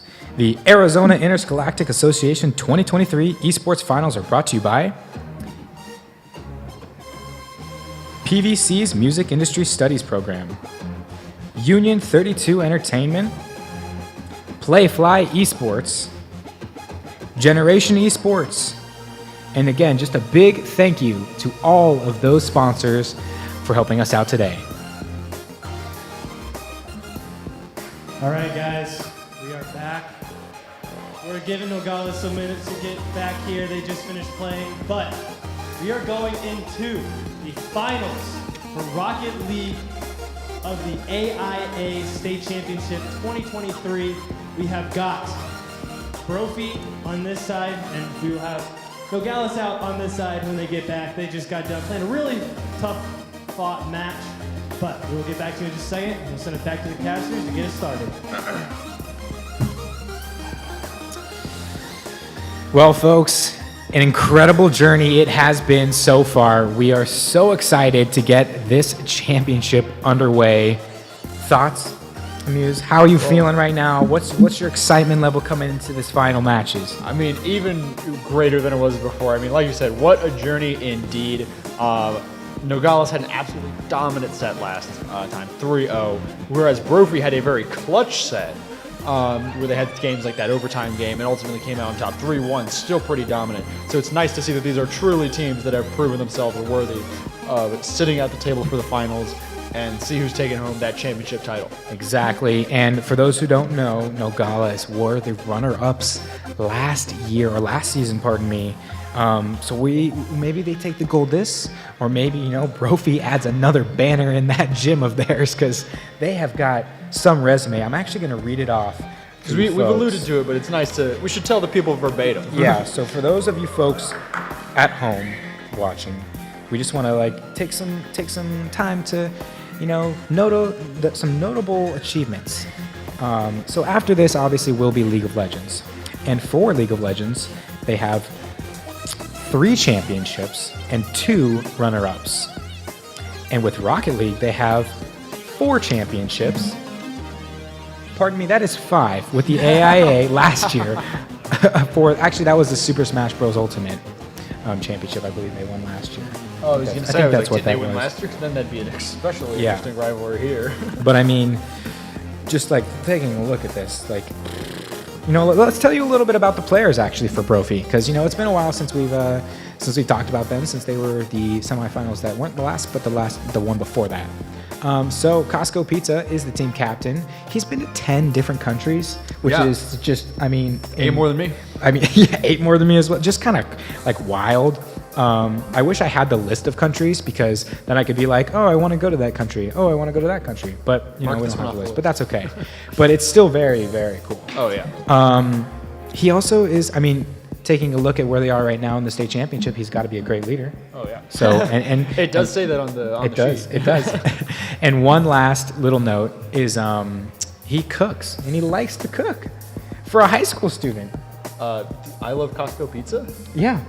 I love Costco Pizza. He would just eat Costco loves to cook. And I guess his diet doesn't consist of 3 times a day eating at Costco, which is it is cost effective. It is. You're right. It is cost effective. But yeah, so that is Costco Pizza. I love Costco Pizza, who we will see, I believe, very shortly playing for Brophy. And taking a look at Kit Kat's little bio here, he's a new addition to the team this year, actually. And he enjoys playing car soccer just as he much likes playing regular soccer, which is really cool. Because I think what you can do is take, kind of ways to play in the physical soccer sport and kind of apply them a little bit in the virtual soccer that we're playing today. So yeah, that's pretty cool.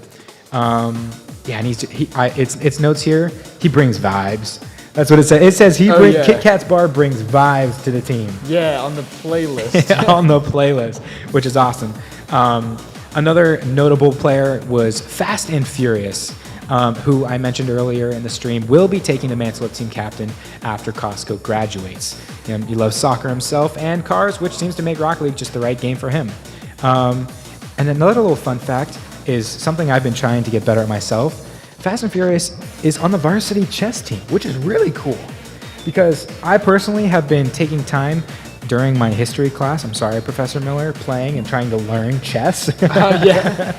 So I mean, maybe I'll have Fast and Furious give me a lesson or something. It's funny. Like that. I was gonna reference chess earlier when you were talking about how you've been like saying over and over again, like, oh, what a necessary play. I was like, Yeah. well, it's just like in chess with a forced move. It's That's like, right. It's literally just like this is the thing you have to do to win. Exactly. So you know, he's got some achievements under his belt. I mean, varsity chess team. That's pretty cool. That's a bragging right there, I think.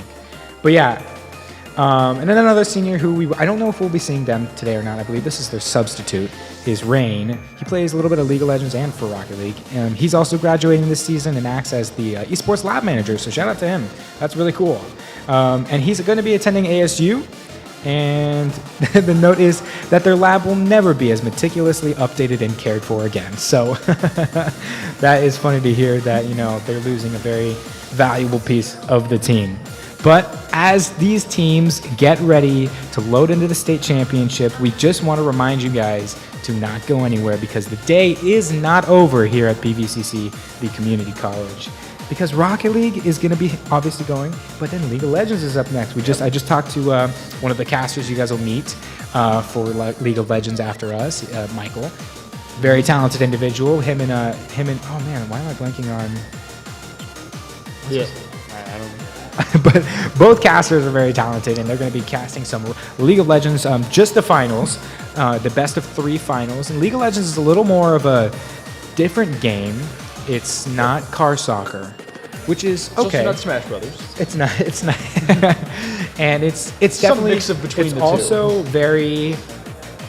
God, what's the word? I would say it's just so Methodical? Yeah, methodical. That's a good word because you have to choose the right characters to counter different characters. The pace is very different from Rocket Yeah, League. definitely, because the start of the game of League of Legends is a little bit slower, and then as the game progresses, it gets a little bit faster, more eliminations happen, and it gets a little more hype. So hopefully they bring some excitement to the table as well, as those teams are probably walking into the arena soon enough.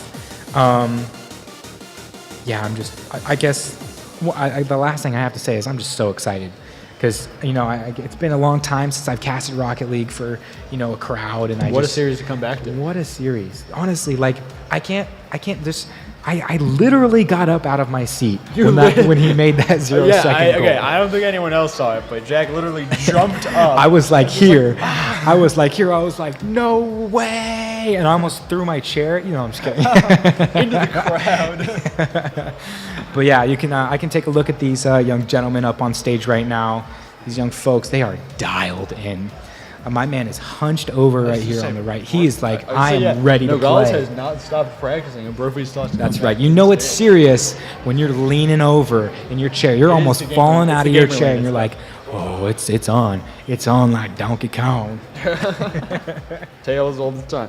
Yeah, it's so true. That's what I was saying. It's the Nogales has literally not left it. Well, they left this room briefly, but they've been practicing ever since they came back in after like a 2-minute break. And that's actually something that can affect a series is, does Brophy's time off? I'm sure they were practicing in the room across from us or somewhere around us to keep warm. But, you know, with Nogales, you know, coming off of that strong 3-0 sweep, that's momentum they're bringing in to this championship. And they want this goal. Whereas Brophy has had to wait. Yeah. I do prefer that maybe they were practicing in another room. I actually don't know if they have any other pieces set up. I was here yesterday, actually, and I was taking a look around campus. I had a friend, Ryan. He was showing me around. Shout out to you, Ryan. And he was showing me, this is a really nice campus. Yeah. PVCC is a really nice campus. It's like, it doesn't seem super big from the outside, but it's huge. Like, we were over in their library. Such a nice library. They had a computer room, and it was like their media room, and Ryan showed me that. It was super cool. Yeah. And, you know, thank you again, Ryan, because, like, you know, sometimes people just don't notice how, like, nice some things are on the inside. You can't judge a book by the outside. Because, you know, when you think of Arizona schools, and you think of the desert, and you think of bland. But if you go to Grand Canyon University, it's nice and vibrant. The colors on the inside, you know, we paint our buildings like super like bright purple, and we got green and like yellow. It's like I know we're being paid to say this, but I'm not being paid to say this. No, I'm not. I'm being paid to say this. I'm being completely honest, and that's exactly what it's like here. I mean, PVCC. I think I was told that it's mostly known for their whatchamacallit, the arts. the art community here. Really? Yeah. I'm an art student myself, so I might have to check it Yeah, out. I know. I mean, I was seeing some sculptures and just some paintings and stuff like that. They got some talented individuals on campus. That's awesome. Yeah, it's impressive, and definitely something that I'm glad to have been here. Yeah, it's always fun to contribute to another person's scene, especially like here where it's like a high school event. It's like literally just the next generation of esports. Yeah. Kind of getting fostered right now, and it's really cool and just such a pleasure and No, definitely. I mean, and a blessing to be able to be a part of that. Maybe some of these students, besides the couple of students that are going to be graduating towards Arizona State, Rain for Brophy. Some of these students are probably, touring this right now. Maybe looking at this campus, thinking, "Hey, this is actually like." So maybe go to PVCC. Like a possibility. Maybe go to GCU. Yeah, Ryan was telling me, their esports club, it's on the come up right now. It's looking good. It's looking good, and I can assure you that this is definitely what you want as one of your options. Oh yeah. It doesn't get better than LAN video games. Like, this is exactly what high school kids dream of, and dreams are being made today. I definitely did as a kid who grew up in Arizona, and I never really had extracurricular opportunities like this. Yeah. It's actually very cool. During to go all the way. During the COVID season, when school was like on a halt and stuff like that, everybody was doing online. Me and my buddies, we put together like custom tournaments. But we're just going in game, folks. I was all serious and I was all like emotional and like. Production. That was a little bit loud. Pardon me. Yeah, I was like literally without it. Yeah. Moment to even think, we are already off to the races. I just got interrupted, but I'm totally okay with being interrupted by game one of the state championship. Brophy versus Nogales. Here we go, folks. There's already a super close save there. Just 30 seconds in, and it seems that Nogales is keeping pressure right here as there's Brophy, fast and furious, who will be taking the mantle of captain after this season, is clearing it out. There's Costco Pizza again, who will be graduating. So congratulations to him again and all the other students graduating this year. There's Trixie doing all that they can right now to get this momentum flowing as they did just last series in the semifinals with that clean 3-0 sweep. Nogales coming off a win and Brophy coming off a rest. We're going to have to see whose momentum is stronger here. That's true. That's and true. I think that's going to be set. That precedent might be set by just who even gets this first goal. You got to get a nice clear right there. Definitely need that clear right there from Costco Pizza. If he doesn't get that clear, that ball is going in the net. 3 on. Corner ball. Bump right there from Nogales. Kit Kat bar. Zero Keep bumping boost. it back into the wall. Yeah. Nobody's gotten boost in the last 25 seconds. Yeah, but I was just saying, like, none of them can control the ball because nobody has boost, so it's just bumping clear off right the there. wall Nice over back and pass over right and there. over. Costco Pizza's going to take control of it over in this midfield. Nice pinch on the wall right there, but it's denied by Nogales. There's Potato. All the way across, but it is saved by Nogales. Saab sending it in. Good corner cross right there. Take control of it, but Nogales also taking control. And Potato, what a clear, what a redirect. Is that going to go in? No, and it's saved. Stop that ball from rolling. Kit Kat's bar, 0 boost right there, but Costco's got plenty of it to spare. They need to clear right here. Oh, he bumps his own teammate. Almost halfway into this game and no goal scored yet. Like we said, truly some titans of the sport playing right now. Had a great center right there for Nogales, and they still maintain boost. control. And that could be all 4 players right there near the ball. Missed it. This is a close game if I've ever seen one. Literally, almost more than half of the game over. It's again back and forth right there. Necessary again. Brophy right there doing all that they can. Opportunity. There's Sav. Trying to take control of this right here. And he might accidentally send it that mid. It's going to be far off that left post right there. Costco Pizza taking the corner boost from Nogales as Nogales goes on the attack. Nice right there. Maybe got a flip reset off of it. No, gets bumped by his teammate. But he landed shortly after.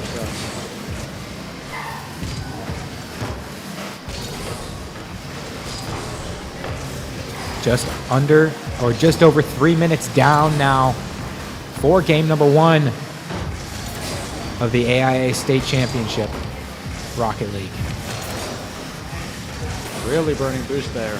No boost. Good center pass right there. This could be an opportunity. Costco Pizza has a little bit of What his up? boost. Flick, that's good flick And he's right there. already out. There's Kit Kat Bar. A Here comes minute and 20 Nogales. seconds left. That's a Still back post no right goals, there. but here comes an opportunity. It's a shot on goal right there. Can they get it? Oh my goodness, it's Sav! Sav in the right place at the right time. Nogales takes the Backflipping. first goal, not a minute too soon. And in fact, there's only a minute left on the clock. Minute 15. That's the first goal of the entire game. Let's see if Brophy can even that up. Can they hold on? Again, mentioning that they were the runner-up last season and want this gold. Nice dunk right there. Can they get the nice finish? No. Comes Brophy on the attack.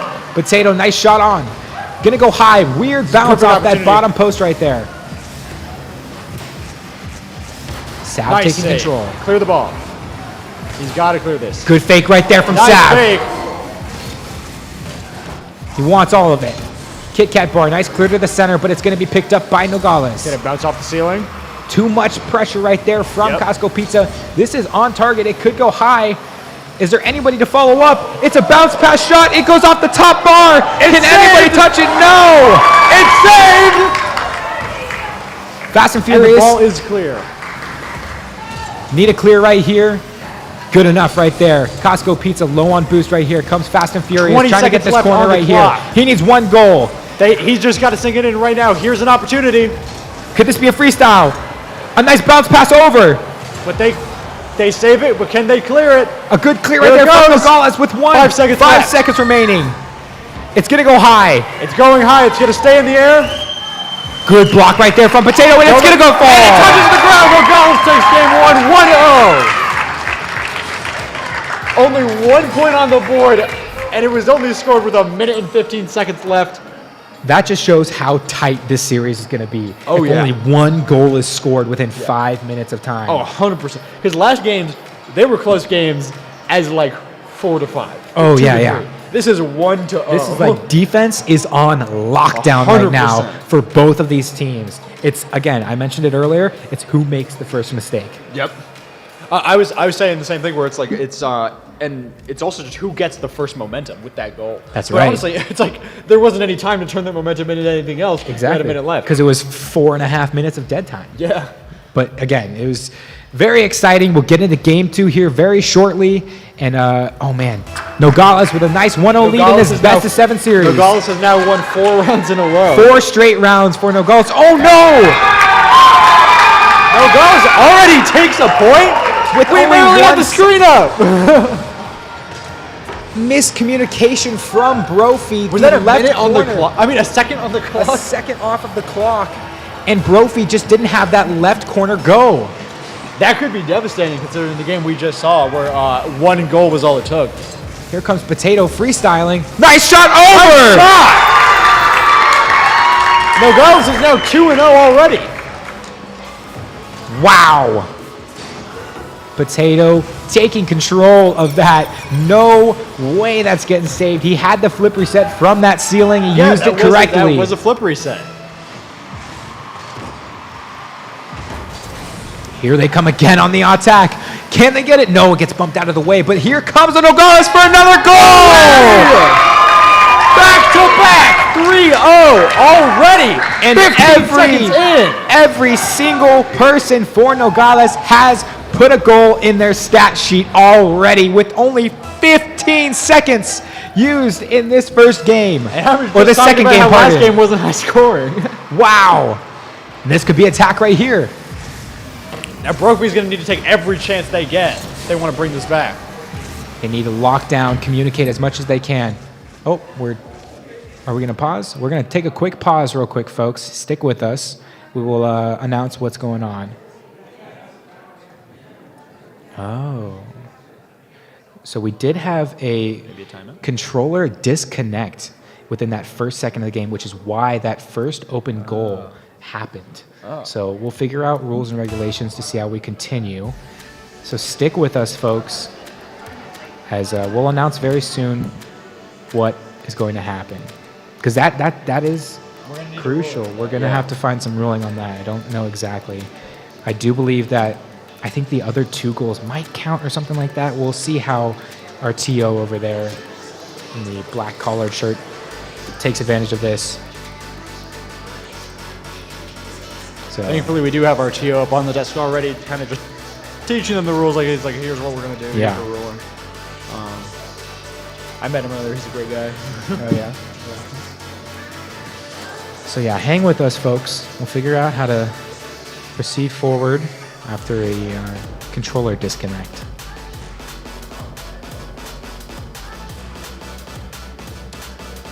I mean, the big question is really whether or not they play it out. But who can say?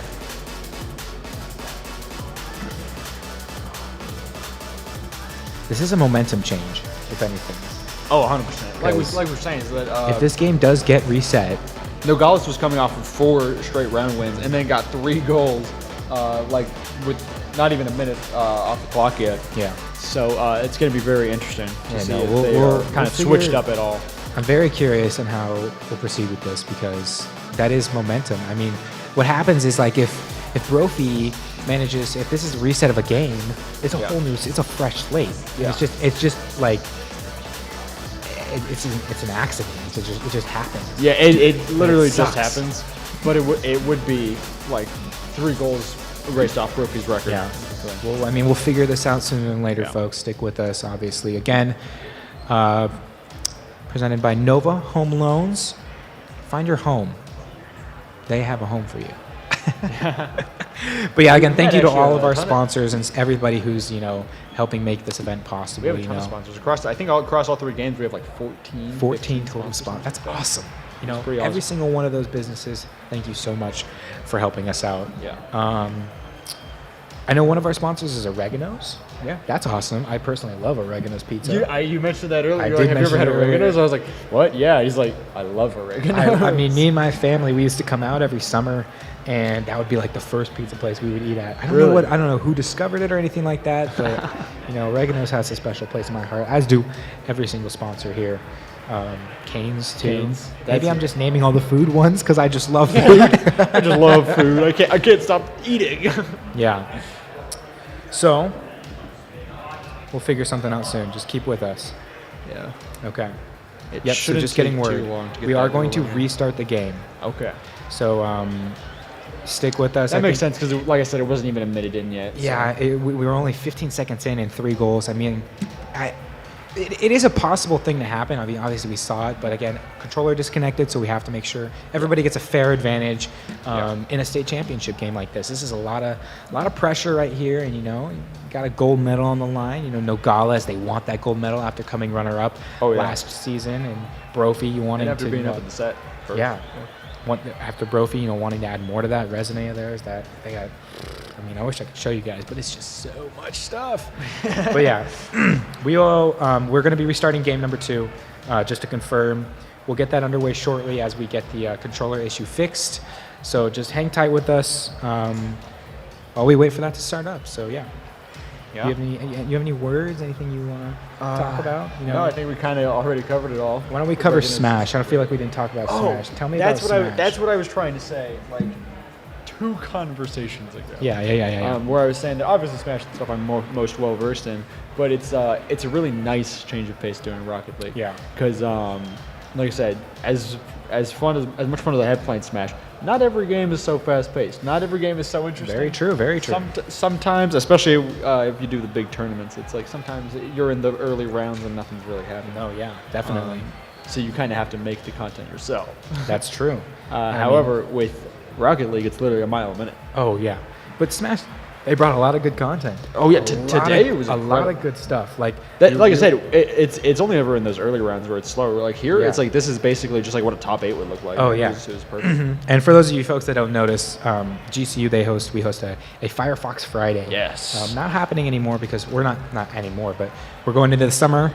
So GCU's semester is ending this Sunday. Once next semester rolls around, every Friday, Every about Friday, 7 p.m. If you're a Smash player and you're in the Arizona area, the Phoenix area probably, because you could be in like Flagstaff. But if I know. I've heard stories like people from Flagstaff will come down Oh, and yeah. stuff like that. Like it's one of the bigger Tucson. events They're from in Tucson, yeah. Yeah, the Phoenix area. It's crazy. So again, if you're a Smash player, come on down to GCU during Firefox Fridays. What time do we start normally? Bracket usually starts at 7:30, but we like to have everyone in the room at 7. Yeah. So yeah, if you're a Smash player, come on down. That's the event I usually commentate, Firefox Fridays. Yes. A very, very fun event. But in today's earlier event for the semifinals and finals, I talked to you earlier about the Ice Climbers play that we were seeing. Oh my gosh. Crazy. Like, I mentioned it again. The more I watch people, like the more I watch better people than me at games, the more it makes me want to play them. Yeah, And 100%. That's the thing. I was so content for a bit to be like, you know what? Maybe I am just a caster forever. Maybe I'm like retired from competing, and then I compete once, and I see other people perform, and I'm like, they push me back in, they pull me back in. It's too much fun. It is fun. It's like stuff like Smash, stuff like Rocket League, stuff like League of Legends, stuff like Street Fighter, just like everything that's out there. It's just so great. That's why I said it's really cool to have this many sponsors support an esports event, and to have an esports event that supports so many high schools. And like I said, just get a lot of people who's into this great hobby we all love. Yeah. It's a great career even. But we also just want to give a huge shout out to PVCC Esports. Oh, yeah. What they have put on here is just phenomenal. The setups they have, the crew that they have working right now, everybody is doing top-notch tier work, and they are growing so fast. So again, if you're in this area and you're thinking of touring campuses, PVCC, the Pacific Valley Community College, is a great place to take a look at. 100%. So yeah, we're just getting word. We're coming back again. PVCC Esports, putting this on. I'm grateful, and I'm very thankful Very to blessed. to have this opportunity to share with all of you at home watching. But Here with we go. that, To the no res- more the motion. res- We're going back into game number 2 after an unfortunate controller disconnect. Oh my goodness, Nogales taking no time whatsoever. Run it right back, they said. 5 seconds in, another goal. They said, run it right back. Sav was just, I'm going to take over. 5 seconds in, whether it's 1 second or 5 seconds, Nogales is on the board. And like I said last time, one goal was all. Yes, one goal was all it took in game 1. So who knows where this could lead already. This is already a great opportunity for a goal for Nogales. Bouncing off the wall. Just this pressure. You got 3 Brophy. Yeah, Brophy's defense has been incredibly strong this series. There's Trix waiting for this ball to fall, containing that. 0 boost, not going to be able to get that corner boost, and here's comes Costco PC.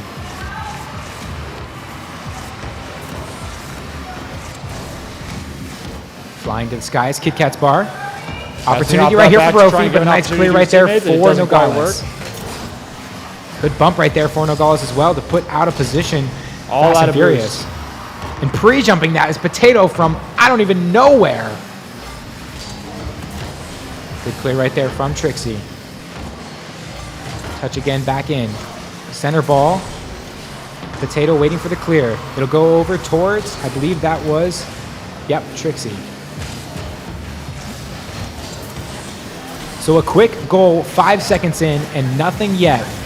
Nothing since about a minute and 10 seconds after. But on the attack, can they get a bump? No. Very nice Here comes save. Sav back into the center ball.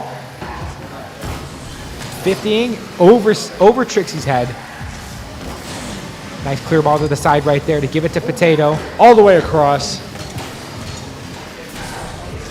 Free ball in the center right here. They'll 58 out. Goes towards Nogales corner.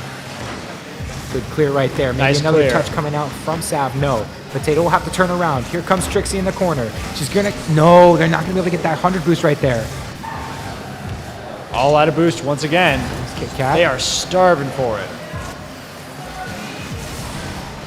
There's Trixie. Trying to contest this ball right here.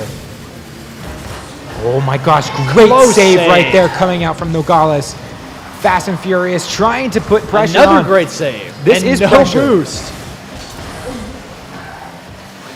And a free ball right here. This could be an opportunity for Nogales, but it'll be cleared to Not the quite. side. I say not quite in that tight pocket they needed. Gaining the ball is Fast and Furious. Not getting the fake, and that's teammate gonna be was it. too close behind. It's Trixie for a goal.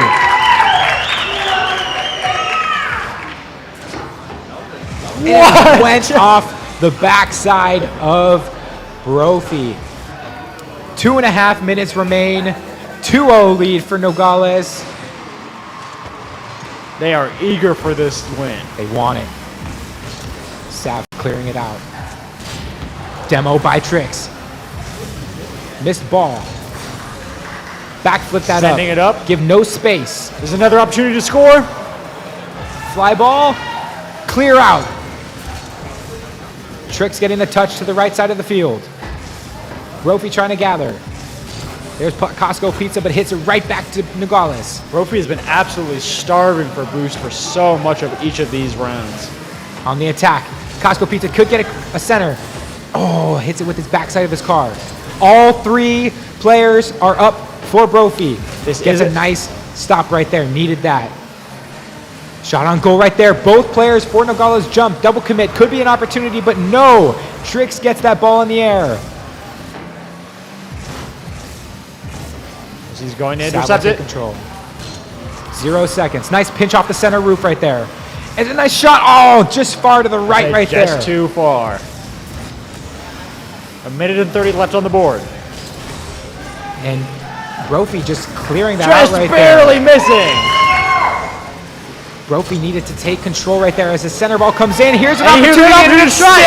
Great amazing save right there. They're just giving the ball away right now. They have to maintain control. They have to be able to going find up a way high. to set this up.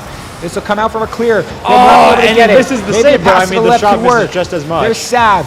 2 jump for and 1 minute on the clock. An amazing block right there again for Brophy. I want to know how many saves they have. Like I said, there have been so many close calls on both sides. It's amazing there was only 2 goals on the board. Nogales will pinch that away, try to clear that ball out. Here comes Fast and Furious. Gets denied. Another block. Back into Brophy's defensive area. Centering it or across that. Here comes Sav.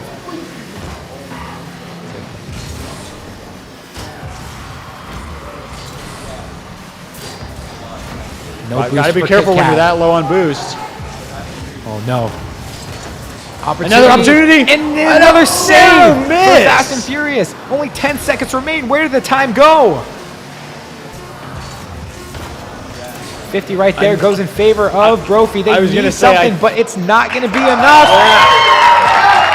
Nogales will take game number 2 of this best of 7 series. So yeah, that 50 came up, and I think instead of just deciding to shoot it, that player from Nogales just said, I'm just going to turn the car up to try and block the ball. Yep. Make sure there's no scores. Yeah. Because as long as there's a 2-point lead, there's no shot they have with the exactly that. And it's just, I think the momentum that they had from that last semifinals. And it's just like, I don't want to say that, you know, taking a break of like playing is like the reason why Brophy might be struggling right now. But I do think that momentum does play a role in like the confidence that these young men have in playing in this championship series. Yeah, because I mean, like we said, not only are they 2-0 in this set right now, Nogales is technically 5 straight wins. Yeah, 5 straight wins as we hop into game number 3. And this could be Nogales' last game for this championship, but Brophy could just as easily turn it around because we know how far they've come this season. We also know that Nogales likes to score early, so let's see if they can do it.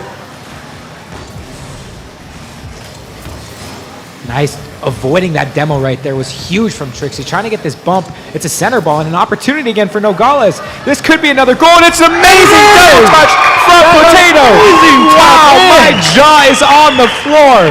Potato is taking over. That amazing double tap. He uses the backside of his car to put that in the top part of the net. Yeah. Wow. And again, 12 seconds in, Nogales is on the board. If I'm not mistaken, Brophy hasn't scored in this set yet. Yeah. Oh my gosh. And it's again! Ooh, it is an accidental, a false clear from Costco Pizza. Gave a nice crossbar touch, and who else is going to follow it up but Potato, who just had that nice double touch, giving them a 2-0 lead only 31 seconds into game number 3.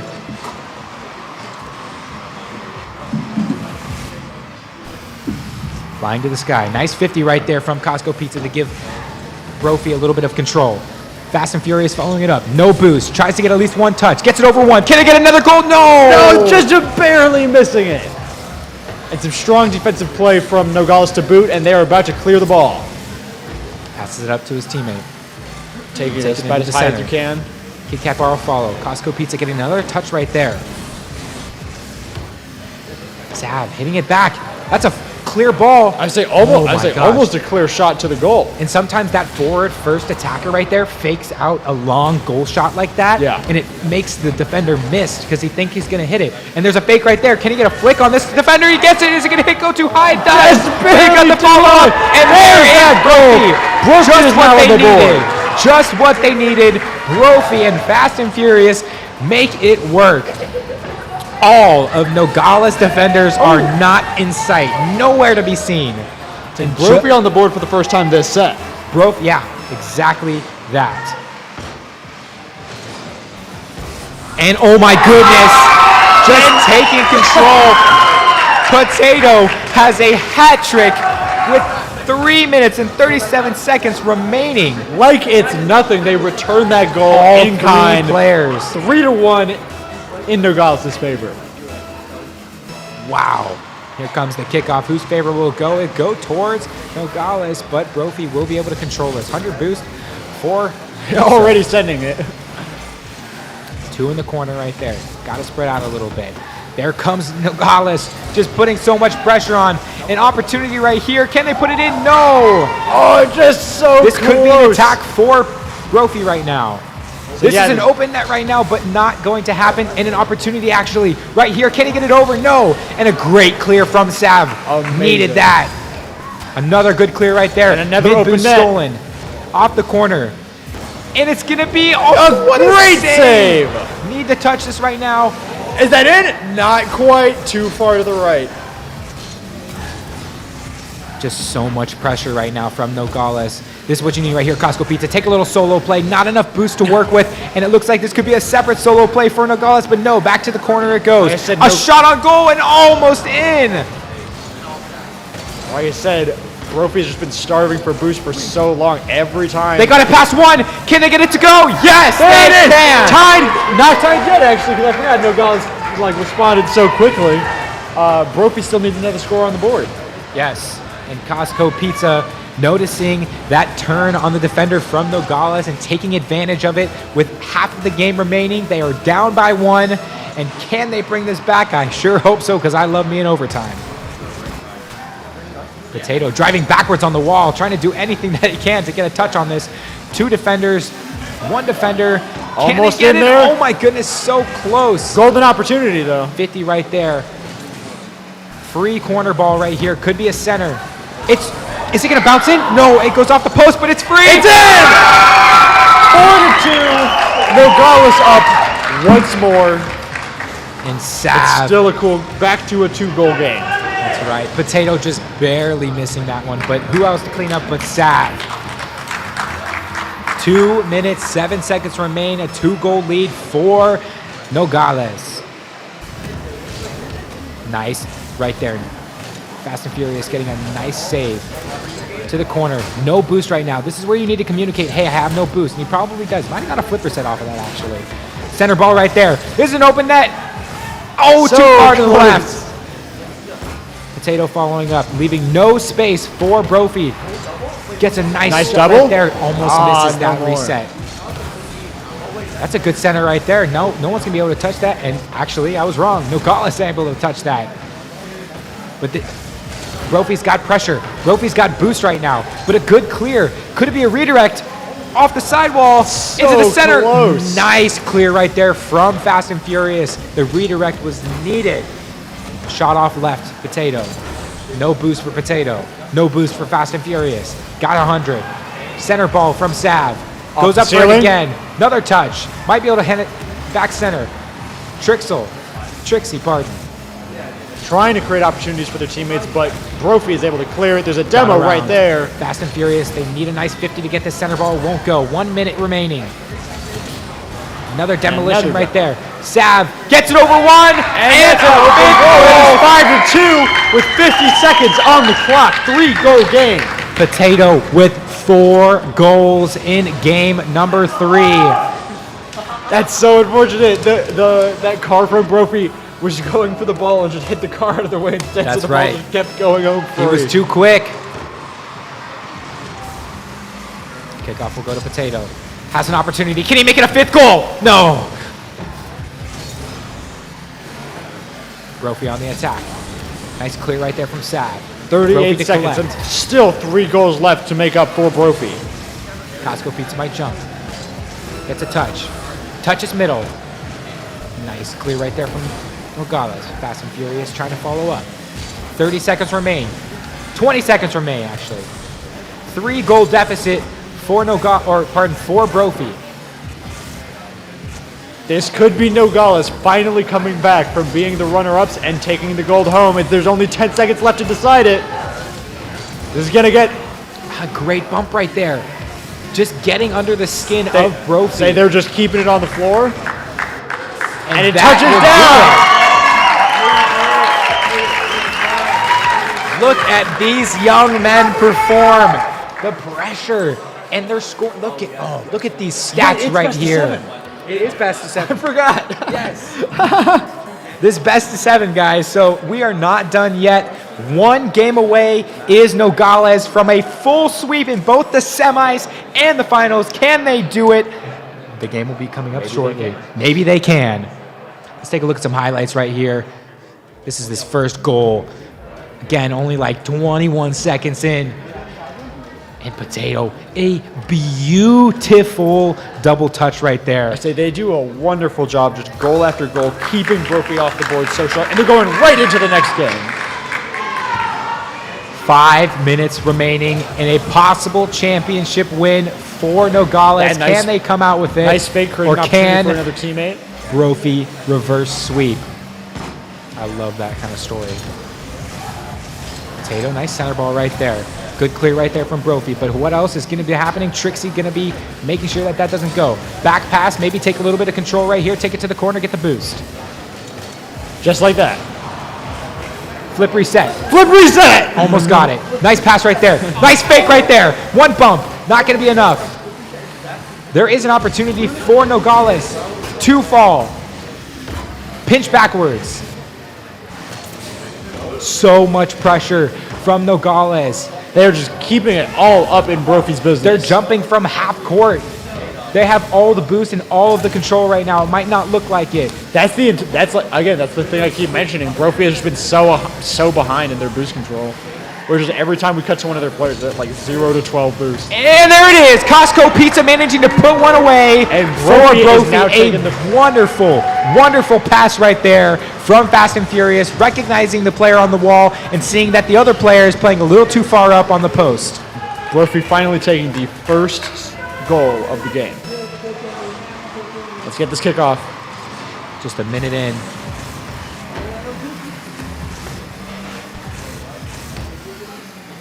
Shot off to the right side. Good save right there. Shot off on the top bar. Gets a bump. Doesn't manage to follow up with that. Brophy trying to take control of this. It looks like they don't have much boost, but neither does Trix right there. Potato. Look at this. So mechanical right now. No boost for Fast and Furious. A center ball comes out, but luckily there's one back for Nogales to make sure that it doesn't go over their heads. There's Trix. Has control. Gets 1. Got 2. Got the 3rd. That's a clear goal. Get that? Yes, they can. And it is now tied game. That is a clear shot. And just Trixie getting 2 defenders on skates. And it gets Potato an open goal. Sometimes you have to sacrifice your own goal to make sure that your teammates can tie the game up with 3 minutes remaining. That's what I say. Perfect alley-oop there. Just bump it up above the defender and just shoot it right in. That's right. 3 minutes remain. Trix on the offense. Might get one off there.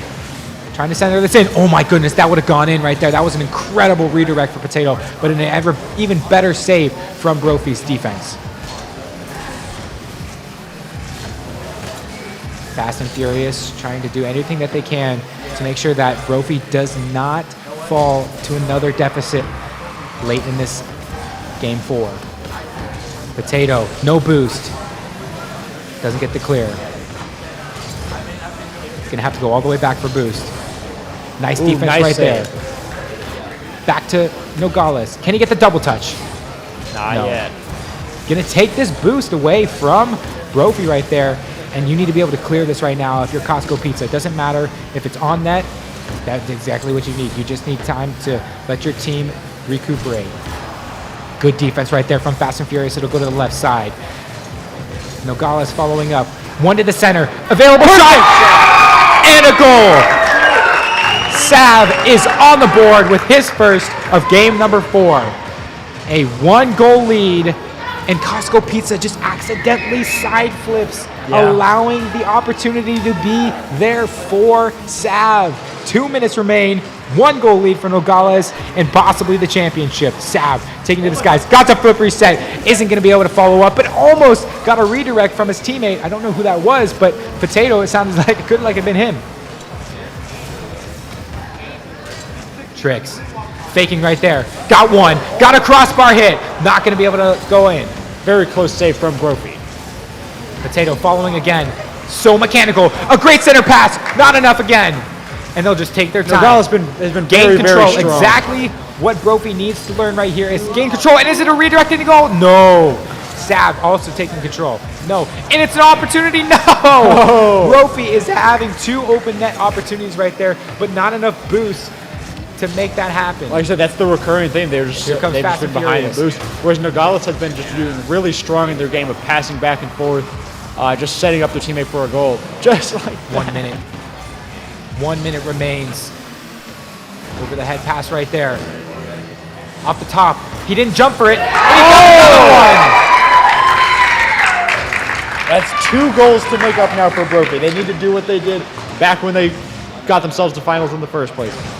Bringing this game 2 ties to send this to overtime. Otherwise, I don't know how else it might be possible. 1 minute remaining. This is clutch time, folks, for Brophy. Can they clutch this up, tie the game, or even win it? With only a minute remaining. Here comes Sav on the offense. Man is so controlled in the air with the ball.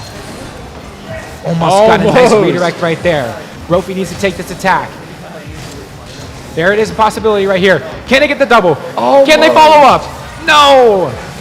Still have possession of the ball right now. Cooks are pinched right there. Trix is going to be able to take control, pass back right to his teammate, and play back as the 3rd man. Only 30 seconds on the clock. Nice clear right there. 20 seconds remain.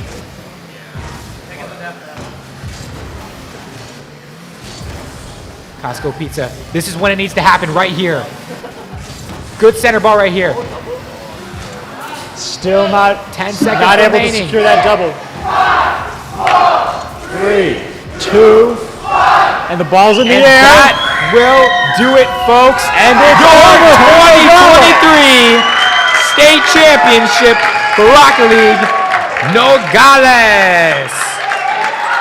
Congratulations to Nogales High for taking what they did not get last season, that gold medal, as great sportsmanship comes out as they shake hands on stage. Both teams performing absolutely incredible and making it as entertaining as possible for everybody watching.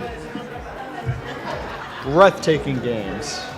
Very, very, very, very fun to watch. There's that loud round of applause. We'll throw it back to Evan as for a little. Great games today, guys. Lots of high energy gameplay. Give it up for our casters for giving us that energy. Yeah! Good job, guys. All right, we have got some of our folks from PVCC to help hand out the awards. First off, we are going to start with Brophy. We have I Love Costco Pizza. I'm gonna call out your names. You can come up and grab your medals. We've got Fast and Furious. Give it up. And I lost it.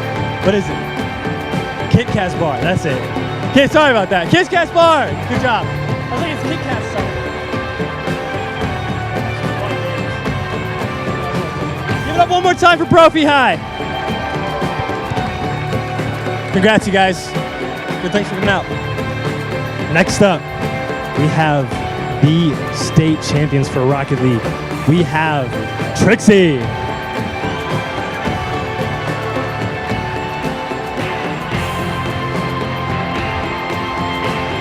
We've got Tato Potato.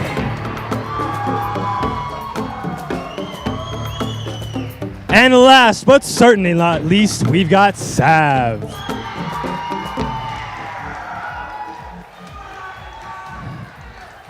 Give it up for your AIA Rocket League state champions! Congratulations, you guys. Now, how does it feel to be state champions? Honestly, it feels amazing. Last year we were runner-up, and now we just proved ourselves, so it's a lot better now. I feel a lot better. Congrats, you guys. I'm gonna have you come up here, and we're gonna get a few pictures with you guys. Don't drop the trophy.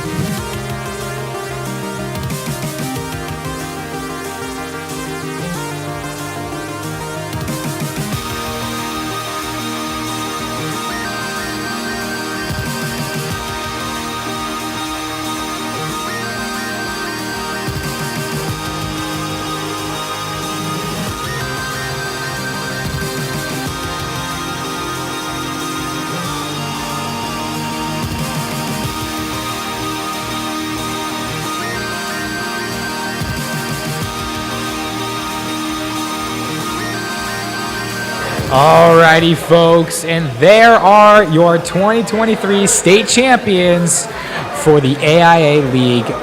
Congratulations to Nogales High School for taking this victory after becoming runner-ups just one season ago. We're very proud of them, and we're very proud of everybody who competed today. So, with that said, we thank you guys so much for joining us today for the AIA 2023 Rocket League State Finals presented by Nova Home Loans. Be sure to tune in at 4 p.m. or just right after this if you guys don't want, or you can hang on, because we've got the finals for League of Legends. I've been Jack. This has been Amuse. We gratefully appreciate the time you've given us today to watch all these young men compete, and we will see you guys very soon.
The GCU esports community is super competitive, but we pretty much split it right down the middle. There's one half of it that is really into it for the competition and for getting better and doing better and competing at a high level. And then there's another half who could care very little about it and who have a ton of fun. So it just kind of depends on what side you're on.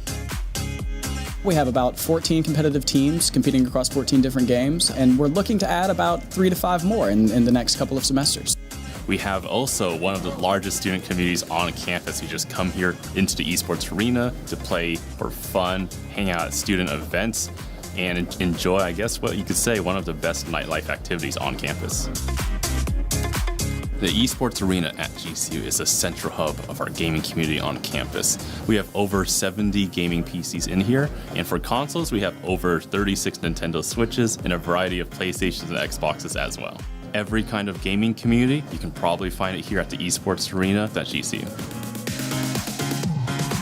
This place is giving me the opportunity to make friends. Coming into my freshman year, I didn't know anybody, and I'm a little bit introverted, and well, I was like, I know this place exists. I play video games, that's like my biggest passion, and then I got involved with the team, and I started talking to everybody, so like everyone in here I've gone pretty close with and have some pretty good relationships with just because of this place existing. Being able to come in here and basically be yourself, it's great because we're here to have fun, we're here to game, and just I'm really grateful for being able to broaden my horizons and getting to know people similar to my interests. I'm excited to see a lot of our competitive teams continue to grow. They're really successful, but we want to go even further beyond. I'm excited to see what our student leadership can do to bring more communities into the fold and build upon the success of the predecessors and make our community not only the best one it can be, but the best one it can be in the state.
The Arizona Interscholastic Association 2023 Esports Finals are brought to you by Nova Home Loans.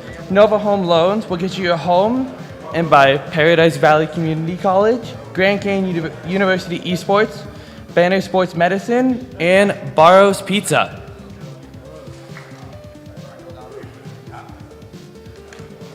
All right, guys, we are into our final match of the day. It's been a long day for everybody. Lots of semifinals going on, lots of finals going on. But to end this off, we have got a great league matchup for you guys. We have got Hamilton versus Higley. So their semifinals happened a while ago, so they're a little cold, but I'm sure they'll warm up starting here. But I will send it right back to our casters and let you know who's playing.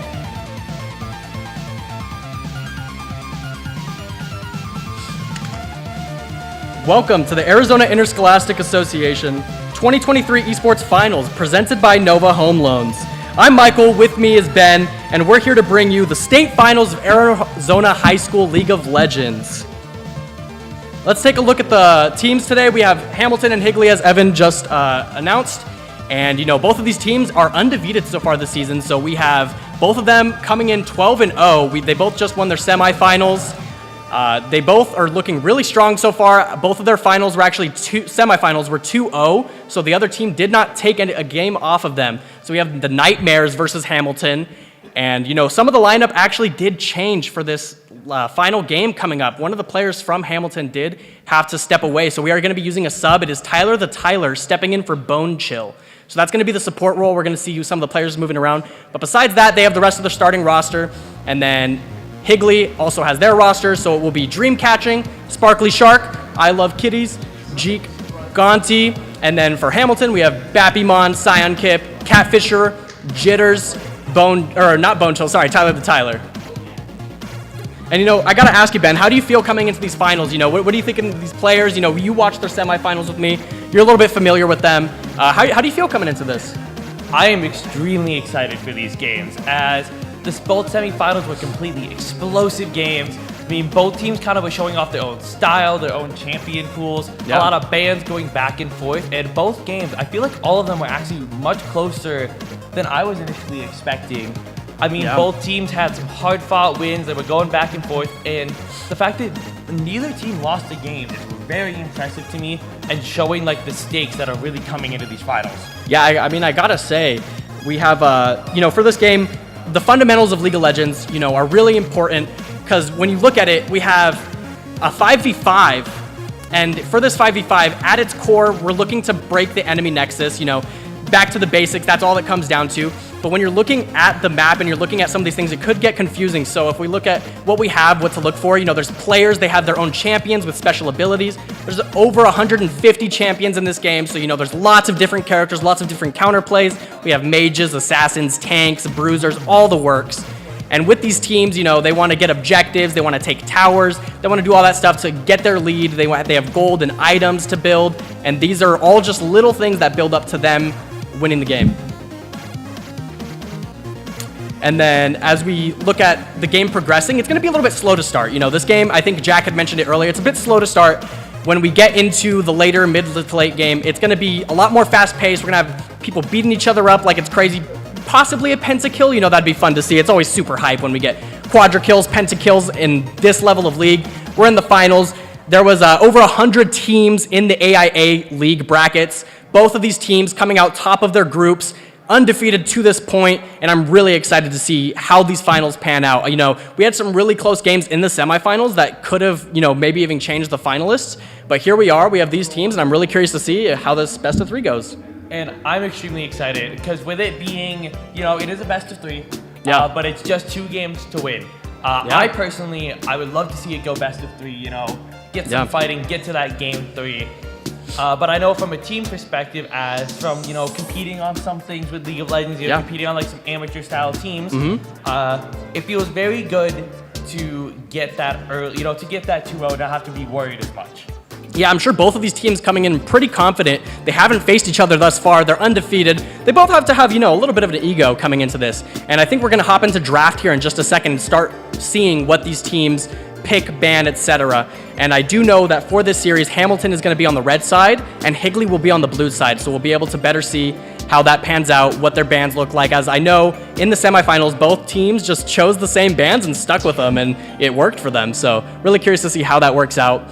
As we start getting into the game in just a little bit here, we will be on a spectator delay as well, so we will have a bit of a delay getting into the game. That's just how the spectating works in this game, so we'll have a bit of confidence for the players. Can't really get an upper hand in that sense. And I gotta say, as I was looking at these records, I was really impressed. And I'm starting to wonder if maybe, pulling in that sub for the bot lane, I will say Hamilton's bot lane was looking really oppressive for a while there. And I wonder if maybe the support substitute will affect the strength of their bot lane, as, maybe these guys haven't played as much together, they're not as comfortable with each other. But I do gotta say, I'm really curious to see how it pans out. And I'm really excited, honestly, because as you mentioned, we have blue side and red side, and really the biggest importance of that is on the blue side, out of all the champions in the game, some are a lot stronger than others depending on the patch notes, and some people just are much more comfortable on certain characters. For sure. And depending on your side, you might get the first pick. You can get the most priority character in the game. But also, if you're on red side, you get to pick the very last character in the entire game before you end the match. Yeah. Which can make a huge impact on if the enemy team doesn't know who you're going to be using, then how can they adjust to it flexibly? And honestly, let's see kind of what side is able to come out on top. Yeah, we have the counter picks like that we were just talking about, really changes the state of those solo lanes, the top lane and the mid lane, as they are just a 1v1 kind of lane. And if the jungler is strong enough to gank early, stuff like that. And I would like to also point out, these teams are the first and second seed. So this is really big coming into this finals. They get to really choose who's number one. So it's honestly no upsets or anything like that. It's just number one team, number two team going at it to see who's the best of the best. So it's going to be super cool to see how they kind of prioritize their picks. I do know one of the teams coming in here has one of the highest level players in all of the AIA League players, because he is Masters. He was at a point ranked in the 0.1% of league players. So obviously he's coming in here being really oppressive. In some of the matches we saw earlier, he's relatively flexible, playing a tank character, helping out his team, and then also playing a carry character, trying to carry his team. So it's really interesting to see how these players adapt, especially when they're playing at some of the highest level of play. And then coming into the AIA League Finals, and we get to see that transfer over from solo queue to competitive 5v5. And so, Michael, I want to ask you. Yeah. So coming into this, even with with Hamilton having such a high level player for solo queue, do you think that difference is going to make a huge impact on this stage, or do you think it's going to be more on not just how can it be dealt with, but also do you think Hamilton's going to have to try and deal with Higley at all, or do you think if you had to choose a side, not to favor, but just off of ranks alone, of course, what you've already seen, what side do you think you have in favor of winning? If I feel if we're looking at paper, on paper, I feel like Hamilton might just be favored, because when you're looking at a Masters player going against players that are maybe gold or plat, some people would say that's a very big difference. And I also am in the idea that rank doesn't mean the most in the world, especially when you're coming down to competitive 5v5, because in competitive 5v5, synergy and how you play as a team is more important than anything. So if you get a challenger player, the highest level of players in League of Legends, and you put them out here, if they don't really know who they're playing with, if they're not comfortable, if their teammates aren't responding to them well, it could be really rough. And if Higley has even 5 plat players and the other team has better ranks, if they've been playing long enough and they're cohesive and they play as a unit when they're in the game, that could be the deciding factor. And I gotta say, from the semifinals that I watched, both teams looked really oppressive. I will say, I think there might have been a closer game with Hamilton, though. So they got me a little shaky, in one of those semifinal games. I really thought it could have went either way. But at the end, they pulled it through, they secured the win, and it didn't look like they broke a sweat. But I will say, on paper, it might look like Hamilton has the upper hand. So I am curious to see. I hope Higley, really shuts me up with that, and they could, bring it back. I would love to see a best of 3 go to 3 games. They both have been 2-0 so far. It would be so fun to have a game 3 banger, Both teams 1 win, and that last game means everything. And as we get into the draft here, we do see that a couple bans already came out. Higley has banned the Kindred away, and that's from their Masters jungler. So that's a character that this jungler plays, and he plays him well, supposedly. So they banned him out, banned Olaf as well. I think that's for the top laner on Hamilton. And if we see Hamilton's bans so far, they have banned out Victor and Caitlyn, a mid laner, and an ADC. And, you know, these bans take a while, so these teams are probably talking about it. I'm sure they've done a bunch of prep, you know, so they probably have a general idea of who they want to get out of this comp. And we see the Seraphine ban actually come through for Higley. So that's going to be 3 bans coming out from both sides with Lilia as the 3rd ban for Hamilton. I really like that. I really like these bans. bans. Lilia's, a lot of these champs are really oppressive, and you know, I do want to see a really competitive match, so I'm liking what we see here. If we look at the first pick of the game, Higley has a prio pick, and it is Jinx. Jinx being one of the, if not the best ADC right now across the board. After her most recent buffs, she's been pushed in pro play and everything else. She's kind of pick or ban right now. So it looks like they chose pick, and we're gonna respond with Xayah, arguably the 2nd most popular ADC. So it looks like we're not taking any chances. Both teams picking meta at the moment. And so I want to go back to the bans for a minute as the picks are coming through. Yeah. After watching these semifinals, because you know some of these bans, you know, they're just characters. But on the side of Hamilton, they had the Seraphine, they had the Olaf, and they had the Kindred in their game 1 especially. And those 3 picks came really in handy for Hamilton, as that Kindred in the jungle was carrying. But we actually have the next pick coming in as Rakan. And Rakan is an amazing support with Xayah, as they actually have like synergy that most supports don't come with, because they were released together and they're actually designed to almost be played together. And then we got the Milio coming in from Higley, one of, I would say, if not the best support in the entire game of League of Legends right now. Yeah, and you know, that has to do with him being a more recent champion, and they haven't really like nerfed him or changed him, but since release, he's been really strong. And we see a couple more picks come out. We have Veigar, who's a great late game champion. You know, he scales with his abilities, and he's strong AP. So now they have a lot of AP damage. They're a little bit more flexible in their next couple picks. Really surprised we don't have a jungle pick here. It looks like maybe, or they're trying to do a counter pick jungle and for one of the teams. And we see Ziggs come out as well to match the Veigar scaling. Veigar, Ziggs, both well scaling AP champions. So it looks like they're kind of just handshaking in the mid lane for a decent amount of the game at least. You know, kind of just farming up, getting to see who has the bigger CS. And I'm really enjoying just seeing, honestly, like the flexibility in, you know, the picks coming in, as we haven't seen the Xayah or Rakan, I don't think, or Jinx at all today. No, yeah. While still bringing in some familiarity, but all we have left is the top in the jungle, so we're seeing 3 bans so far going toward the top lane with Darius and Shen from Hamilton, and then we're getting Mordekaiser and the Gragas from the side of Higley. So 4 top lane bans. Yeah, it looks like top lane is something they're betting on this game. They really want this top lane to be a great matchup. And if they pick the Fiora here, Fiora is the #1 counter to Ornn if they do lock it in. I will say, as an Ornn player, you know, that's scary to see. You know, it really comes down to a skill check, because the Ornn is going to have to, you know, be able to outplay this Fiora, and then vice versa. We are going to see them opt in for a Malphite pick, though. We're getting a handshake. Yeah, we're getting some more handshaking in the top lane. They're going to be noodle fighting up there. Both of these big, beefy tanks going to be scaling the game out. And I'm really curious to see what they finish these comps off with, as both teams now need their jungler. So this will mean that the side of Hamilton will have the counter pick for jungle. So they will be trying to outplay the jungle here. We have a Fiddlesticks lock-in and Kha'Zix to end it off. And wow, Kha'Zix actually got a little bit more popularity recently with a couple buffs and nerfs, and you know, people are starting to realize, wow, this Kha'Zix champion's kind of good. You know, he didn't have a really high play rate, so he was kind of going under the radar, but looking pretty strong in the past couple patches. And as we do see Fiddlesticks come out, that's going to be more AP for the side of Higley. And you know, looking at these comps, Ben, tell me your ideas of how you know, early game goes, mid game goes, late game goes, and what do you think these comps are going to be trying to do? Honestly, to me, this honestly just feels like every lane is just handshaking, saying, we're better at late game. Interesting. Because with the Malphite and the Ornn up top, Ornn outscales Malphite, but Malphite and Ornn, both really the biggest things is they have team fighting ult, which they're very good in a 5v5 setting. The Ziggs and the Veigar, you know, they just want to scale, they just want to farm, maybe, you know, hit each other a little bit.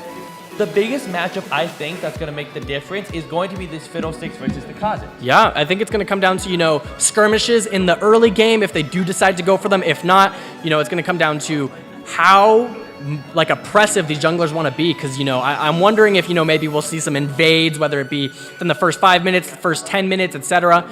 We do have some early skirmishing champions, but not too much. Veigar and Ziggs both don't really want to fight that much early, but they kind of can. Veigar has his cage. If he does have his cage up, it could decide an early game skirmish, but you really don't want to be pulling him out of lane unless you have to, because Ziggs does have that insane pushing power. He does a lot of damage to turrets. He could get first turret if they get a Rift Herald, something like that. But yeah, Kha'Zix and Fiddlesticks both scale decently, but they also have good ganks in the early game. Probably more so Kha'Zix, but also Fiddlesticks having a really fast clear, and he has a lot of time to go get those ganks if he wants. And what I'm actually really looking toward is the one thing I'm really noticing as I think about it in this bot lane is, Jinx, Xayah, very similar in the sense of they want to hit, they just want to stay in the back and be, peeled or protected by their team. But the Rakan and the Emilio are going to be a bit interesting because the Rakan might have a bit hard time engaging. Because of the Q, where it can actually push Rakan away from the engage and it almost shut down Hamilton from fighting in his bot lane. Yeah, Emilio is, a really oppressive pick right now. He has complete disengage with one ability that has a relatively low cooldown, so I'm kind of curious to see how that works. I know his W, which heals. His healing is really strong in some of the mid game, even the early game actually. Like level 1 trades, he can heal back to full his ADC, almost, just because of how strong he is. And I'm really curious to see how this Emilio affects the game, because he also can, disable or stop a CC from hurting his teammates. So if he's not caught in the CC himself, he can, stop the Rakan taunt if Rakan ults and Emilio responds really well. He can also stop, roots from Xayah if there's a big ultimate from Xayah that roots her teammate or Emilio's teammates. And yeah, I'm just kind of curious to see how that pans out. It will not disable Ornn's ultimate as far as I'm aware.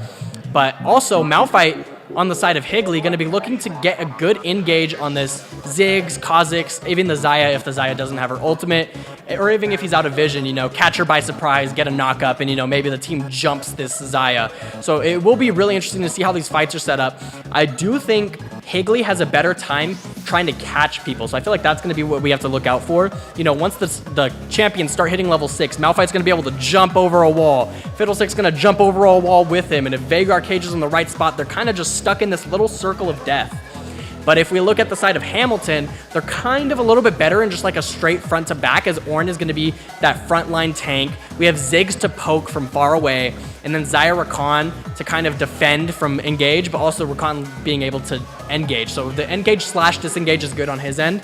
And then Kha'Zix, that assassin champion that could kind of get in and out of these situations, get a pick if he's really strong. And, this is the Masters player we're talking about, so he's going to be a little bit scary. They don't really know what to expect. He could maybe drop a couple kills in the early game, start one-shotting this Jinx, this Emilio, this Veigar relatively early in the game, depending on how his lead goes. Honestly, for me, myself, I'm actually looking a ton at the vision control. As if Hamilton does not get vision control around our Dragon pits, around our Baron pits, then there will be then they won't know where the Fiddlesticks is. They won't know where the Malphite is. And like you said, they'll just jump over a wall and almost one-shot Xayah, one-shot Kha'Zix, one-shot Ziggs, and a lot of the damage goes away. But in the same aspect, if Hamilton has vision control and you see where the Fiddlesticks is, if the enemy has vision on Fiddlesticks, his fear actually does not proc. So a huge part of Fiddlesticks' CC and ability to keep his damage going will be keeping that vision control under lock, especially as it comes to those Dragon pits, as Fiddlesticks' ult is almost the exact same size as the pit, which can change a fight tremendously. Yeah, I mean, there's definitely going to be some late game ults to look out for. Fiddlesticks' ultimate actually being one of the highest base damage abilities in the game, has huge scaling. It does last over a few seconds though, so he has to make sure he stays on top of the champions during that duration. But if he does, it will be big damage, especially if he's, building standard like Night Harvester, Hex Tech Belt, stuff like that, just so we could have high AP going into that mid to late game. And Fiddlesticks level 16, his ultimate does so much damage. I mean, he'll be able to burn pretty much anybody in it that's not Ornn, unless for some reason, this Kha'Zix starts building some tank items. I don't think I don't think he'll be able to survive it unless he's super fed and, Fiddlesticks is super behind, which is maybe what he was looking for when he picked the Kha'Zix into the Fiddlesticks. He might be looking to be really oppressive, like I mentioned before. Go into this Fiddlesticks jungle, try to kill him in the early game, and I'm really curious to see how it pans out. So I actually want to ask you. Yeah. So we talked a little bit before about on paper. Yeah. What team we would prefer. Yeah. So looking at how we just had the draft, don't take into account what we've seen of each player. Yeah. Don't take into account anything of the jungler being really amazing on Hamilton's side, or team chemistry maybe on Higley's side. For sure. What draft? If you had to pick a draft for your team to play in comp, what would you choose? I got to go with my gut here. I think it has to be Hamilton's side. And, it's actually not based off of like champions or anything like that. I think it's just more in the play style. And their play style just seems a bit easier to pull off as, having some poke, a little bit of poke with Ziggs, some scaling, especially with Ornn. Ornn Xayah is going to be relatively strong into the late game. I just think it's easier to pull off than the comp that Higley wants to go for. Maybe they're really comfortable on it, but it's just, in this level of play, it's going to be the easiest comp for you to pull off is front to back 5v5. That's just League of Legends, like at its base, that's what you want to have. You want to have a tank, you want to have somebody doing damage, you want to have like a semi-bruiser, Kha'Zix kind of in this case, and then you want to have disengage, which is like Rakan. So I feel like just in that aspect, they're the more natural comp for that. And, even though Higley does have a really scary comp, it's like a little bit harder to pull off because you have to be in areas where there's no vision. You have to have really good vision control, and you just have to know where the enemy team is a lot of the time. Because if you try jumping on a Xayah, don't know where a lot of the enemy team is, and they're behind a wall out of vision, they're just going to jump in and save the Xayah. She has her ultimate to get out. So I just feel like for Hamilton, it will be a bit easier to pull off. I almost actually disagree with you. Wow, really? A lot of it because of the Vigard. Oh, yeah? Because, honestly, with both teams wanting to go for that late game scaling, with both teams wanting those 5v5s, Vigard has infinite scaling. True. Vigard just has to hit his abilities, hit a cage, and on the Xayah, if the Xayah is inside the cage, and if she's already burned her ultimate, or he catches the Rakan almost even, with how much damage he will start doing, it's going to be impossible to build enough resistances, except on the Ornn, to not be one-shot. And the Kha'Zix, if he tries to jump in, the cage almost completely denies it, in my opinion. And I really think this is going to come down to the execution of Kha'Zix getting onto the Vigard, for sure, and the Fiddlesticks getting onto almost the Rakan, to stop the Rakan from engaging at all, to follow up with the Ornn. Yeah, I do think it'll be rough getting on Xayah. I feel like that's why we might see when Xayah starts hitting 6, a little bit more resources put towards the bot side. I feel like they will want to burn that ultimate a minute before Drake, 30 seconds before Drake if possible. So or any objective for that matter, where they could start setting it up. They know Xayah doesn't have a cooldown, and then, they have either Fiddlesticks or Malphite ult up, so they could jump on her, and, that would either burn a flash or something like that so she could get away. So I think a lot of this game will come down to cooldown timings, because, if you do, even if Xayah, is doing really well, lots of farm, high CS, a lot of kills, she will be caught with no flash, no ult at times, because that just happens. And then Malphite jumps on her and she's off the screen. It's gray screen simulator, so it will really come down to small skirmishes like that, cooldowns, whether flash is up or not. And it's really fun to actually track the timers themselves, as flash is actually a 5-minute timer. 5 minutes, I know, and that's there's no way that somebody's not, Malphite should be ulting on repeat mid to late game, right, on the Xayah, so there's no way they're not going to know whether she has flash or not.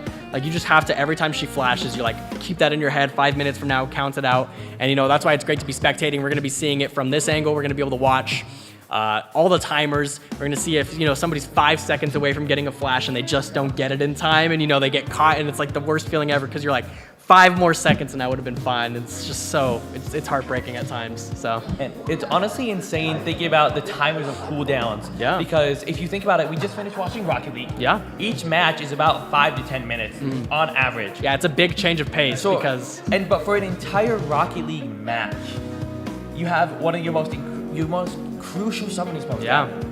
And then alongside with the top laners, teleport flanks from Malphite. Yeah. Teleport can be 4 to 6 minutes on cooldown. And it's really going to come down to which team is ready with these cooldowns, as, a 1 minute cooldown is the same thing as a 5-second cooldown if the fight happens within a minute. Yeah. Because if you can't use it in the fight, then it's gone. Yeah. And honestly, I'm excited to almost see how the Xayah can play. As for those who don't know, ADCs are very squishy champions. They die very quickly, but they do a lot of damage. That's why they are the carry, and they have their support with them, who's there to protect them, peel for them, and kind of keep them alive. But that also basically paints a huge, giant red target on their back. Of if you can kill the enemy carry, usually it's the ADC and mid laner, the enemy team runs out of damage. And they can't really do anything to kill your carry if they're out of damage. Yeah. But on the same aspect, if you use too much on one of the two carries, the other carry can clean up the entire fight. Or if you use everything on a tank, the carries just come in and clean it up. Yeah. That's why I think it's gonna, be pretty important in this early game. Even though both teams aren't like looking to 2v2 in any of the lanes necessarily, it's they will probably gank bot. It's essential. We have Fiddlesticks, we have Kha'Zix. They aren't the best early game gankers. When there's Jarvan, even like Elise, Lee Sin. Those are like really oppressive early game champs, but they still will probably be bot lane trying to get these lanes ahead. And we're going to be getting into the game here in just a few minutes as we do get this delay rolling out. And as we start prepping for this, it's really like, it's setting in. The games are starting, and these teams they're in the finals. It's getting high stakes. High stakes. It's gonna be high risk, high reward every play. I'm getting nerves for them. Yeah, like just sitting here, just seeing them set up, I'm getting nerves for them. Yeah. Just trying to understand just the amount of pressure that honestly might be on a player. Yeah. To just be performing, because and I think what'll also come down is their ability, if they make a mistake, to roll with the punches. If you get caught out, okay, cool, you got caught out, oh well. How do we fix it next time? How do we make sure we don't happen again? Yeah, I think that's actually one of the most looked over aspects, when you're looking at these teams and you're like, oh, well, this one's just playing better. It's like sometimes the comebacks are the biggest part of League. It's really hard to play when you're behind gold, behind experience, you're down on morale, you're sitting here, you don't have kills, you have a bunch of deaths, tallying up, even if it's like 10-0. And we see that, these teams do have to come back from this. So they have a lot of kills like against them, and they have to try to farm up, get a good team fight, catch somebody out of position, and that they have to act upon it. They have to be able to come back, and that's a big part of it, is because you're not always going to win every game. You're going to be outplayed by an enemy laner, by an enemy jungler, etc., and you're going to have to learn how to come back from it. So I do really want to see how the team that's actually falling behind starts to play, as will they let the moment get to them, or will they, start performing under pressure? Performing under pressure is really essential, and especially, when all the odds are against you, it's really important when you get these comeback plays. It's super hype as well. It's great to cast. I love watching it. I really am praying for a pentakill this game. If you had to pick a champion for this game, to get a pentakill, who would you choose? Jinx. Jinx. So true. Jinx is the most pentakill champion, one of the most pentakill champions in the game, at least for these two comps. Yeah. Because Jinx it's called get excited? Something like that, but it's her passive ability. When she gets a kill, she just goes crazy. She just keeps going and going. And it's one of the scariest champions, and it's why one of the strongest carries in the game. Yeah. Is because if you can protect your Jinx and Jinx can pump out damage, Jinx will win the fight. Yeah, it's gonna be scary. Even if the Xayah as well, if Xayah or Jinx are ever free hitting in a fight, they're just auto attacking with like no response. It's gonna be really scary for your team, and it's gonna set in really quick that we're getting beat up. Yeah. I think we're gonna hop into game here in just a second. It's fun to see all the fans out here, supporting the team. Let's get some noise from the fans. Super excited to have everybody here tonight. We have a bunch of fans here tonight supporting their schools. Great to see. And as we start getting into the game, in just a second, we will be seeing how this early game sets out. I'm expecting a standard 5-point. It's finals. I feel like it would be so risky to invade. But, I also wouldn't be surprised. I will say, though, the support... It is game one. It is game one, so, maybe they're just, like, sending it. You have all lost. Yeah, I mean, I wouldn't be surprised to see someone send it, but probably just going to be standard 5-point. as we load in here, we get to see the beautiful skins roll out from all these awesome players. We have Melio on the default skin, Rakan on the default skin. The supports, they got it rough, but it's okay. If we look, we got Mecha Kha'Zix, Elderwood Ornn, Bziggs, one of my favorite skins. I love the beeline. We got Star Guardian Xayah, and then we have Arcane Jinx from Arcane. Don't you love that show? I love the show. Okay, it actually was a really good show. It's a really good show. I love it. Then we have Elderwood Veigar. We have Dark Candy Fiddlesticks. And then we have Malphite in the top lane. And here we go. We're getting in the game. Looks like game is loading up right now. Looks like we might be paused. Yeah, it may be paused.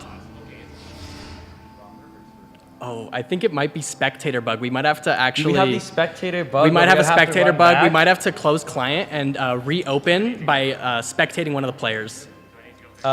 Which is so we'll fix that really quickly. It's not an issue at all. Honestly, it happens. Unfortunately, that's not even under our control. Oh, it's Riot. Riot Games. We love you. You make an amazing game.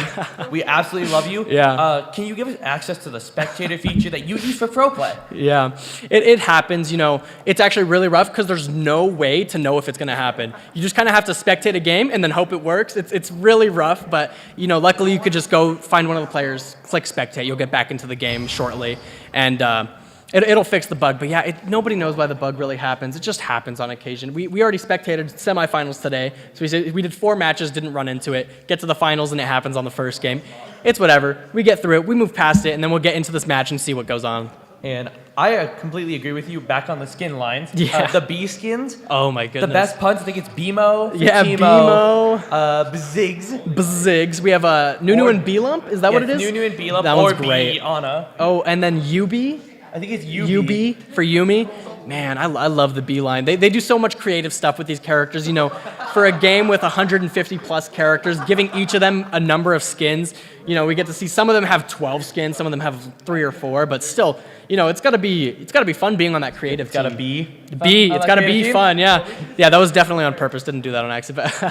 we do have so much creative output in this game, and it's so fun to see some of them come to life with some of these champions, like Fiddlesticks being a scarecrow. You get to play on that with like a pinata type skin with his birthday party. Yeah, and then there's also scary ones with the pumpkin Fiddlesticks, stuff like that. So it's really cool to have these characters that you really get to in a sense, even care for with the show Arcane as well coming out. You get to meet these characters and you get to see the stories for them, and you actually start having to favor it, and then you actually care about them a little bit, especially in the show. And then it's you go to check out the game, and it's even though it's nothing like the show, it's still fun to play, and you find a character you love and you just play them until they're done for. For me, that's got to be probably Shen and Ornn. Those are my favorite players. I'm a good top lane player. He is too. Ben is. What's your main character again? Usually it is Jax or Kled. I absolutely love playing Kled mostly. Yeah. He's a lot of fun. He's not really played a ton. Yeah. And I enjoy playing my tanks. I do. Yeah. I love being a great team player, but sometimes it's really fun to just go and wreak havoc whether you're winning or losing. Just cause chaos in a match. It's these little quirks about the champion, right? So it's this Kled guy just rides a little dinosaur kind of, and you run around with your little dinosaur and start beating stuff up. But he runs away. He's immortal, but he just runs away. Yeah, it's so funny. And then for somebody like Ornn, it's he's the forge god, and he does all this cool stuff. He builds items for his teammates as ornaments, and he calls the ram. It's the call of the ram when he summons it and then sends it at the enemy team. And it's those cool things that make the character who they are. And they keep making these new characters with new quirks and new personalities, and it just gives the game so much character in that way. And I think that's what draws a lot of people in. And then people stay for the grind and the ranked, and they start getting competitive about it. The ranked grind. We won't talk about that one. We won't talk about the ranked grind. I gotta say, so much props, to Hamilton's Jungler for getting to Masters. It is such a process, especially when they just added, increased LP gains and losses. It's every game means a little bit more now. So you could, realistically, you could climb a whole rank in a dozen games rather than before being 24 games, So each game matters just a little bit more. So with you saying Ornn's your favorite, him being in this match. Mm-hmm. What do you want to see from the Ornn specifically? I think me and you both know what we want to see. We want to see the ultimate Ornn combo, and that is his true combo, which gives you guaranteed 2 procs. And if the enemy doesn't play it right and you play it just right, you can get 3 brittle procs. That's going to come when you hit a Q, it's like and then you just hit your ult and then you true combo them, and it's perfect. It's beautiful to watch. It's like an art in itself. It's an insane combo, though. Yeah, it's really good. It could like 100 to 0 some people depending on the matchup. And against Malphite, I don't think it'll 100 to 0, but it could definitely get him relatively low, especially if he's been poking him with his Q. Now, I know we won't get this. Yeah. I know we're not going to get this. Yeah. But what are the chances? Full AP Malphite. I doubt it, because I wish. They need a tank. I really wish. But because full AP Malphite ultimate combo. Oh yeah, full damage on the Malphite. If he were to ult QE on the Xayah, she would be deleted. I don't think you need the ult QE. I think you just need the ult. True, you probably just need the ult. They even buffed its AP ratio, so it's I think 120 now. When did they buff it? Like 6 months ago, and it went under the radar. It was just like 10%. So it was like 110 to 120 or 100 to 110. But still, like, does that need more AP scaling? They really just like want people to have fun, huh? So I've been playing a little bit of Malphite mid here and there, and he does one-shot people, especially in the mid lane. People don't expect it.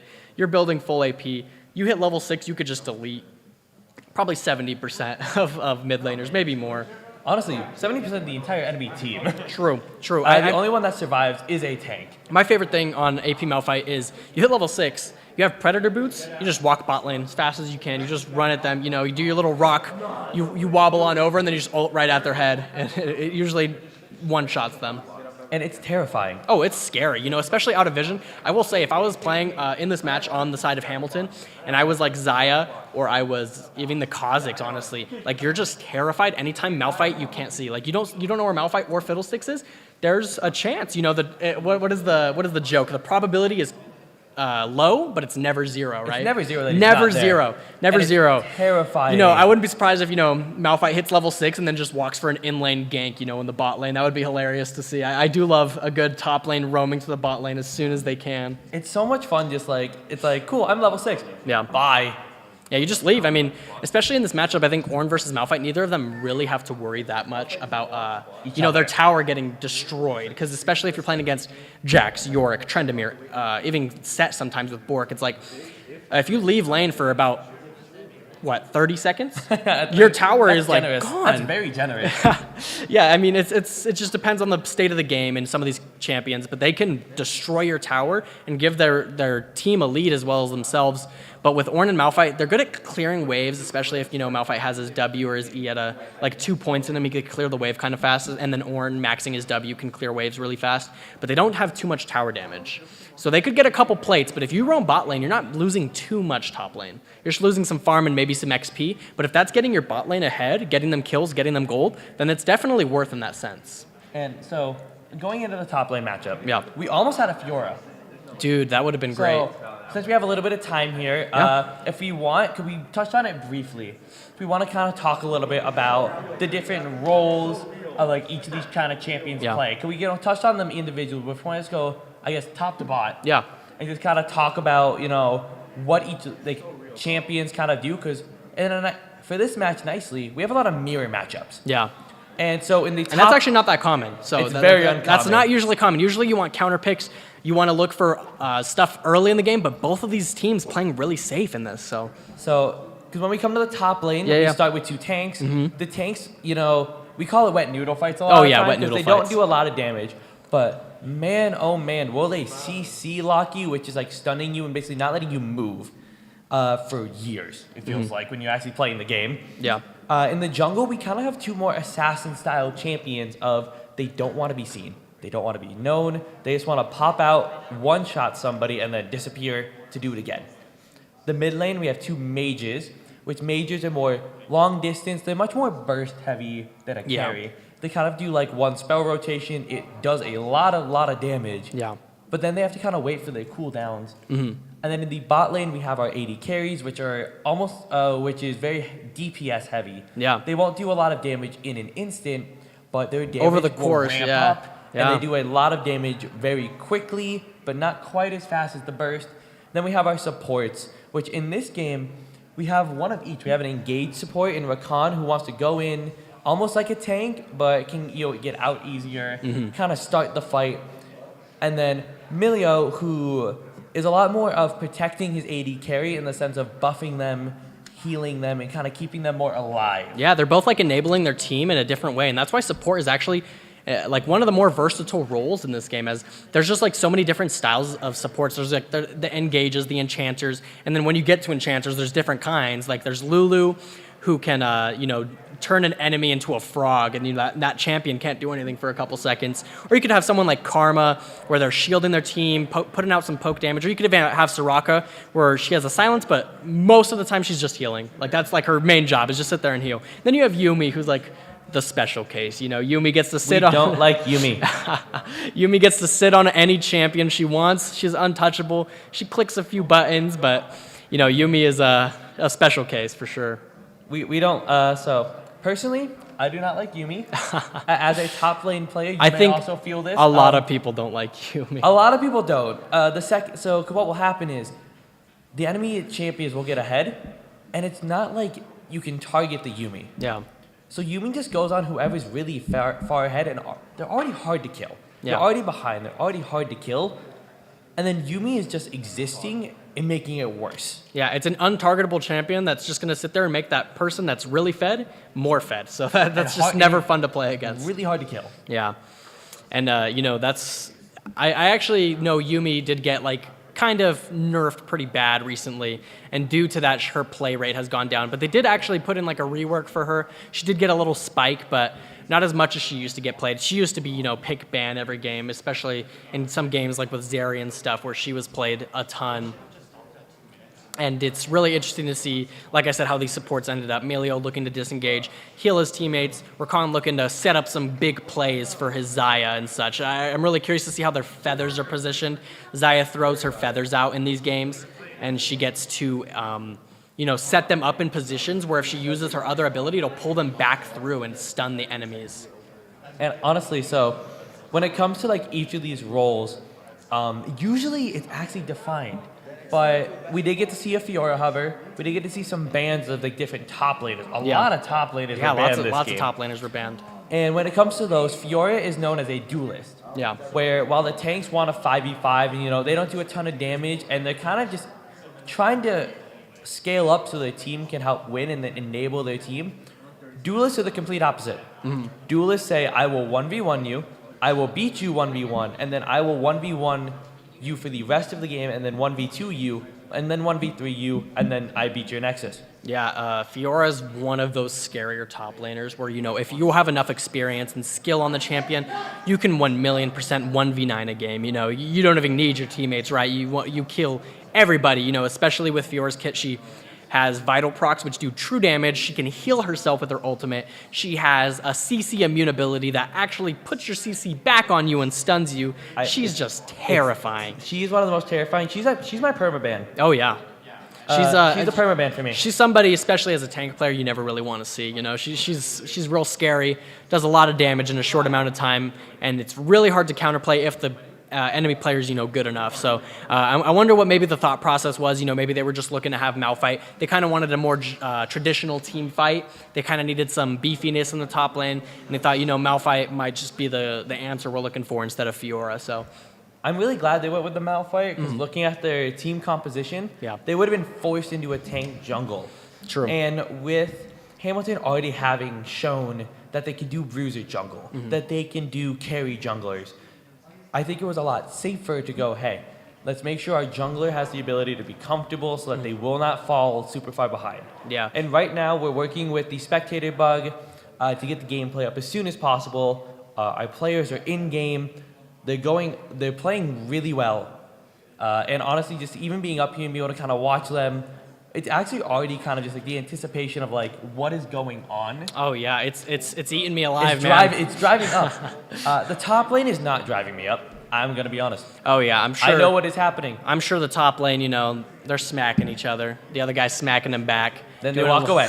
Doing a little back and forth, but it will be interesting to see, because I also think top lane might be pretty gankable, just because, even though Malphite does have his Q to try and run away, if he's really far up in the lane, it's relatively easy to catch him. I will say Kha'Zix is not the best for CC, but Ornn has the CC. Kha'Zix has the damage. They could get some early kills in that top lane against Malphite.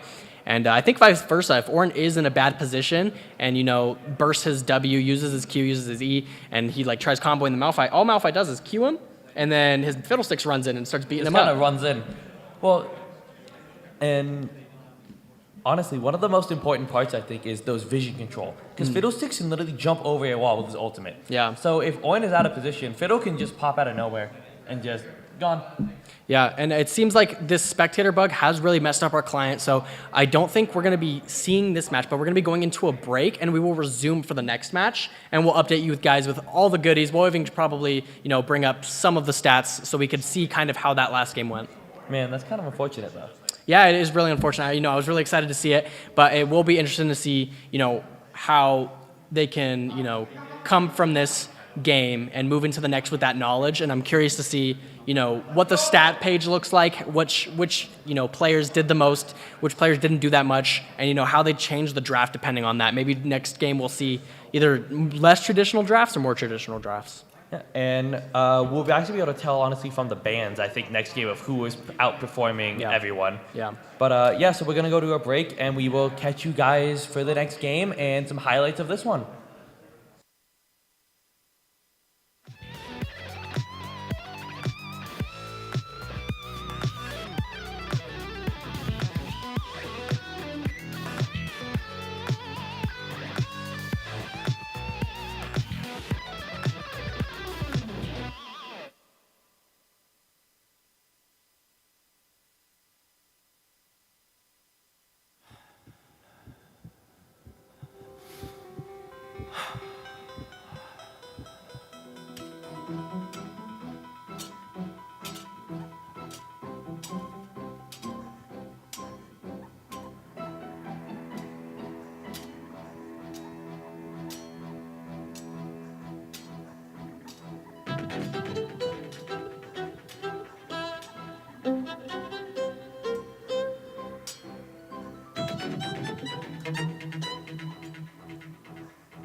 putting the pedal to the metal. Here goes.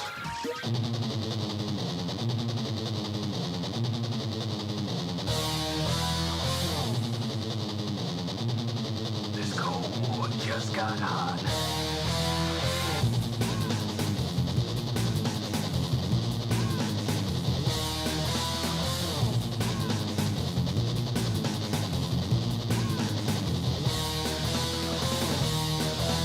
Let's see what this baby can do.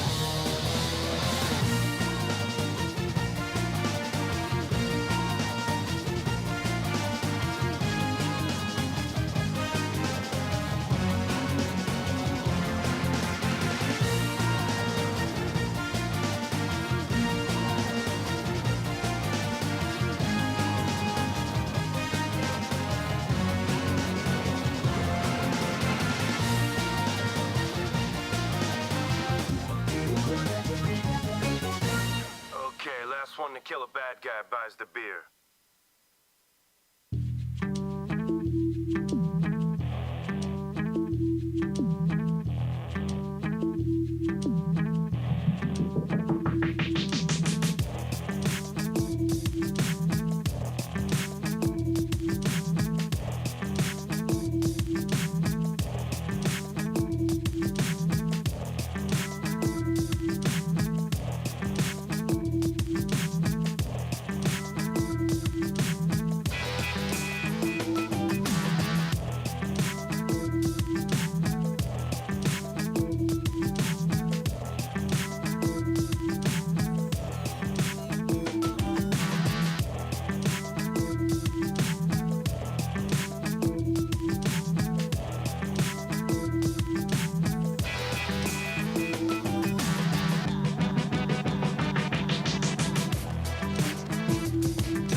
So let's give a quick shout out to our sponsors. The Arizona Interscholastic Association 2023 Esports Finals are brought to you by NextCare Urgent Care, Ottawa University, Arizona, Oregano's, Raising Cane's, Valley Toyota. A big thank you to all of them for making this event possible for all of us. And welcome back to the Arizona Interscholastic Association 2023 Esports Finals presented by Nova Home Loans. I'm Michael, with me is Ben, and we're back for the next match, Game 2 of League of Legends Finals. And Game 1 we did have some technical difficulties, so we did have to, we tried getting the replay for the match as well. We're having some issues. So we're just gonna be getting into Game 2 here. We do have the stats page. Me and Ben watched some of the games. So we do have a little bit of information for you guys when we get into the spectator delay. We will discuss that a bit. But for now, I think we're just going to be getting into the draft for Game 2. And as the result of Game 1, Hamilton did win. So it is 1-0. Hamilton has the upper hand at the moment. And we're going to be hopping into Game 2 draft here momentarily. And yeah, that's pretty much it. I mean, what can you say about that first game as far as, let's see. From what we saw, what did you like and dislike from some of the play? It's really hard because we were so far into it at times. For sure. But I really like that both teams were honestly just going at it. Mm-hmm. Like from what we got to see, it was a close. Oh, we pull up the stats page. It was a close game. Yeah, so as we look at the stats page here, actually pulled up, we do see that this Jeek actually for Higley was pretty big. He's ending the game 7-1-6. So that means that, he had a bunch of kills and he was looking to carry this game, and it's a low kill game. This is 14 kills to 13 of Hamilton. So this game wasn't a fiesta. It was a slow, methodical game. And if we look at I watched some of the team fights later in the game. I didn't get to see about the first 20, 25 minutes. We do know that both teams were looking a little bit scary in that end game, and it came down to like 1 or 2 fights. Unfortunately, we probably will not get the replay for it, but just, based off of what we saw, I could say for sure that, Jeek was looking like he was, kind of carrying Higley throughout some of these fights. And if we look at Hamilton, on the other hand, you actually see that this Ornn is 4-1. He was doing some damage, getting some kills, it looks like. And then also Kha'Zix being Cyan Kip. He is the Masters player we talked so much about. He's 5-2-8 in this game, so it looks like he also was kind of a carry this game. But it's actually kind of funny because you see Ziggs and Xayah are not that many kills. They each have 2 kills. But for Ziggs, he doesn't need those kills to do all that damage. He's 2-0-10. He didn't die. He was just farming up. He has 275 CS. He's doing damage no matter what. And if you look at some of this gold distribution, we do see that he actually was up gold. Compared to the Veigar having 12,000 gold endgame, him having 14,000. That could have been decided in the last couple fights. But if we just look at CS numbers, he was CSing a little bit better. And, this kind of goes for different roles as well, because also it looks like Cyan Kip did kind of run the jungle in this game. Dreamcatching, playing Fiddlesticks, has 169 CS, while he has 290 on Kha'Zix. That means that he was farming a lot. This was a 35 minute game, so that means that he was getting close to 10 CS per minute, and closer to the end game, it's like he's getting close to full build. He doesn't really care about the CS that much, so I'm sure he was more focused on getting picks, getting kills, and some certain angle stuff like that. But yeah, I mean, it's from what I saw, it was really coming down to these team fights, with Malphite and Ornn being the front line, and they actually played a little bit of a better traditional 5v5 than I thought they would. I thought it would be a bit more difficult, for Higley to play with, this kind of comp, and it actually turned out pretty decent just because, this Jinx was so ahead. She was kind of like free hitting in some fights, and you never want Jinx to free hit. So this Jinx was, putting out tons of damage, and it looks like this Malphite was kind of just walking around waiting for Kha'Zix to show up so they could pop him, because, they do not want Kha'Zix taking out their Jinx. And, just looking off some of the stats page, what's something that, maybe stands out to you or that you'd like to take note of, Ben? So what actually really stands out to me is, especially from what we got to see, I think what made this game hard was the fact of, in a sense, of what Dragon Soul it also was. Because with Kha'Zix being an assassin, he is squishier, yes. But honestly, that Kha'Zix build isn't like a full, I'm going to one-shot everything in the world build. Yeah. As well as though those dragons were the mountain dragons, which gave Kha'Zix a bit of a buffer almost of like, the Malphite engage didn't fully get to one shot. Yeah. Because that's what I got to see a little bit of. And you can kind of see, like, because of, like, the kills, of low kills, a lot of it seems to have just been who had the control, like who was there ahead of time and who was ready for it. And I do want to take note of, as far as I'm aware, Higley was up at the beginning of this game. They were leading this game relatively confidently, before we had our technical issues, and we had to use a good bit of our pause timer actually just for some of that. And due to that, that might have hurt their momentum a little bit. And, I'm sure, that game is like after coming off with that lead, it is a bit upsetting. So I'm really curious to see if they change draft. I wonder if maybe they're happy with how they performed that game. Because, realistically, that late in the game, with the time that was going on and with how many kills the teams had, it was one team fight that really decided this game. So, maybe they're just like, realistically, a few of our players just like they misplayed. And, I don't think besides that, the game had anything wrong with it, especially when they were leading in the early. So I wonder if maybe they're just making some micro adjustments, or if they're actually going to try to work around their draft, maybe switch up some of the champions on the team, stuff like that. Curious to see if any bans come out from results of last game, because, we did see this Kha'Zix was annoying to deal with. Don't know if that's a very much played champ from Cyan Kip, but it definitely was obnoxious for them to deal with. He could go invisible, he could do a lot of damage, and he could get out with his E. And especially with this Ornn pick, the Ornn was like really tanky. He has his Radiant Virtue for team fights. We can look at that build, and I think that Radiant Virtue probably played a huge part in the Kha'Zix. Oh yeah. As if the Kha'Zix isn't one shot instantly, that Radiant Virtue is going to help heal Kha'Zix up to kind of let him jump back in. Yeah, I mean, Radiant Virtue, for anybody who doesn't know, that is an item that when he uses his ultimate, will heal him and his teammates around him for a duration. And, when you're looking at having a team with Xayah, Ziggs, Kha'Zix, where they're relatively, squishy, it does help because it's going to heal him back up. If Kha'Zix goes in, steps out, he's going to heal back up a little bit, get some of that health back so he could go back in, do more damage. And, that's something that you always want to have. I think I do prefer it to Jaxo, that game. Jaxo being more of like I'm in a solo front line kind of thing, because I think he realized, when they have a Malphite, a Veigar, a Jinx, a Fiddlesticks, they're not going to try to one-shot me. They're just going to walk past me and try to hit my teammates. So he was trying to kind of mitigate that when he took this Radiant Virtue. He has the Force of Nature, so he doesn't take as much slow. He stacks up Magic Resist. He has the Merc Treads. He has the Sunfire, and he has the Stone Plates, so he could be the tankiest Ornn you've ever seen. And just looking at some more of those stats, I do think it's interesting to note that Veigar, despite scaling so well, it looks like 2, 2, and 6 was his final scoreline. But I think we're actually already in draft. Oh, I see. So we're going to be in draft right now. And if we look right here, we see Higley and Hamilton on the same side. So Higley's going to be blue side, Hamilton red side.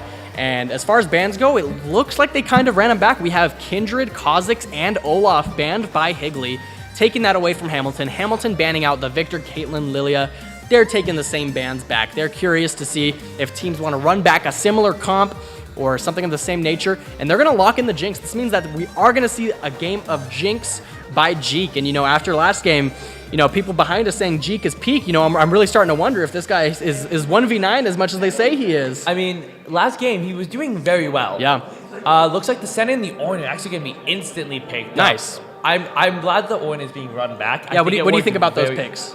I like this. So we saw the Senna during semis. And it's interesting that they didn't pick it. Ooh, wait.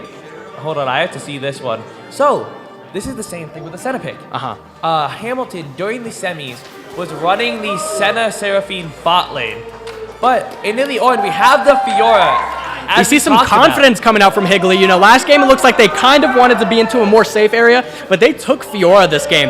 This top laner, he's kind of sick of the wet noodle fight. He wants to make a play and he wants to, show that he wants to win. This is the ego check. He wants to prove it. This is when it comes down to the top lane mental. I know you and me understand this a lot. This is all a mental game now. Is the Fiora going to outplay the Ornn and ruin his day? Or is the Ornn just going to be so good that this Fiora has a rough time playing against him? It is going to be literally a skill matchup, so it's really interesting to see how this matchup will work in the top lane. I would say it is definitely Fiora favored. Oh, for sure. But my biggest issue with this draft right now, I have one major issue that I almost guarantee Higley will be able to fix. Yeah. who can tank? Yeah, I mean, Fiora is a really tanky champion, but it's not in the same way where a tank would be tanky, because when a tank is tanky, they just stand there and look good. But Fiora, you need to be stat checking, you need to be healing with your ultimate, your vitals, etc. And if you have a gore drink or something like that, it's much more difficult to be tank. You still can be tanky, but you usually need to be ahead, you need to be up gold, you need to be up kills. Whereas a tank, you're Orin, you're 0 and 10, you're still going to be hard to kill. Even if the other team's really fed, it's going to be still relatively hard. And I will like to point out that as we did see some more bans and picks, Veigar came out in the side of Hamilton. They're wanting some scaling. So they have Senna, Ornn, and Veigar. Those are all three hyper-scaling champions. Infinite scaling on Senna and Veigar. Ornn almost, it feels infinite at times. But as we do see bans roll out, it's going to be Gragas ban and Pantheon bans for Higley. So looking like they're trying to squeeze on the jungler's pool. And then as for Hamilton, they banned out the Annie and the Anivia. So it looks like they're squeezing the mid laner's pool. Although I would like to point out the Seraphine can be a flex. Not too sure how comfortable the side of Higley is. But Seraphine is definitely, able to go in the support lane, or if she wants to go mid lane. And we see a J4 come out actually from Hamilton. I like the J4. I really, really like the J4. Yeah, lots of people would argue, J4's pick or ban right now. He's really strong, even with his nerf. He's a really strong champion. And why he's so strong is just because his early game potential. He has so much damage in the early game, and he has so much room. We have a Thresh. So that seems to be a Seraphine mid lane. Seraphine mid lane, Thresh support. We see some hype in the audience as we have Jinx, what will Thresh. the jungle be? The jungle is gonna, this is gonna be the big pack. As we get to the final 10 seconds, we get to see what jungle will be picked for the side of Higley, finishing off the draft. Finishing with and it's gonna be a Mumu. Now, Everybody loves a Mumu, our sad mummy, lonely Amumu. I like this. This is a composition of Fiora wins top and Jinx wins We bot. have officially switched comps drastically from last game. Last game, we were kind of handshaking in every lane.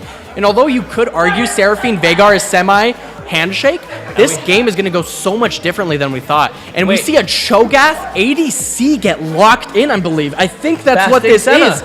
And it's going to be Senna Cho'Gath, which is an unconventional bot lane, but it has grown in popularity recently. And this is just such a fiesta of a game panning out. I'm really curious to see how we, go on this. I will say J4, Cho'Gath, Senna, they have so much CC in the bot lane that Jinx and Seraphine's positioning and the way they play is going to have to be near perfect. Thresh, I think Seraphine. Oh, sorry, sorry. I forget that we have a Thresh on the board. I would hope it's not Thresh mid. But yes, it does help a little bit because Thresh can pull the Jinx, with his Lantern if he has good positioning.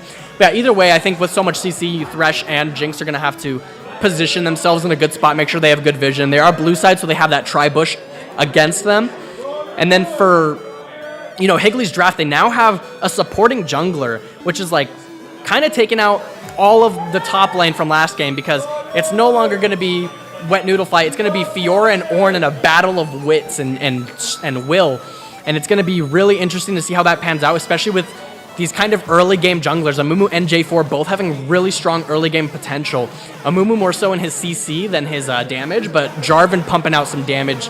And, I got to say, if this game goes too long, I think Higley's in trouble. I think Higley's in deep trouble if this goes long, but I think Higley has that level 6. Yeah. If we look at that level 6, if they go bot lane, say we go bot lane 3v3, yeah, we have an Amumu ulti with a Thresh box. Yeah. They are not moving anything. Senna and Cho'Gath, while yes, they have CC of their own, they have no escape. They have no escape. Yeah. And as the crowd starts chanting, It's getting hype. It's getting hype. We're in game two. We're getting in game 2. This is going to be a bloodbath. Higley coming off a rough loss, but Hamilton has the momentum with them. And I'm really curious to see how they do it because we hear a lot of hype for Jeek. It seems like Jeek is getting a lot of love from his side over here, and I'm curious to see how this game pans out, especially with Cho'Gath, Senna, bot lane. They're looking to infinitely scale, and Jinx, Thresh are looking to get some early kills. They're ready to smack some people up. And so, what I want to see, in my ideal world, yeah, I see a Seraphine ult, followed by an Amumu ulti, followed by a Seraphine ulti with a Thresh hook boxing them in. Fiora sliding into the backline, being able to slide over to the Senna, to even the Cho'Gath, because she can melt the tanks. Yeah, true damage. While I mean, Jinx is just sitting behind her Thresh with the Lantern and the Amumu, just firing rockets. But if they cannot secure an early lead, I don't know what Higley can do. Yeah, I mean, it's a scary matchup, especially when you think about this. With Cho'Gath. Cho'Gath, if he gets to a point in the game where his ultimate is near one-shotting Jinx, outplay is going to be coming. It's going to get thinner and thinner for them to outplay because Jinx's positioning is going to have to be near perfect where Jarvan can't get on her. You know, Cho'Gath can't flash R her and take out her whole health bar. It's going to be like really difficult to outplay some of these fights, but also if they can Wombo combo, the Wombo combo is near undefeatable. I mean, we have Amumu, we have Thresh, we have Seraphine, we have Jinx Rocket. That's going to be like half of everyone's health bar, no matter who you are. And then guess what? If Ornn or Cho'Gath are really tanky, you know, it's getting hard for Jinx to fight them. She has an LDR. It doesn't look like it's doing the most damage in the world. We have Fiora. We have True Damage. We have her ultimate. She can Vital proc all 4 procs on Ornn or Cho'Gath and chunk them out. So I think it's going to be really like, oh man, I just don't know how to expect these fights to go. I think in a team fight as well. Well, yes, they have the Ornn ulti. They have the Cho'Gath ulti. They have CC of their own. But if Fiora can get a good to a post, I like that side. I like that side. This game is gonna be. I think top lane is gonna matter so much more than this game than last game, and I love that. I love top lane mattering. We know top lane usually doesn't mean anything. The island? So now we're gonna, dude. Listen, man. I know I love top lane and I like being important, but we got to be honest. ADC, jungle, support, all such important roles. Top lane kind of falls in the background. So I'm curious to see how this top lane pans out. You know, Fiora is such a good Ornn counter, but I don't know, you know, how this is going to pan up. These top laners have only played once against each other ever. You know, especially when you're like in a league and stuff like that, you're playing against top laners multiple times. So you get to, you know, learn how other players play. And, you know, they've seen each other play like once or twice, but they aren't familiar with each other's play styles. So it's really going to be interesting to see how this Fiora Ornn matchup goes and how the junglers path on this map. Because, I mean, Amumu has different lanes to gank. He could gank bot lane, or he could gank top lane. Or mid lane even. Yeah, I mean, it's Amumu, right? If he gets a good angle, he could gank anybody. And, you know, he could get some kills pushing those leads and accelerating them into the mid game. And I think even though late game it's really difficult for Higley to play, I feel like the mid game is what makes that most important, right? Because in the mid game, Higley's going to have to accelerate leads, get gold on the right players, whether that be Jinx, Fiora, etc. And it's going to be really interesting to see how they do that, whether it's setting up objectives, whether it's actually sacking objectives, taking towers. Fiora's a really strong split pusher. So I wonder if maybe like first, second drag, they actually just leave Fiora out of the drag, see if Ornn walks to Drake, and then, you know, they just take 2 or 3 towers, depending on how strong she is at the time. And going back to what you mentioned about, these teams haven't really played each other. No, yeah, never. And especially with the last top lane matchup being a wet noodle fight. We know it was a wet noodle fight. With the 2 tanks it was. Yeah. We don't know. We haven't even been able to see Dream catching Duel. He was on a Mouth fight. Yes, he can duel a little bit, but you know, he slows you. He slows your attack speed. We haven't seen him duel. We don't know if he's gonna. We haven't seen him on a character that's mechanically taxing. Yeah, he's been, you know, mostly on tank duty, which is what some people get subjected to, myself included. So it's going to be really interesting to see how these guys, you know, shift away from that. I'm not too sure, you know, how comfortable he is playing Fiora, but obviously something happened in between those matches where he was like, I think I'm confident enough, you know, to beat these guys up. We see the players seeing themselves. They're ready to get into this game. We're going to be getting in just a little bit here. This time, we're ready. We got everything set up. The spectator mode will work this time. Then we get some hype for our Higley team. So many spirits. So many spirits high in the audience today. Really excited. And I'm so glad the spirits are so high today. Oh yeah. There's our audience. Beautiful audience. Thanks to everybody coming out. It's awesome here. The environment in here is great. audience being so excited too. Yeah. Like after the pause, after some of the issues we didn't have. Yeah. Morale can drop. You know, it's like hard to always be like fully focused. But I'm so glad this crowd is here. Yeah. They're getting excited, and they're making me feel really excited for this game too. It's great having these great people behind us. You know, we're ready to watch these high schools get at it. Higley and Hamilton.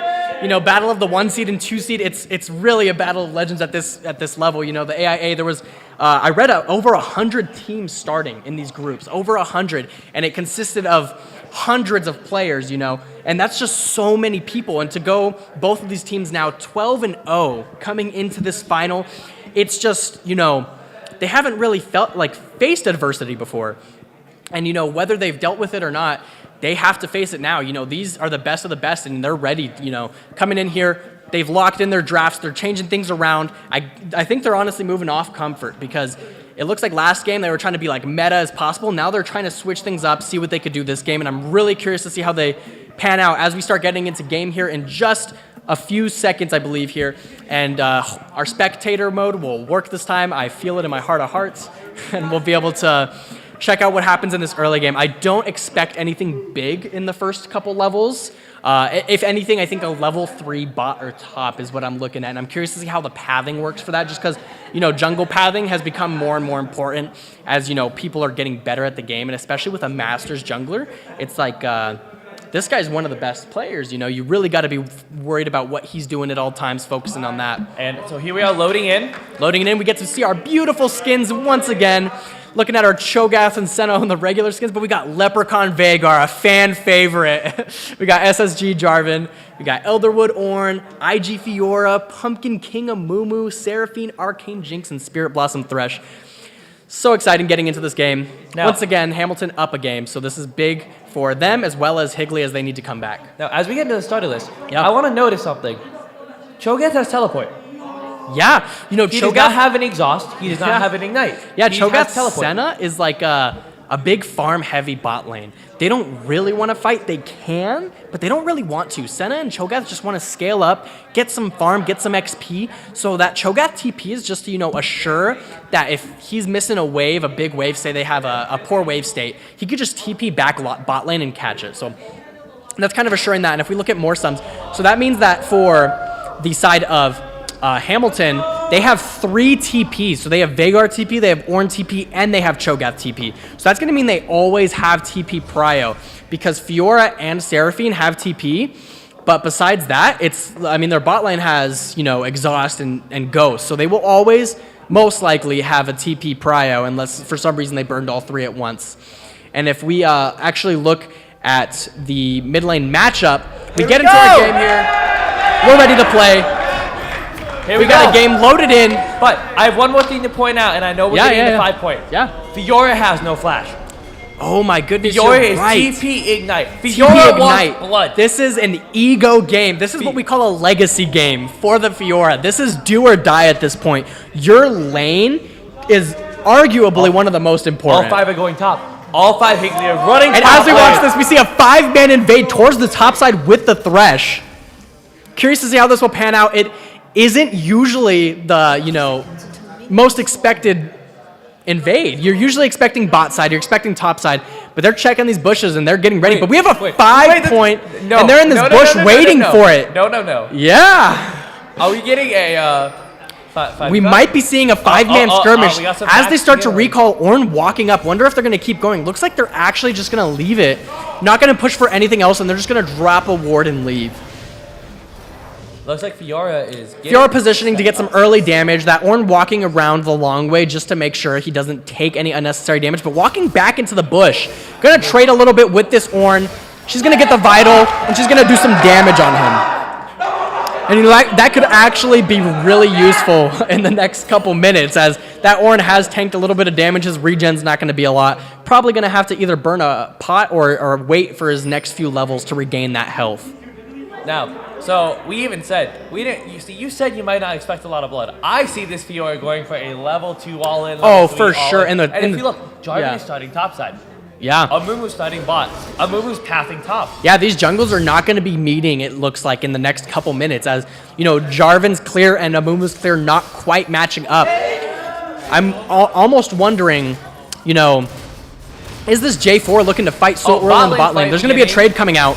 Looks like Senna's just going to get a little bit of damage off. Cho'Gath's going to pop his Q. Going to do a little bit of damage on Jeek, but Jeek is going to hang back and get some CS. See Fiora just keep getting those vitals, keep getting those grass procs. She's trying to bully this Ornn as much as she can before he's an unkillable tank. A little bit of more farming in the bot lane. You know, we don't expect too much out of this. I won't be surprised if there's a level 2 here. As we see Thresh walk up, the Q landing on the Thresh. The Thresh gonna flay him back, gonna land the hook. We're gonna see a trade come out. Gonna burn the Cho'Gath's flash. Jinx laying down some damage with her rockets, and that's gonna be Cho'Gath's flash for the next 5 minutes. The CS difference top lane right now is 12 to probably going to be about like 6 or 7. No sums used by the bot lane for the side of Higley. This means that they will be up a summoner spell for the next fight. Seeing a little bit of a trade come out here on the top lane. Looks like Ornn is going to try to fight him. He's going to land the repost and he's going to do some damage. Maybe look for a solo kill. Not quite going to kill, but he is going to back off for now. Looks like Ornn is in a dangerous spot, though, as he keeps walking up while that Vital is right in front of Fiora's face, just hanging it there, trying to get her trade a tower shot, possibly. He's actually going in. He's going to look for a fight, as we do see a Mumu posturing for a gank here, sitting in this bush. Are they going? He's going to shove this wave, though. Ornn doing a little bit of dancing on him, maybe doing a little bit of BM there, it might be. Now, I don't know if a dive is coming in, potentially. Gonna see the flash come out, look for the dive, and it's gonna be first blood to Fiora! And a trade coming out on the ball lane as Thresh lands a fight, and a hook. He's gonna pop the exhaust on the Cho'Gath, and Cho'Gath is gonna use a silence to start walking away. J4 looking for the re-engage. Thresh using his W maybe a little bit too early. J4 looking here. Jinx flashing for the kill. She's bloodthirsty, getting the kill on Tyler the Tyler. Jinx looking for another kill on the J4, trying to outplay him. I'm sorry, that was a lot of mumbling for both of us. Oh yeah, double kill for Senna though, so Senna will be backing with a lot of lethality here.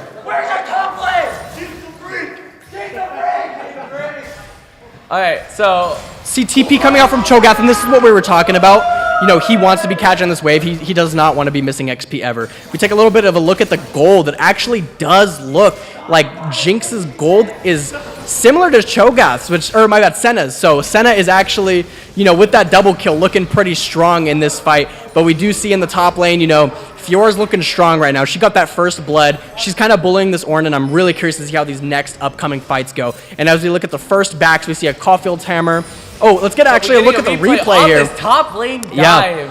And when we look right here, honestly, wasn't expecting it, but flash Q from a Mumu, get the repost, and he just pops in. That's going to be first blood to Fiora if we look right there. Here comes the fight at the bot lane. Yep, once again, we see the flay hook land, the exhaust on the Cho'Gath. Jinx just burning them.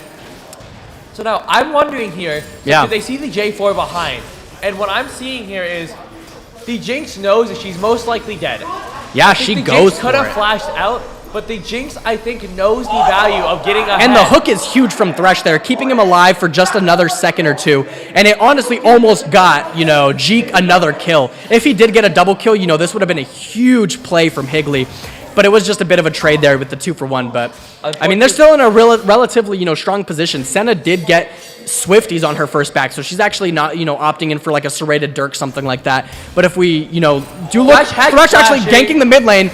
Gonna land the hook on the Veigar, and he's gonna play backwards there. Fiora pops out. Gonna get a huge fight coming in here. What is this game? No one gonna fall yet as the Senna walks up, and Senna gets a killing spree on Thresh. We're gonna see another kill go to Cyan Kip as a Mumu falls to turret damage. And what a re-engage from Hamilton. They knew, you know, something was happening in that mid lane, and even though a huge combo came out from Higley, they just responded to it so well, catching out, you know, the Amumu, catching out the Thresh, and that's going to be an up play for Hamilton as they go for this Drake here. That is a 3-0-1 Senna. Yeah. She's going to be strong on this next back. Even though she did get those Swifties at the beginning, it's not going to matter now because she can back and get some damage. I'm just thinking on the aspect of, first off, amazing attempt by Higley. Yeah. However, I think that dive, or like the hook, came just barely a little too short in the sense of it was a little too slow between the Hex Flash and then when the engage started. Yeah, it was, I think it was just some of their timings was off by like milliseconds, I think if they just had a bit better synergy, maybe save some of those cooldowns. We see a fight actually breaking on the top lane as Fiora actually gets baited by the proc from Brittle by Ornn. Ornn gonna flash away after she ults, and they're gonna walk out. So nothing gonna come from that play. But if we do look, that was ultimate from Fiora. So now Ornn is gonna have ult while she doesn't. Might maybe look to fight her, depends on the item state. Maybe if he's confident enough with it. And we see, J4 and Amumu. Amumu actually going for this in the mid lane. Thrush landing the flay. Gonna hook him.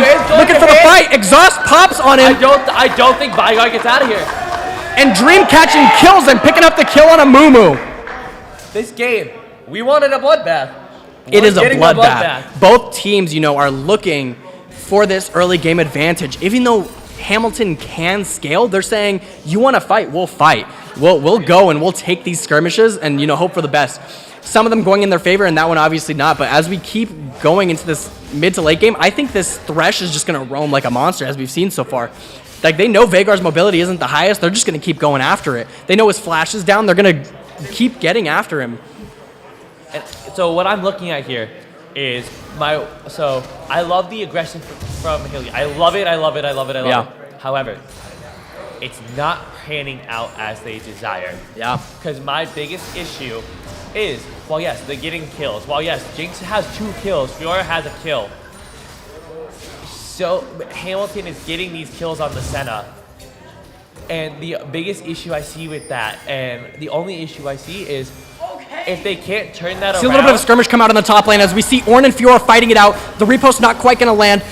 Going to be baited once again by it, but he pops his ultimate. He's ready to fight. Ornn going to pop Call of the God, and he's going to miss it. But Veigar there, ready to clean up. He's going to pop his cage, and he's going to pop his ultimate, picking up that kill on Fiora.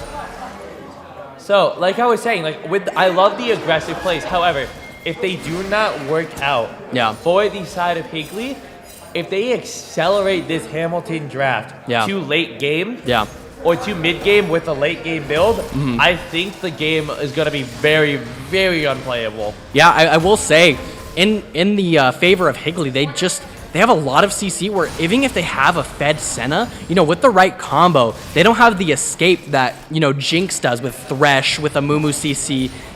It's just actually really scary. As we see them positioning for a dive on the bot lane tower here. I don't know about this dive. It could go really well. They're going to dive on top of the Senna. They're going to pop her. Shut down to Jeek. Jeek is peak.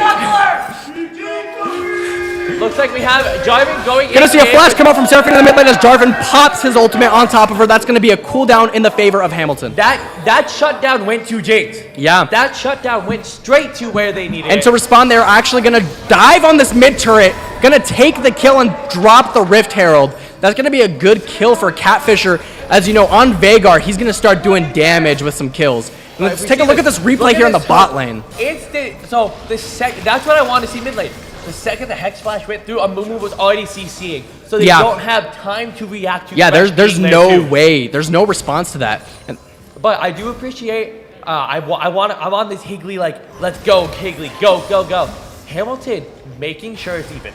Keeping a play mid. Keeping, still matching them the best they can. Yeah, those are the trades you're looking for, right? But you lose something bot lane, you take something somewhere else. And top lane, it's a little rough to take because it's a bad matchup, right? So that's why they're looking at this mid lane. They have the Rift Herald. They see Seraphine's not full health, so they just send it. If we can take a quick look at the gold here, Jinx is almost 1K up on the Senna. Yeah. Which is huge. Yeah, that has partially to do, right, with the fact that Senna's actually not the main person CSing in this bot lane. It's actually Cho'Gath who's CSing, and Jinx is actually just getting kills and CSing, so she's gonna be ahead of gold. We see a little bit of a skirmish coming out on the top lane. Doesn't look like anything's quite gonna come out of it. Ornn gonna try to combo, not gonna quite land. Gonna eat a tower shot for that. Still some skirmishing as his vitals keep coming up, and he's gonna keep doing that damage. If we see Seeing possibly a Thresh hook come out, not going to quite land onto the Senna there like they would like to. Setting up for this Dragon, wondering which team might have an advantage here. We do see that, Veigar and Seraphine are both hovering this, so it will be a 4v4. No TPs actually upgraded, so it will be a 4v4. Fiora and Ornn will not be here. So it comes down to the strike. Gonna land the hook. Gonna go in with the play. Gonna get his ultimate. A Seraphino, that's huge. Jeek gets a kill. He picks up a second one. Actually goes to Mumu. And then we get another shutdown on Veigar, chasing down the Cho'Gath. Cho'Gath burns his flash. Gonna keep autoing him. He has his reset. Gonna flash it. And he is gonna pick up the kill.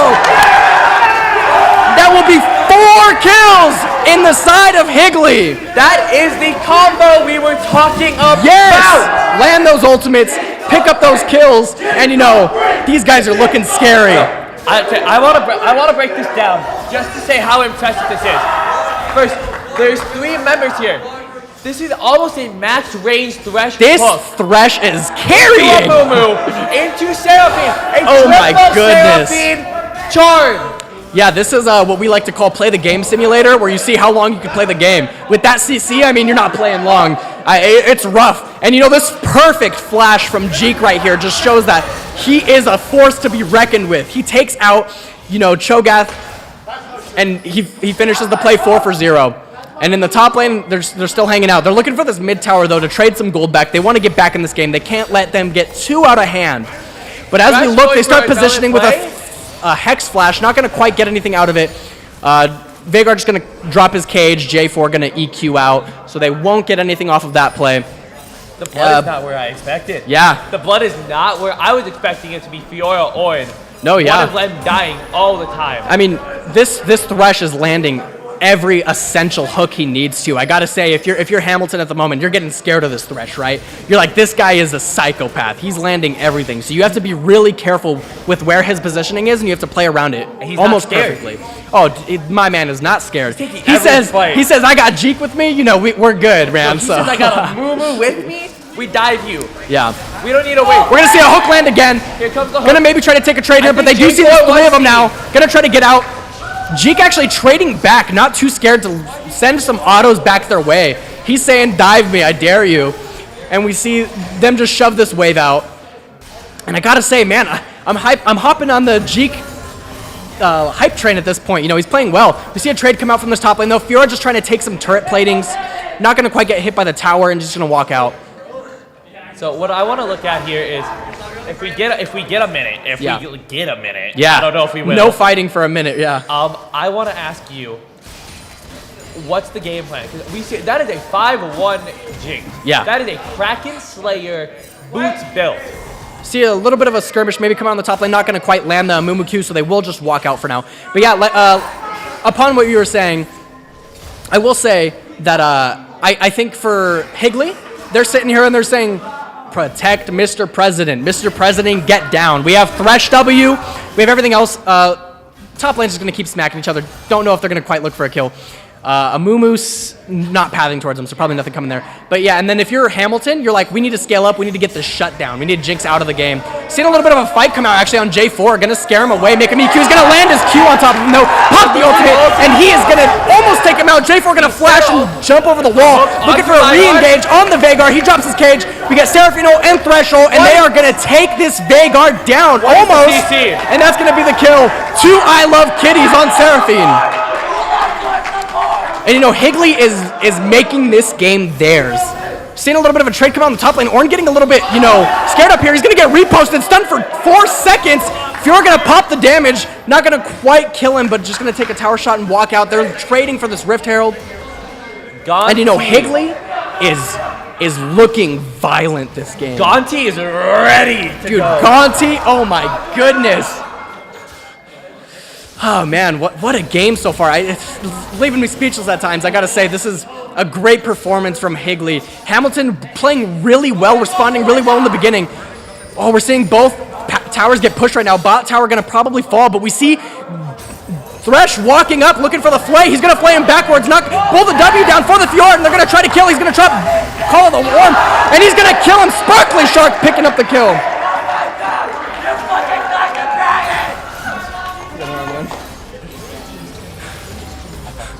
It's all right.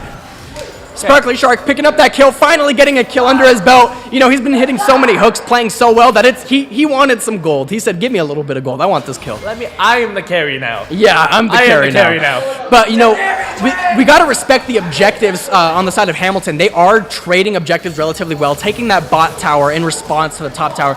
And this mid tower actually looking really low. Don't know if they're going to be able to defend it. Jeek's by himself. He's got a Mumu walking up, but they are outnumbered at the moment.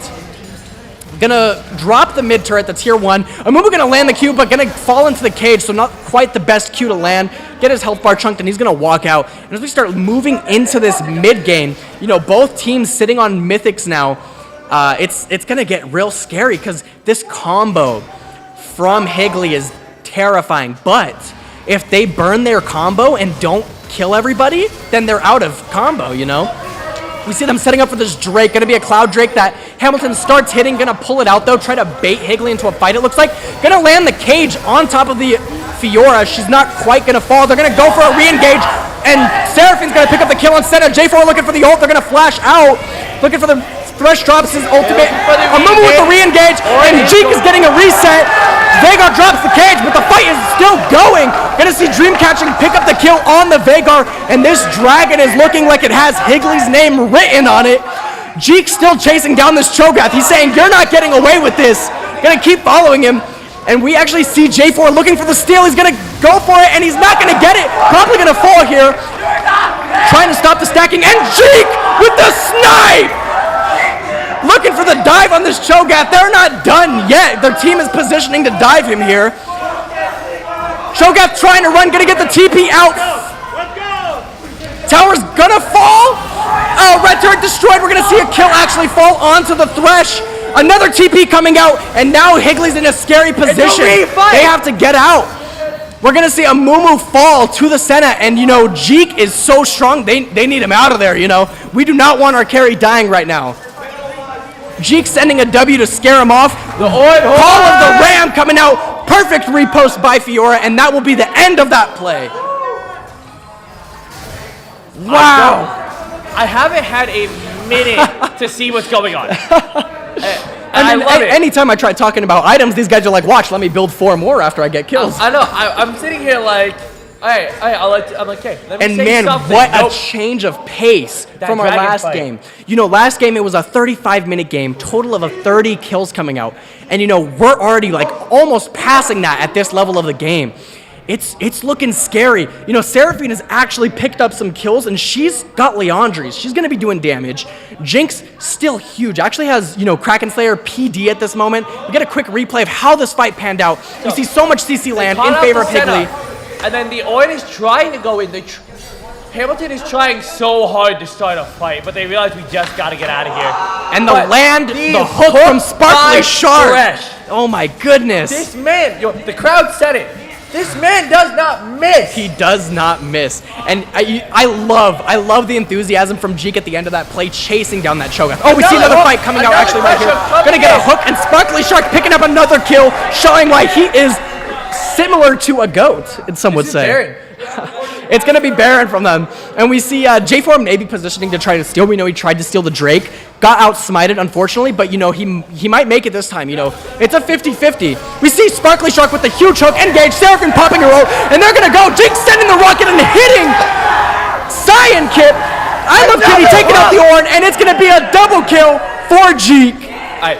I need a replay after this match. I need to know how many hooks has been hit. Guys, can we get a Thresh hook counter in the chat? Somebody's got to be counting these. This is an insane amount. Sparkly Shark looking deadly, lethal on the Thresh. This Thresh is gone next game. Oh my goodness. I don't even know if they could ban Thresh. They got to ban every champ with a hook.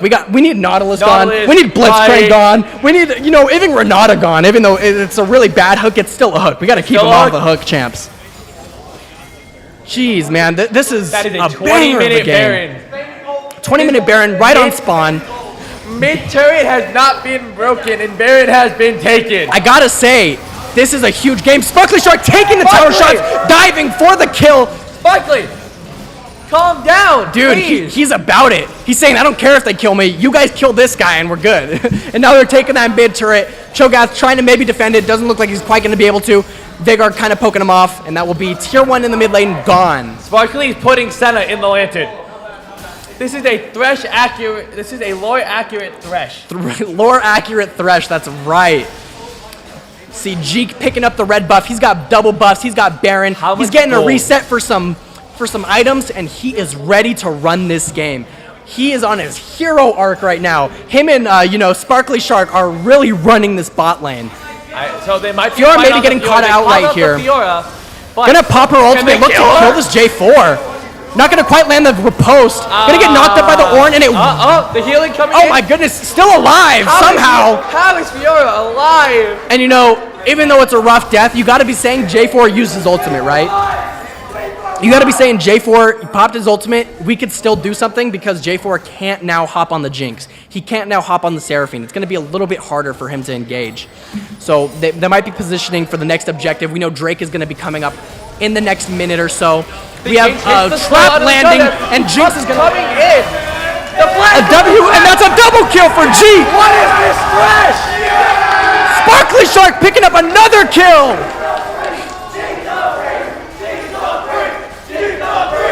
And we hear more chanting from the crowd as they are loving Jeek right now. That's going to be another turret down in the mid lane. 11-1 on the hype. We said it game 1.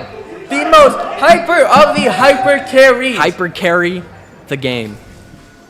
And it's crazy because we weren't even expecting like a super save the president comp. Oh, we're actually going to get a replay here. So as we look at this engage, I wasn't even expecting this at this point. Stun comes perfectly in. Yeah, gonna land the W, gonna drop the E. Watch the Thresh flash. Watch the Thresh.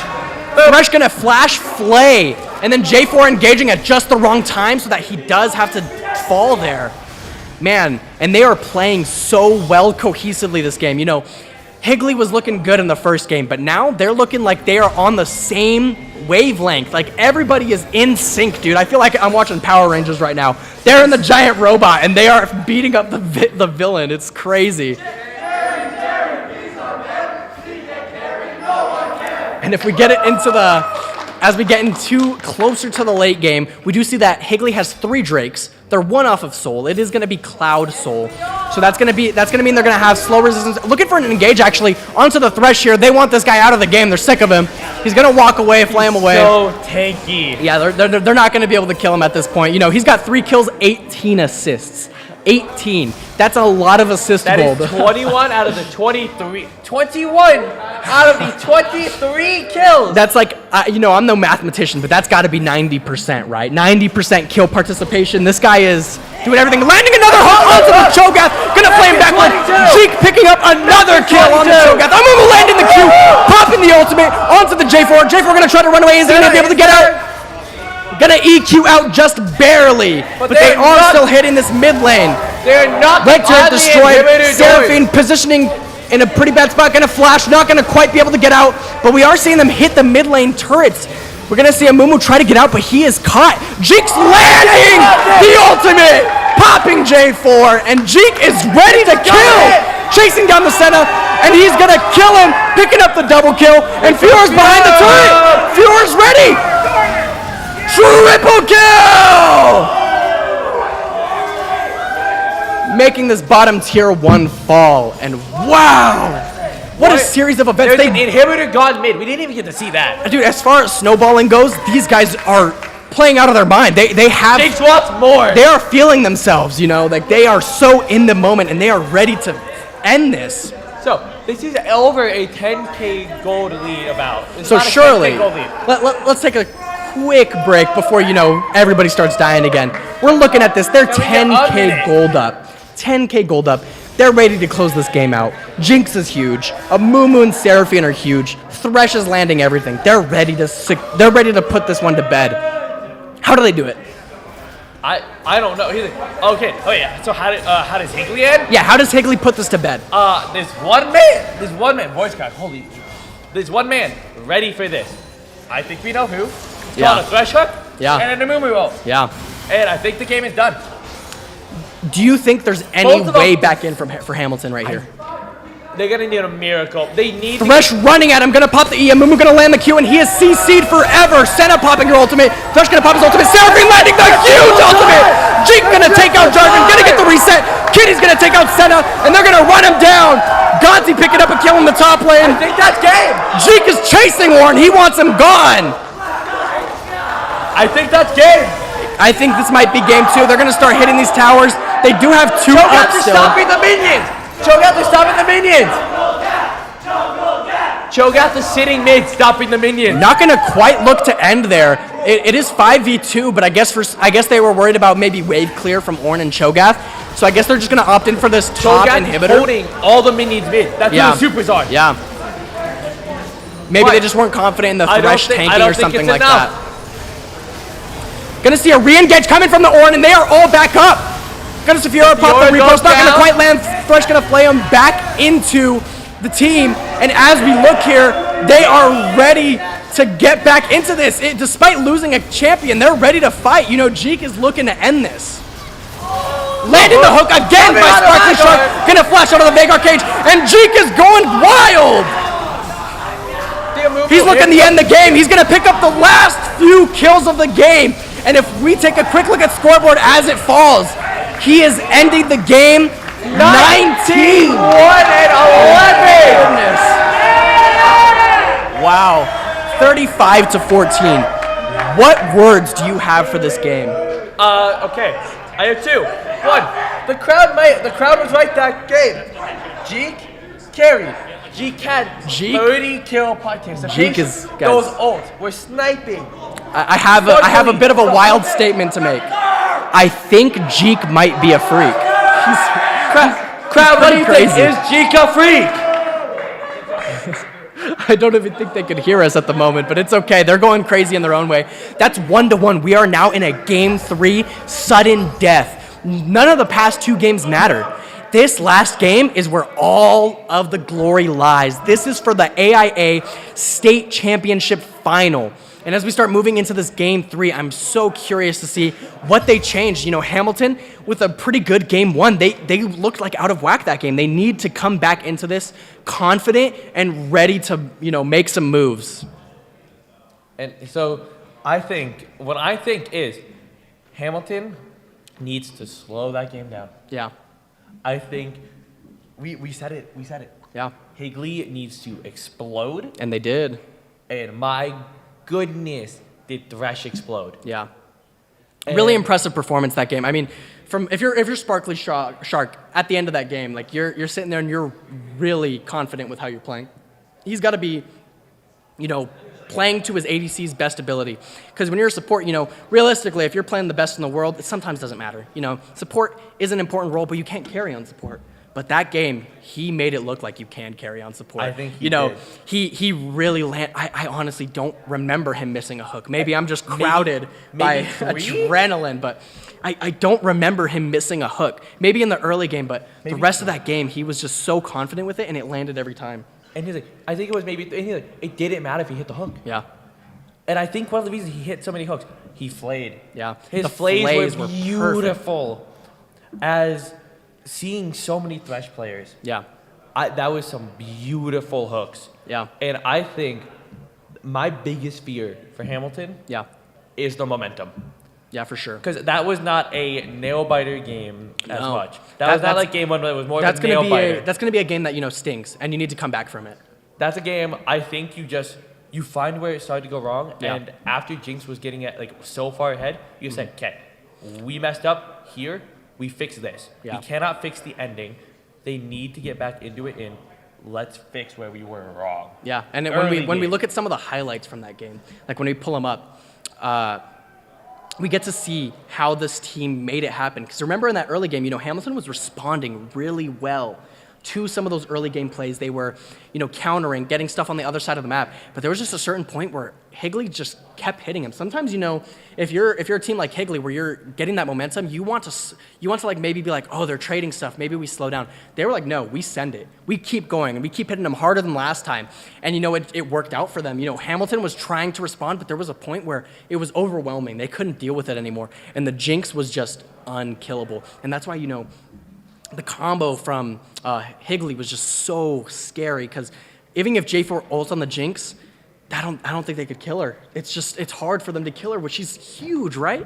I think it all came down to, I think it was the second dragon, I think, when that Thresh hooked onto Vigar.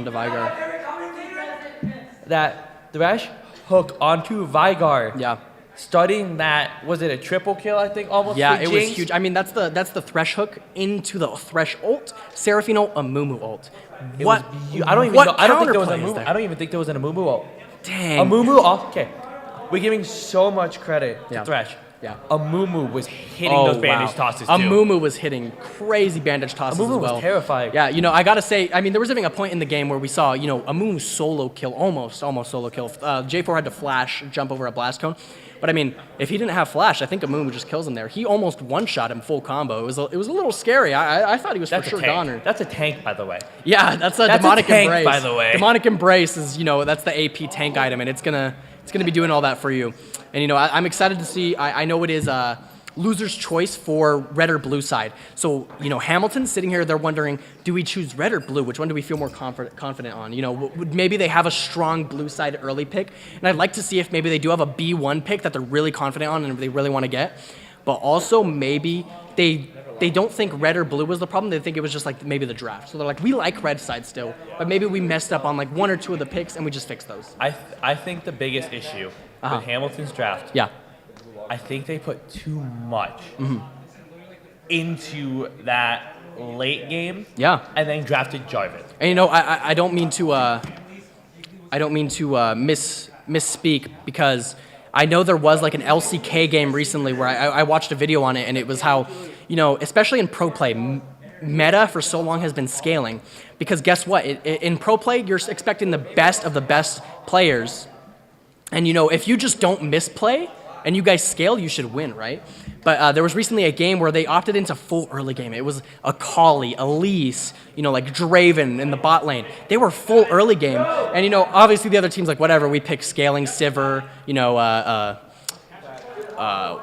what was it, Ornn, blah, blah, blah. But, I mean, they just stomped them so hard in the early game that they couldn't get into the late game. The game was ended within 25 minutes, which is relatively rare when you get to a high level of play. And, even though I'm sure that's like not exactly what they were going for, it worked, that they were going for the early game, and they kind of opted in for some late game just because Jinx scales really well. Fiora scales really well. Amumu scales relatively well. J4 not as much. So even though they did have a ton of scaling, it was like they had the right amount of early game to punish the Cho'Gath, punish the Senna, punish the Ornn. I think the J4 was a mistake. Yeah. Because I think they wanted that hard scaling. Yeah. The issue comes, J4 is a gank spammer jungler. Yeah. It was rough for him. I think it was the biggest issue with J4 is that bot lane.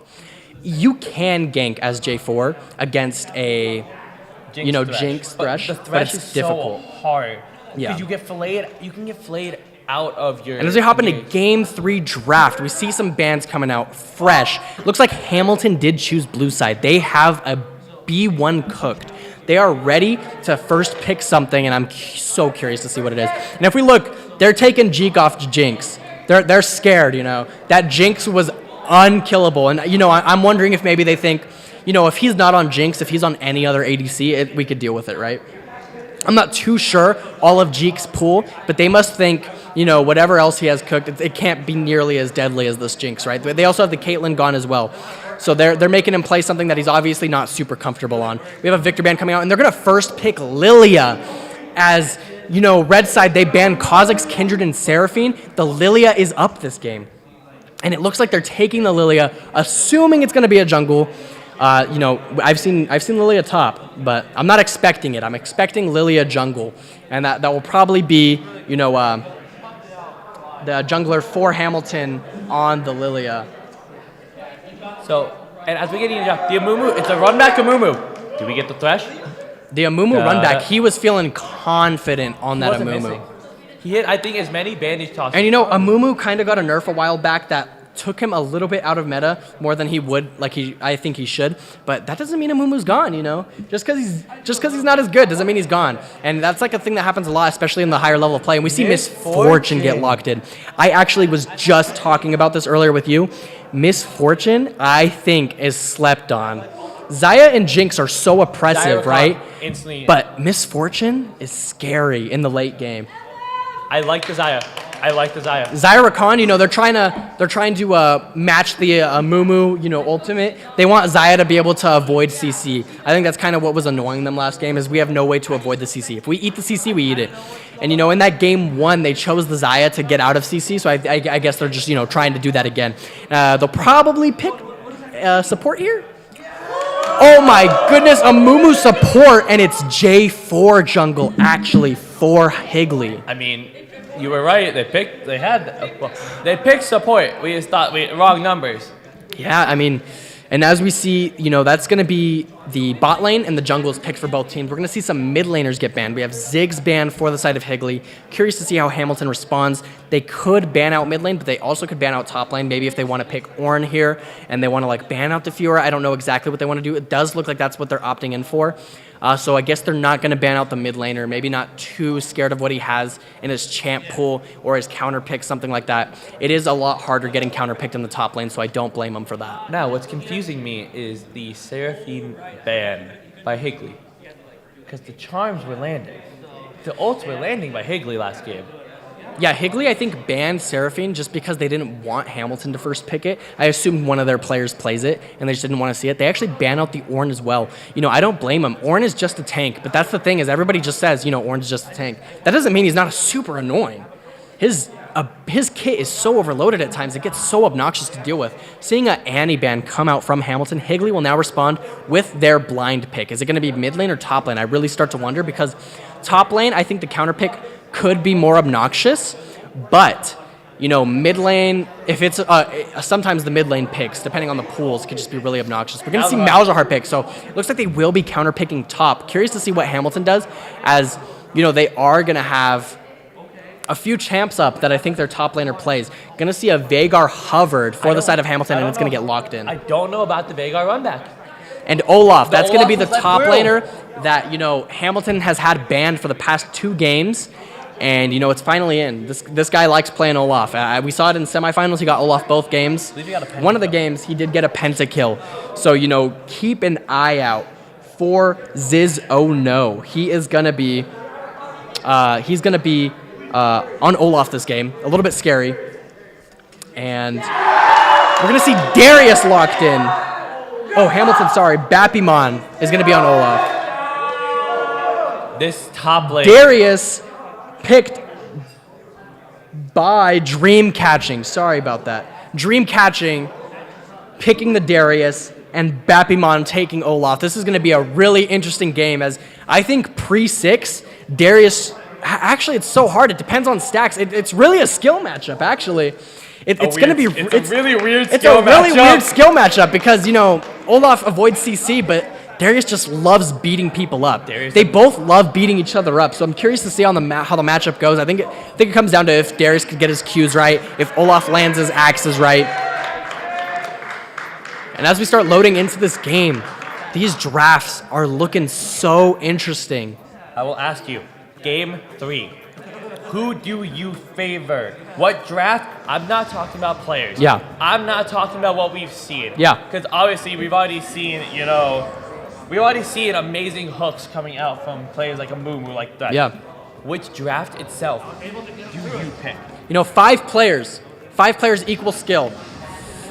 I gotta say, I kind of favor Higley's, but it could go either way for me just because Zaya Rakan is really strong.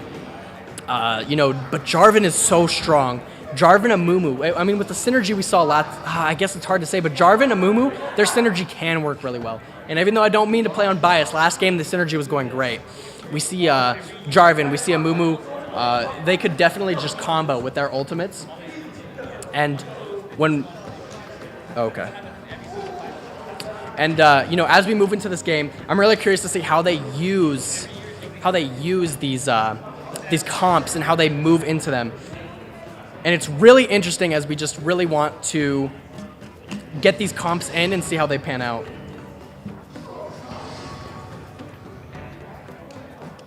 So, and when it comes to these compositions, I think it's going to go absolutely astonishing. And I'm so excited for this 3rd game, but I really want to give a quick shout out before we get into this game, because it's going to be as bloody as last time. We need to do this ahead of time. Oh yeah, let's talk before the game starts. So let's give a quick shout out to our sponsors.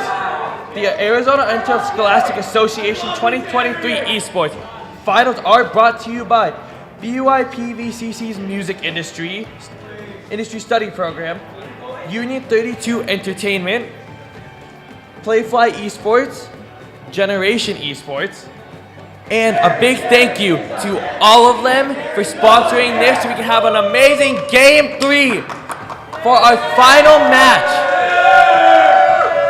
And as we get into this Game 3, I mean, the energy is so high. You know, Higley coming off a great win, but also their first game, a tough loss. They have to have conflicting emotions in that moment because, you know, I know how easy it is to get hyped up on adrenaline in the moment, but now the next game started, you're no longer 19-1 Jinx, you know, you're starting from scratch. Lane is even the second you walk on that rift, so you need to make these advantages for yourself and you need to play upon them right so that you can get into a position like that again. And I think their comp actually complements that relatively well, as we do see our audience hyping up Jeek. We've got some bot diff signs. Looks like we have a lot of Higley supporters out here today. Great to have them. And you know, I just think it's such a scary situation to be in right now. And I'm looking at these drafts. I saw those drafts. Yeah. We saw the Amumu. We see the Amumu coming back on a different player though. But we said it is a hook character. And we saw the hooks last time. Are they consistent though? That's what we gotta find out. Yeah, Amumu, you know, his hooks are gonna be a little bit different from Thresh. You know, I'm sure more than anyone, Sparkly Shark understands hooks. So I'm really curious to see how he utilizes the Amumu hooks this game. He's gonna have 2 hooks. They're gonna be on cooldown. He's gonna have 2 cooldowns, I mean. So he's gonna be able to use 2 hooks relatively quickly, but then they're gonna have a long cooldown after that. So I'm curious to see how he utilizes them this game. He can't really buffer the hooks like you can on Thresh. On Thresh, you can do a really big brain play where you throw it this way and then end up throwing it that way. Amumu, it's just quick succession. You just throw the bandage and you aim for it. And I'm really curious to see how it works because, you know, as deadly as he was last game, he's looking like he could be deadly this game, especially with a champion like Amumu. His ultimate's being really scary, especially when you have a Xayah. Xayah, it's kind of like similar to first game. You know, if Xayah doesn't have her ultimate, if she doesn't have her cooldowns for her flash, if Amumu gets on her, he can ultimate. Even if Amumu actually gets on her, he could bait the ultimate, you know? Like, kind of like how in the top lane we saw Ornn baiting the repost from Fiora. They could do something like that. And if we look at the highlight reel actually from last game, we can look at some of the first kills in just a second. We do see Jeek the Freak behind me. They're really excited to see how he works this game. And I think first kill from last game was actually for the top lane. So wondering how that's going to go get this game considering both laners are looking to fight. And we see the first kill come for Higley in that last game. And then another fight immediately breaking out in the bot lane. And you know, that was just such a deadly moment. The first 4 minutes, we had just so many fights breaking out. It was so scary because in this moment, you know, anybody could win. These kills mean so much. And you know, for Higley to not back down after this and keep going after it. This is where the hook started. Oh yeah, that was the moment where we were like, okay, Sparkly Shark knows what he's doing when he's got the Thresh hooks ready. And we saw some of this fight happen. Really interesting fight. You know, I think Jarvan actually was, you know, capable of dying there. And we see the final kill coming out as Veigar gets a shutdown on Seraphine and Amumu sitting here kind of just holding the team here and Jeek sending that rocket downtown, knocking out J4 and, you know, following it up to finish off this game. Look at those autos. Look at that range. Oh yeah, I mean his spacing on his autos were looking terrifying. You know, if I'm playing as this Veigar, I'm like, you know, losing it a little bit. I'm like terrified as you see this Fiora crashing in on you and, you know, this game coming to an end. And I want to give such big props to Higley for that game. Yeah. But I want to see Hamilton come back and swing. Yeah. Because he's like, I think what started that so hard as well, Cho'Gath Senna didn't have any, if they didn't have flash, which they only had it once every 5 minutes. Yeah. What are they going to do? And as we get into this game, I think this bot lane is going to be so volatile with Rakan being able to go in and counter engage. Yeah. That I think it's going to be a bloodbath down there. And I think you sign off whenever you're ready for Evan. So, and as we get into this game, it's been a pleasure with you guys. Yeah. And I've loved casting with you, Michael. Yeah, it was great. And I think it'll be a wonderful game. Yeah. Thanks for coming out, Ben. We will now be having Evan step in. Evan, the GOAT, one of my favorites. As we get into this game, we see them positioning for this level 1. Both teams looking for maybe an early fight. Baby. We're getting in. We see Hamilton, positioning around this bot side. Higley positioning around the top side. Both of them maybe looking for a counter invade. So I guess neither of them are going to fight. They're actually just going to, take their buffs, I guess, and walk away. Nothing too crazy in the first couple minutes here. And I think that's kind of expected. These guys don't want to fight. They're both, this is it. This is sudden death. No, last game was definitely a feud. Oh, It was definitely a get the kills, get out. Yeah. Be quick with it. And man, Jeek, he's showing that he wants it. He wants it. Jeek wants this. 19-1 is a he's gonna. I wouldn't be surprised if this game I see him come out swinging again. They do have a Zyra Khan bot side, so that does mean that they have a bit better time, poking and trying to disengage. Yeah. But Misfortune and Mumu are really strong in that first couple levels. Misfortune pick, and I was like, that. Yeah. Especially in these chokes with Misfortune and Mumu. Oh, if they get a big combo, it's gonna be huge. And Sparkly Shark already positioning. He wants to hook. He's cooking. I see it. I can feel it. This Mumu pick from him is huge. I can feel him sitting in this bush just pressure cooking. He's ready to hook and get onto After seeing his first performance, you definitely know that he wants to get in there and cause some havoc. I'm really excited to see how these first couple levels go, especially in the top lane as well, because in the top lane, Darius and Olaf also do like beating each other up a lot. So I'm really curious to see how that works out. I mean, these guys love just fighting. And as we see some more CS come out, it looks like both teams, neither of them really looking for it. Actually, Darius going to go for the all-in level 1. He's going to push in. They're both going to trade. He's going to dodge the Olaf. Can we see another engagement in the bot lane? Wakanda back, trying to save his teammate. Misfortune autoing for free. Zaya just barely going to walk out, and Amumu trading his health bar for both of the enemy bot laners. Everybody is going to make it out. Lilia looking to run him down, though, as she walks down. They're not going to quite make it in time. And in the top lane, it looks like Darius beat up Olaf. Olaf is looking low, and he's got to be scared right now because, he's not in a good wave state. His health is not looking strong. Got a full minion wave pushing up on him. And they're going to go for an early dive again like last game. Going to get the pull on Darius, and that's going to be first blood!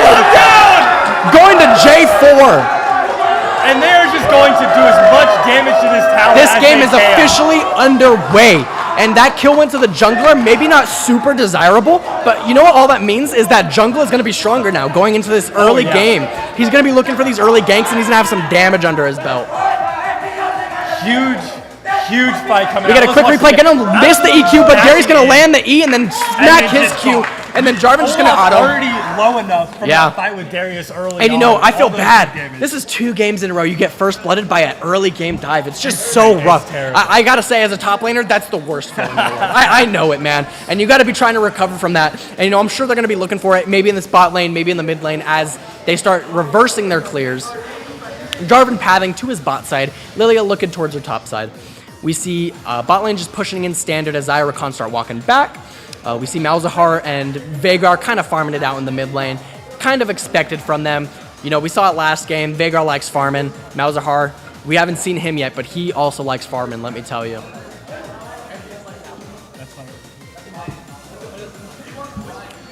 We see a little bit more farming, and, looks like Higley is already starting strong in this game. We've got our first blood, but this game still relies on the minion waves pushing in. We see Olaf pushing the wave into Darius. It looks like Darius maybe wants that, as I think, once he hits level 4, he might try to look for something, not guaranteed, but it definitely is lookable with the way he's been playing, dodging the Olaf axis really well. Looks like bot lane, they are slow pushing into Higley's side, and same thing with top lane. So it looks like wave states are actually really similar right now. J4 kind of could be able to gank bot lane here. He kind of has an angle as he starts pathing bot side. A big wave caught for Darius top side. He's going to get some farm. Not going to do too much else. Lilia and J4, though, walking in this bot side. We see a 3v3 cooking. J4 not on vision. I don't think Lilia is either, though. So it looks like both teams don't really realize. Lilia getting a reset, though. Not going to be there. It looks like it's going to be a 3v2. I'm really curious to see how this plays out as they start pushing in. See the waves pushing. Olaf and Darius fighting on top lane. He's going to run him down. Land the E. Hit the Q. And that's a solo kill. Another fight coming in on the bot side. The fight is breaking out bot lane. J4 going to just barely miss the EQ. But, I mean, still, I mean, dude, this is looking crazy already. Darius, oh yeah, they think it's a top gap. Yeah, absolutely. He's 1-0-1. Darius is one of the few champs you do not want getting out of hand. He can 1v5. Nothing quite came out of that bot side play. J4 barely missing it, but I was ready. Yeah. For Sparkly Shark to hit. Oh, I thought for sure he's gonna land the hook here though on the band toss. Rakan gonna go ahead and try to back out. They're gonna try to run down the Zaya. Zaya getting exhausted. They're gonna look back on the Misfortune as she gets ignited, and it looks like they're not caring. Sparkly Shark picking up that kill. On the Misfortune. Amumu trying to get out as we see J4 come in with the Lilia. 3v2, gonna press them off this wave, and I think they're just gonna shove it into tower at this moment. And Sparkly Shark doing what Sparkly Shark does. Dude. Getting in there. These getting one those for grabs, nothings? And just causing as much havoc as he can. For sure. These one kill trades, they're not as big as, 3 kills. Yes. But they add up. They are now 3-0. And they're getting pressure for this Drake. Even that one trade gives Drake.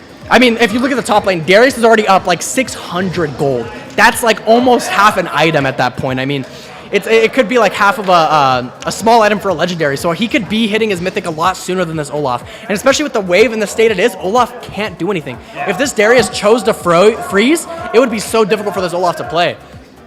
See a TP coming out in the mid lane. That means Malzahar will not have TP. We also see, some more positioning from the bot side. I'm really curious to see how these bot line items come out as they back and get their items. And, if Misfortune gets accelerated, I'm expecting, Jeek the Freak to come out yet again. We haven't seen him a whole lot yet. No, yeah, he's kind of just playing his role, right? He's playing his role. Yeah. He's definitely just down there doing his take damage. You see Misfortune, she's not going to be as, kill hungry as Jinx. No. She's not going to have her resets after she gets a kill with insane movement speed and attack speed, but she has a slow, she does some good burst damage, and she'll let her teammates get the kills for now. But I think definitely with the way this game's panning out, the bot lane is going to be looking stronger for now until Hamilton responds with something big. They need an Olaf solo kill in the top lane. They need Lilia to get a big teamfight ultimate. They need Xayah Rakan to get ultimates. And it's lookable for Hamilton. I would say maybe they need to slow the game down until they get those ults, because those will be deciding the game in my opinion. They do have J4 ult in the side of Higley though, so that can really counter somebody like Xayah. But if she plays it right, it's definitely lookable for them. As they start hitting this Rift Herald in the top lane, they are feeling confident. They feel stronger than them at the moment. Gonna back off, it looks like. Up here on Herald. As bot line of fight comes out, Rakan gonna get some CC on the Misfortune, but Amumu jumped on Xayah, so Xayah's scared. Gonna stun Jeek actually, and he's gonna take some damage. Get out of there. Looks like they're actually losing his traits. They're gonna try to run out. Flash in. Flash dash coming from Rakan, and it's not gonna quite kill anything on Hamilton's favor. And they handshake it there and walk away for now. Misfortune popping the ultimate, trying to take out the Rakan. Rakan gonna level up and get a little bit of health. Shark with another kill! What? A big Vagar cage. Darius gonna land a huge EWQ. Gonna get popped by the Darius though, or by the Vagar. And Olaf gonna come out and get a double kill. And Bathimon is back in this game. After those rough 2 deaths in the top lane, he is officially back. He got 2 kills, and Olaf can get some big early game items. He's probably either looking for a Ravenous Hydra or something along those lines, maybe a Black Cleaver, and that's going to be Rift Herald for Hamilton. This is like what we kind of talked about last game, where Hamilton needs to fight back. Yes. And this was exactly how. Your bot lane just lost a fight, you look for something topside. Yep. And they just had the right positioning so that they could get there, outnumber them, and beat them. Oh, for sure. Definitely seeing not a different play style, but it's a lot of big fights coming out, but not as kill hungry. Yeah. We haven't seen as much engagement coming out. Yeah, like even though it's still high kills. It's definitely been fight to fight. Yeah. It's definitely been trying to control bot lane and top lane separately. For sure. They're their own entities. There's a little bit of a fight coming out on the top lane. Darius gonna land his EWQ combo, looking for an engagement with Jarvan. Jarvan gonna land the ultimate, and he gets a kill, and he gets a double kill with the reset! On the Olaf, and you were just saying how the Olaf may have enough. Darius is gonna be right back in, hanging down Olaf, and that is a shutdown. Get a replay on that. We see that in the top lane. they somehow were anticipating this Lilia gank because J4 is just there in time. Darius He gets a is huge E on surviving. both of the enemy players. Darius is popping Jarvan in. lands his ultimate, making them stuck in the death circle. Darius just, at this point, does enough damage just to take both out. Yeah, and you know, in case you weren't aware, his ultimate resets on kill. So he kills Lilia, he can use his ultimate my again. God, yeah. So he's just, every time they're double kill. Even though he was low on health, he's like, I just click R, right? It doesn't matter. It's going to be huge for Darius. And now this Darius is looking more lethal than before. It was looking like Olaf could fight Olaf it. could have brought it back, But with that double kill, wasn't Darius is enough. going to be really strong. It's going to be really hard for Olaf to outplay him. Still possible, but he's going to have to play it really smart and really careful. See in bot lane, just go ahead and push this in. Gonna reset Lilia, maybe looking for a re-engage there. Gonna barely scare Amumu away. Amumu just gonna walk out. Lilia gonna go ahead and leave it. Seeing Olaf take some plating in the top lane, get a little bit of gold back. Looks like Higley actually does not care to leave. They're not leaving yet. They're saying, you're not diving us, we're just gonna push the wave out on repeat. Looks like they're confident enough where they could stay there and, you know, oh my goodness, Darius is back on the prowl, looking for this fight in the top lane. He's gonna land his W, he's gonna land his Q, Olaf is going to and have a to flash out. flash from Olaf. That is a 5-minute cooldown for the Olaf. He is not going to be getting in any In the hefty side of fights Hamilton, though, they are using this prio so that they could get this Drake, and you know that's gonna respond. You know, Higley did get the Chemtech Drake, but now they have the Mountain Drake, so now it's harder for them to stack souls, or stack the soul, and they're not gonna be as close as they would have been to the dragon. Sure. The Inferno blazes as we see the map open up in a fiery pit. The Fire Dragon is going to be what is the soul this game, and the Inferno Dragon gives insane damage. So, you know, whoever gets this soul, if the game goes that long, they will have insane burst. We are definitely seeing a possible soul game here. Yeah. Both teams going back and forth on kills, back and forth on I'd argue damage. much more than last game. And you know, the Rift Herald getting dropped to the mid lane here is just more plating exactly. in the favor of Veigar. Veigar doesn't have to do too much. He has a kill, he has no deaths and 2 assists. He's just gonna scale up. He's gonna sit around and wait around for him to be useful.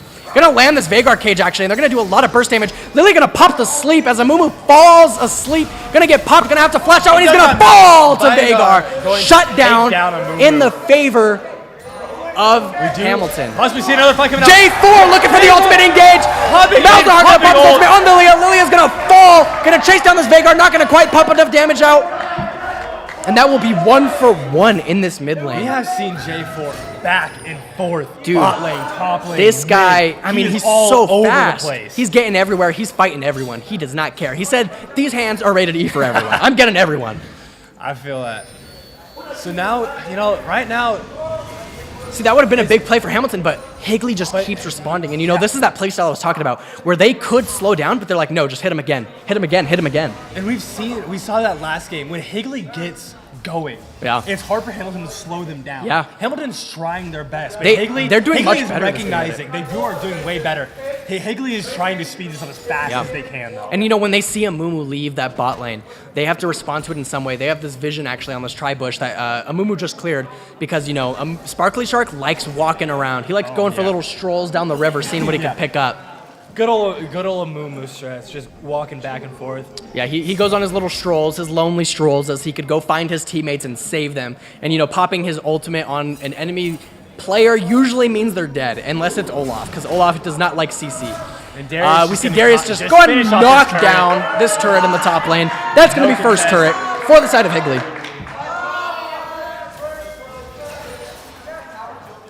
We come around the 15-minute mark. Next Drake is going to be up in the next couple minutes, and I think this next Drake is going to be really important because, you know, even though Higley is looking good right now, if Hamilton plays their cards right and they get a really big drag fight, maybe kill 3 or 4 players, the game's back. Big. We're going to see a big ult come in from Amumu and Misfortune. Zaya going to respond.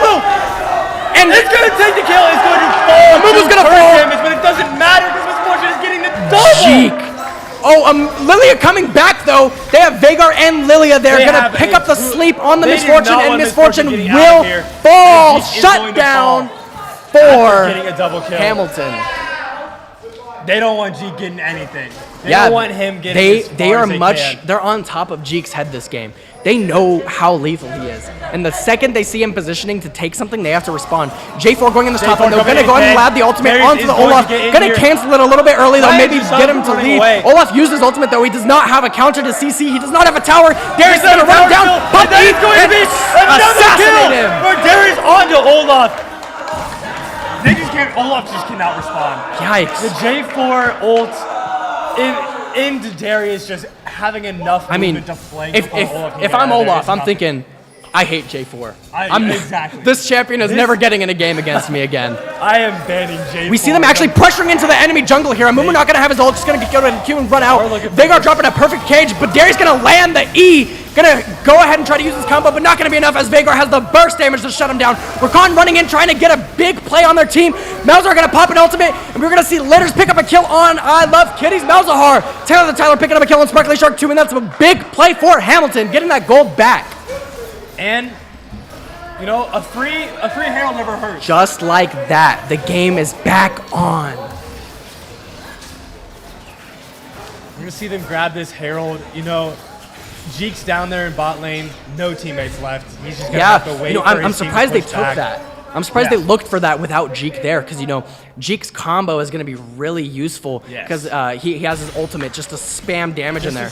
Exactly, and you know he doesn't even like get a tower here; he just pushes the wave in, so he's really just farming up. And you know I'm actually interested because he has Eclipse this game, not something I see too often. I've been seeing more recently, you know, standard builds like a Kraken Slayer on Misfortune. I guess maybe he wasn't expecting to proc Kraken Slayer this much this game, which is understandable. But I gotta say, Eclipse is. It's kind of interesting to me. It looks like he is going for like a lethality build, so he's looking to kind of one-shot, not pump out damage over time. We see them setting up in this bush right here, looking for an engage. Misfortune gonna pop her ult, Amumu gonna pop his ult, J4 gonna pop his ult, as well as Zaya are gonna look for a fight here. J4 barely gonna get out. Olaf looking to kill, and Darius will fall along with Sparkly Shark. Amumu also falling. They were just out of position. Great play. And this game is back on Hamilton, looking like they could be in the lead. And for the second team fight in a row, Hamilton just gets a free objective. Hamilton back up on kills. If off a team fight and right back into it, they're going on another team fight into Drake. And if we look here, if you look what's wrong, Malzahar's not there. They're looking, Malzahar's not there. They don't have their whole team there. They need everyone there for this combo. And they just kind of split prio. They didn't know exactly who to go for first. And they all just kind of hit different targets, which is not good in this team fight comp. Meaning that Sparkly Shark and Hamilton just plays that perfectly. Yeah, great team fight on their end. That's what you want to see from Hamilton. You want to see the response like that to those engages. So that puts up Hamilton up a Drake. Yeah, they're now going to be up a Drake. To Soul. They are actually, you know, looking like they're strong right now. They got both Heralds. They got 2 Drakes under their belt. And, you know, Higley has got to start doing something.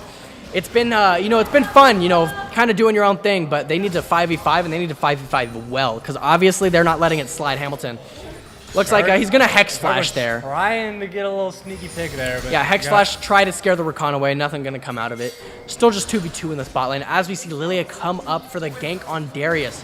He's going to miss the E as Darius tries running around. Looks like he might have to turn this as he doesn't have a tower. Going to go ahead and try to fight it. And he will fall to Bappymon. Bappymon now having more kills under his belt. Looking like they might try something in the bot lane here, though, as J4 is ready. See J4 positioning for this, looking for a dive, because it looks like it is just Veigar by himself. Just going to go ahead and opt in to take the tower since they don't have anyone to respond to it, so that's going to be some gold in their favor. A good response from Higley. Landing the E on the Amumu, wondering if they're going to run it down. Looks like they're not going to pop the ultimate. Just going to go ahead and leave him for now. As we see them set up around this map, you see that they actually start trading some stuff. So they kind of take jungle and give jungle in certain areas. And you know that'll happen when you start having more players on one side of the map. If you look at Zaya and Lilia, actually they're like positioning to take red side jungle just because they don't have the numbers there. So they're going to bully them in this top side of this jungle. They don't have vision in there. Wondering if they're going to jump on this Malzahar. Malzahar going to get jumped on. Looks like he will get popped. And he will. Jitters picking up that kill on Malzahar. And, you know, Jitters is looking scary. He's got some kills right now.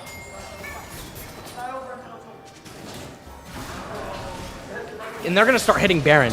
They're saying they don't have Malzahar. We could look. We're strong right now. Looks like Higley knows they're on it, though, and they're positioning to get a big misfortune ult. Looking for a big team fight here. J4 possibly ulting over this wall. Trying to maybe get a steal. Amumu going to go in, going to hit the Veigar ult wall, though. Not going to get the best ult. J4 jumping in, though, and he is healing. Olaf is misfortune looking to clean up. Flashes in, but nothing to come from it. Nothing. And Hamilton going to take that. Hamilton in a very oppressive stance right now. And they just took the Baron. They picked up 4 kills, counting Malzahar falling before the Baron. And they need a big fight to come back from this. They're just not playing like the unit I saw last game. Yeah, Higley needs a mirror. I think they know that, last game they were playing perfect together, and I kind of think they just expected it to work that way this game. But they are not on the same wavelength that they were last game. They need to really out of position. Yeah, Malzahar out of position. Not there in the team fights, getting picked off early. And they have a great combo, right? I mean, they have a Mumu, Misfortune, J4. Yeah, it's huge. But we've seen it's just not working for them right now, just because the way they've been sitting themselves. Their vision is like rough in their jungle, so that's why this Lily is able to do this, right? She's just walking in and taking whatever she likes. She's really strong right now, and she knows her team is close by to help her. This is the game 3 banger you like to see. Hamilton coming out swinging. They're not going to let Higley run this game like last time. Higley tried doing it for a while, but Hamilton shut them down relatively quick. Really curious to see how Higley responds with this, as they do need to get the ball rolling again for them to get into this late game strong. They are pushing up into mid. And honestly, I feel like Hamilton needs to start paying rent the way they're living in Higley's jungle. Yeah, I mean, the way it's like, this should never be allowed, right? Lily gonna hit a huge sleep. Malzahar locking her down. The Misfortune pumping out the damage. Might not be enough. Gonna go ahead and try to jump onto the Misfortune. Not gonna quite work. Gonna see the fight go the other way as Darius picks up a shutdown on Lilia. The fight's still going. Sion Kip picking up the kill on J4. And Darius with the triple kill. Looking for a 4th. He's ready. He wants this quadra. Veigar gonna pick up the kill on Misfortune and quadra kill. And we were worried about Jeek the Freak, but did we ever consider the possibility that Dream Catching can run this top lane? Big team fight. Saw Lilia pop ult, and then just that Mumu bandage into the Misfortune ult is just big. Yeah, and this That's fight, just a lot of damage. I could argue this fight wasn't even played perfect by Higley, and it went really well for them. No, it could have gone either way. Oh, that yeah, fight, for sure. The way they've sat in this choke and waited for it was huge. And, this does mean that Darius has used his whole combo, but he popped him using that combo. And that is a quad kill for Higley. Huge for them. They needed that. They needed that. They needed that team fight. They needed that aggression back into their play style. And I think it definitely has got them feeling confident. Yeah. That's definitely gonna, put a smile on their face. Oh, that's gonna get them back in this game. They needed that lift me up, that pick me up, right? After the last 3 team fights not going their way, finally getting one to go their way. Yeah, that's gonna be big for you on underdog arc. You're ready to take this game back. And Hamilton is still in a pretty good position. They're up some gold, and they need to put Higley down before they get back in this game. Because that fight is definitely putting you on edge. You're like, we didn't play that right. We need to fix that, and now, we got to fix that quick. So I'm really curious to see how this next fight pans out, as, Darius now going to be huge. He has Force of Nature. He has Death Dance. He has, Stride Breaker. He's ready to go. Looks like they're taking back some vision in their jungle. They're ready to push Hamilton off, say, hey, you were stepping all over us, back up, And I'm really curious to see how Hamilton responds to this, because I think they still do want that jungle pressure. They want the ability to sit there. Look, they're walking in. They're walking in. They want to keep going. They're like, we want this jungle. Get away from me. Lily gonna get caught. Misfortune popping her ultimate, and she will fall to Gonti. Gonti dropping the gauntlet on just leaving. Olaf is like, I don't want any of this. Oh, yeah. That's a whole lot of damage that I don't want to take. Olaf has seen what Gonti can do on Darius. He's like, leave me alone. Leave me out of this. You have beef with my jungler, not me. Get out of there. We're going to see them go ahead and hit this tower for free in the mid lane. And it does look like Hamilton's junglers, his positioning's been a little bit off in these past few fights, and that's kind of what's been costing him. Yeah, for sure. So I'm really curious to see. I don't think Hamilton can contest that vision anymore in the jungle. They kind of have to give back to the halfway point of the map. They're going to be even now. You know, not in the same ways, because a lot of the gold is going to be on Gonti, on Darius. He's going to have a lot of the gold, but that doesn't mean, you know, they're going to win every fight, because if they just catch a fight where Gonti is not ready, it's going to be pretty good for Hamilton. So it's going to come down to how they play this next fight, what they're looking for, how they execute it. So curious to see how that pans out. I will say these ADCs are just farming. You know, Jeek getting some more farm. He's got about 40 more farm than Xayah right now. Not as many kills though, but he's getting some farm because he's like, yeah, Gonti's doing some damage, but wait till you see me. So he's got the collector. He's got the eclipse. We've seen him popping his ult, getting that burst damage. Yeah, it's big damage in these fights. Getting a little bit of a poke on the Xayah. Doesn't look like anything's going to come out. J4 trying to position for maybe an ultimate. Not going to quite go for it, though. Maybe uncomfortable with the positioning there. And you can see it. Higley is back together now. Yeah, they're playing they are way closer to each other. Yeah, they're definitely on the same wavelength. Yeah. They have, I think, recuperated from their past few bad fights. They're like, all right, guys, let's play now, you know? Yeah. And they're ready to play ball. Come on. We got this. Yeah. And, you know, they pulled themselves back together. Really impressive. You know, this is what I was talking about. Before the games having started, it's so interesting to see how teams play when they're down on gold, when they're behind on XP. It's just really interesting. And, you know, the way they've got back into this game is so cool. They're actually positioning for this Baron. They want it. They think Higley can't respond to it correctly. They're actually looking for this. Amumu here going to flash an ultimate on him. J4 going to jump on him. They're going to pick up the kill, and they're going to turn off at the Baron. Misfortune not going to quite land a big ultimate, but J4 looking at fine. Huge ulti coming out. Lilia landing a big ultimate, going to get them drowsy. Going to get them really low. Misfortune looking to heal one of their teammates, and Gonti's ready to play ball. Darius getting another. G coming big in for team fight. Hold up. That is what Higley needed. That's what they needed. Higley ace. They have gone from looking scared to looking bad. And I gotta say, they are here to win. These team fights have switched up completely. Getting that Vanguard out of position. It's night and day watching this. It's night and day. In this game, it's night and day. The first 15, 20 minutes. Getting caught out. I mean, just right there. And they were all ready for it. Misfortune missing some of her ultimate there. Not the best, but she does a little bit of poke, and all of them walking into J4's ultimate. They have to get out somehow.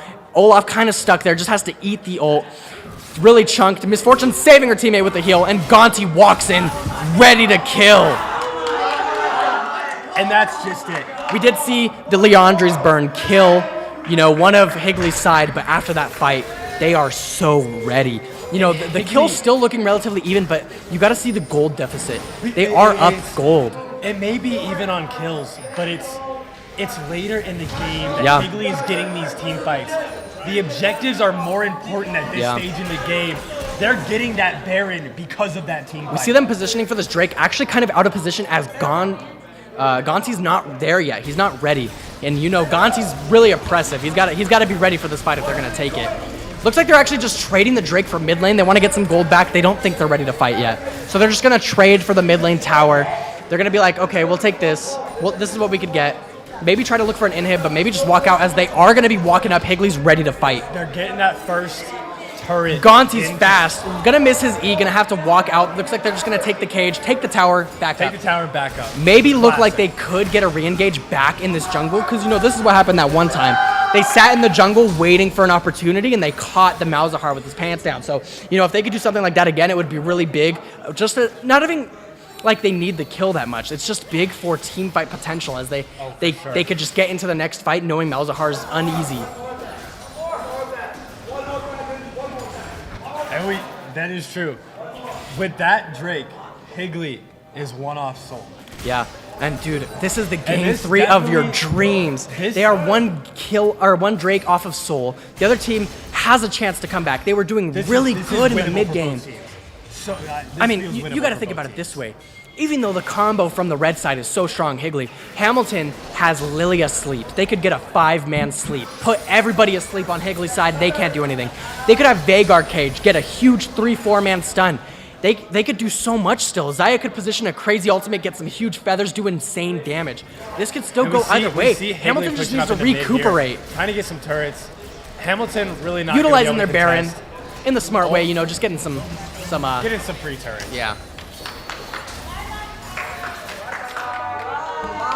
And they're pulling the same tactic on them. They're sitting in their bush. Looks like Lilia will find them there with her orb, her seedling. And they're just going to push this mid wave out. They're sick of fighting. They're like, we're just going to shove mid until you respond to us. Because they want to be in a position where they have to come into them. We do see Higley kind of pushing behind. Higley kind of doesn't know what to do in this fight because they're like, why are they just shoving our mid wave? Like, what do we do? And so they're like, I guess we fight, right? So they're going to keep positioning. Lily gonna land and eat. Gonna take out the Nexus actually, looking for something. Gonna land and Q ult, but it's not gonna quite do anything. Big Amumu roll, big Misfortune, shut down on the Lilia. And Zion's gonna try to run down the Misfortune. Bapimon gonna pick up the kill on Malzahar, and Vagar landing a huge cage. Rakan gonna knock them up as well while he's at it. Double kill for Jeek. Jeek's ready to go. Gonti gonna die. Triple kill for Jeek. And can he clean this up?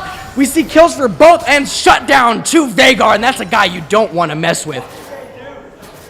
Now a 2v2, that's an even fight for them. Huge triple kill from Jeek. We And- saw. oh my goodness. Hamilton pushed up, got an inhibitor, but Higley's just there to. At the end of the day, Higley's just there. At the end of the day, Hamilton's happy with that, you know? They took an even trade. After 2 fights where they've been losing drastically, that's a big fight to say we actually came out even. And, you know, they got the shutdown on Vagar. Even though Jeek was scary that game, or that fight, you know, they got rid of Gonti, and they got a shutdown on Vagar, and that should be a lot of gold in his favor. A lot of gold to Vagar, for sure. And with one inhibitor down, I mean, you're getting enhanced minions coming out. Yeah. I mean, those even cause a problem in and of Those are themselves. oppressive, but you got to be remembering with the big minions coming out, you know, super minions are going to be giving more XP, more gold to red side. So they're not quite at level 18 yet. They're going to get more gold and more XP from those super minions. So I would even argue that Hamilton kind of helped them out in that way by breaking the Nexus, or the inhibitor, because it kind of helps them get back into this game. As we see the Drake coming up in a minute 20. We could see a soul point here. I think this Drake might be it. I have a sneaking suspicion this might decide the game. Both teams feeling strong right now. Vagar with a big shutdown. Hamilton in a comfortable position, and this Drake could definitely give them an even better one, make them feel even more comfortable. Yeah, 'cause I mean, even but we so- see Higley, that Drake is their soul point. Yeah, That puts they them want the into soul, soul. and then you have to be thinking for both teams. They could also like trade for the Baron. They're gonna be 10 seconds apart, and if one team does really win at the drag, then they're just gonna walk to Baron, get Baron and Drake. So that could be really big for either team. So you got to be kind of nervous about, do we take this fight? Is it worth it? Because like think, if we win, what do we gain? And if we lose, what do we lose? Because you got to be thinking, if you're either team right now, you're like, if we lose this could be game. This is potentially the last major team fight that we see on this Drake. And it's really up to Hamilton to contest. If Higley wants it, Hamilton has to be there. Yeah, I definitely, it's so rough because like on both teams, you can't be by yourself this whole game now. You have to be 5v5 the whole time. We see Higley definitely taking that to heart. And They're I think all this Lilia right sleep, here. I really think this Lilia's ultimate could be essential in this next fight. If you put Misfortune to sleep, if you put Darius to sleep, your All of team that can major follow up damage that so is well. gone in an instant. Looks like they're gonna back off of this Drake. Probably just give it here as Yeah, Hamilton they're starts just to giving hit. it. Not worth the risk that it is to potentially get in there and lose that team fight. Saw Higley opting to head back. And Hamilton is just, like you said, just pushing, grab that Drake, go straight They're actually up gonna to hit this Baron again. Remember last time though, this did not go in favor of Hamilton, so I'm really curious You see, they to are see how pushing this back. works. You may see a J4 old pop here. We do Blue see team slain the Baron, but a huge ultimate coming out in favor of Jeek. Barely gonna live, but then fall to Malzahar Q, and they're gonna run him down. Gonti is ready to chase. Ultimate coming out from Malzahar. Vagar trying to stop it, but he can't. Amumu's not done. Sparky Shark is running him down. Gonti slays Bapimon. And Higley's back. Higley is back. Hamilton got Drake. They got Baron. But Higley got the kills. I mean, the Baron's good for XP, but now no one has it. Look Everybody's at that. dead. Huge damage Goodness. coming from Misfortune. And they are just here. I don't know if Higley could have played it better. That was great. That was great. Getting that Vigar. That's why it's so weird, because, you know, I feel like in some of these fights, Higley, like, plays all right, but then in some of these fights, they play out of their mind. I swear, it's 5 people playing on one computer. It's insane. I feel like they're just so in tune at some points. Man.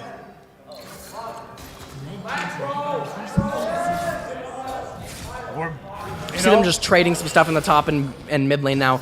And, you know, at this point of the game... Both teams are still We're 35 minutes into this game. Yeah, both and teams are still here to win. Yeah, both teams are not giving up. They are not going down without a fight. Hamilton responding perfectly to Higley's oppression, and then Higley also keeping it on. Yeah, they're keeping it on, you know. Keeping that pressure.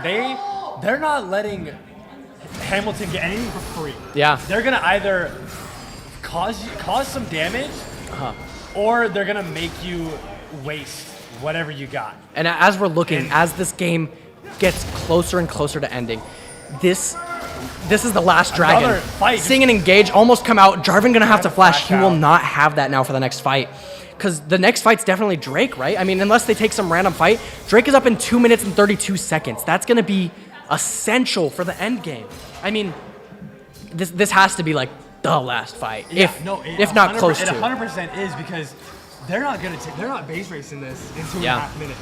That Drake is showing up. Seeking an engage, come out from Amumu. Amumu gonna land it, Veigar gonna drop the cake. He's barely gonna live. That's 2 ultimates away from them. J4 gonna use his ultimate as well. No ultimate from Amumu though. Malzahar gonna drop it. With another kill on Vigar. And Jeek picking that up. But you know, this is still scary. Drake's not ready yet, and they just burned 4 cooldowns. I mean, Higley and Hamilton are both just getting last items. They're like, we're wrapping up. We need our last big buy. You need an item that will decide or end this game. So I'm just, with how close this game is, it's got to be like nail biting. I mean, we have Jeek showing up again, 11, 2, and 13. He was slow to start, but that's misfortune for you. His ultimates have been scaling, honestly, just by how he's been playing. Gonna go ahead and hit this bot turret. Just gonna go ahead and knock it out of the way. One less thing to deal with, right? Put a little bit more pressure on Hamilton as they start, you know, this world's getting a little bit tighter for them. It's like the ace in the hole is getting a little bit harder to hit as they are giving up some of this objectives, and the Drake is coming up in a minute. This next fight is gonna be huge. And we will probably see both teams here kind of fading towards that bot side, trying to gain control of mid, trying to gain control of bot. They can take that Drake, and whoever gets it gets that soul, gets that increase. And this soul is, yeah, tons of damage. I mean, you have to imagine, if you're Lilia, if you're Veigar, if you're Malzahar, if you're Misfortune, that first ability doing like 100, 200 AP damage is huge. Amumu, the first miss I've seen in a while, and that's gonna be essential. But they're gonna land the E, gonna hit the Q, they're gonna pick up the kill on Rakan. And Hitty finally. And I think they have to give the drag. They have to give the drag, I think. I mean, they don't have the Rakan now. They don't have an engage. We did burn a lot. Higley has all 5 players chilling in that river. Yeah, it's going to be rough. They did burn a few things, but I mean, Higley just has more players. I don't know if they can position for it. For free. They are going to cause... They're still positioning for something. I don't know if it's you know, the right call at this point. I'm curious to see. I feel like they might just opt in, you know, what they've been doing before, shove mid lane. Just shove mid lane, make somebody respond. You see that happening now. Hamilton is just trying to get as far. And Hamilton's doing that smart, you know, because they can't contest the Drake. They're like, we got to do something else. And so they're pushing in this mid lane. There it is. The first soul point that we have seen in these final matches. Hamilton may be looking to end there, as they had 3 mid lane looking for something, but you know, we burned Malzahar TP, so he just went to the tower just to make sure. Gonna land a Q, pop the ultimate. Darius is there to follow up. Both gonna fall drowsy, fall asleep, and Hamilton is there to follow up. Not gonna quite be able to kill the Lilia. Shut down on Darius for Veigar. Maybe not the best choice there. Wow, yeah, I think... You knew they had 3 pushing up mid lane. You knew they were coming back. You know, I gotta say, I think Higley thought they were gone. I think Higley was like, oh, there's no way they're still there, right? There's no way they're pushing and it just was the wrong call in that moment. And you know, that's another play that keeps Hamilton in this game. And yet another play by Hamilton as they Oh my goodness! He actually picks up the kill on Vhagar. He has his GA burned though. That's gonna be no revive now, but he picks up a trade on the Xayah. But I mean, all you can ask for in that situation. Xayah picked up the 1,000 gold from Jeek. But in that situation, a trade is all you can ask. No, yeah, I mean, His Fortune is in a terrible position. Yeah. She has 4 Hamilton players. looking for a play, re-engage, back on the top lane, not gonna quite make anything of it. J4 kind of stuck there. He's gonna be killed by Cyan Kip. And that's gonna be a turret down. Mumu trying to land something, not gonna quite land it. And Hamilton is here. Hamilton They're still here. is still they fighting. are not going to take anything. They are fighting these solo picks across the map. They're not letting any mistake go, I'll say that No. much. And it's working really well for Higley them. may have felt a little too comfortable after getting that soul point. For sure. They were like, oh, we have Fire Drake. We're doing all this damage. Yeah. But you can't out damage 3 players. Yeah. And Hamilton knows that, and they're taking full advantage of it. I mean, yeah, you catch Jeek out of position, it's like, we need that. And We are need him still- gone and we now. Are now 40 minutes into this game. Both teams just showing that they are And here. once They again, are here Hamilton to win. taking advantage of their blue side, hitting this Baron. They know that J4 is not up in time. And, you know, they have Jeek, but they have to try to slow down this Baron. They don't have any vision on it at the moment. Amumu gonna look for a pick on the Vhagar. Vhagar gonna drop his cage, not gonna quite land it on Jeek, but Amumu gonna be caught out. Rakan, and both ults coming out from Amumu and Xayah. Amumu gonna fall though, but you have to think they got him off of Baron. It's still, you know, not that bad. You know, Sparkly Shark's like, I got them off of Baron. It's not that bad, because they did use ultimates.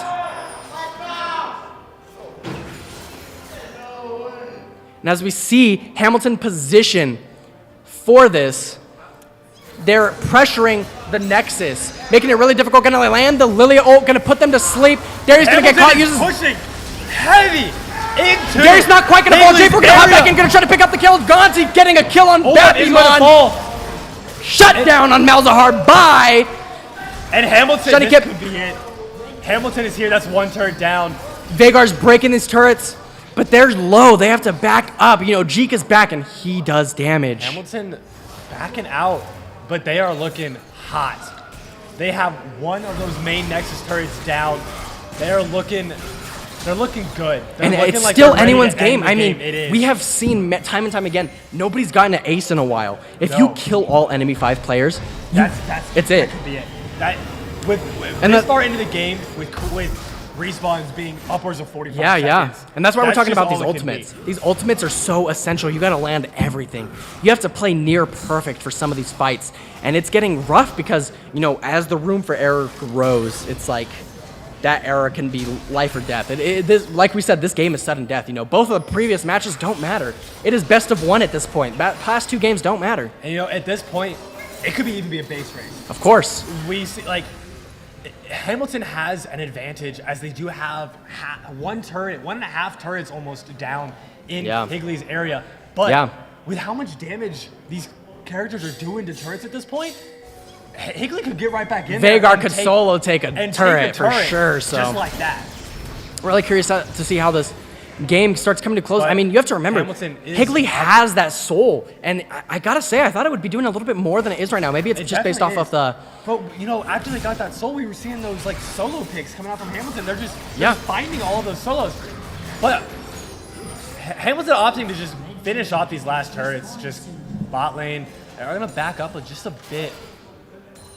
And as we start coming to the close of this game, I would assume we have, you know, the Elder Drake is spawning in a minute. And surely the Elder Drake is the fight, right? This Drake lets you execute enemy champions.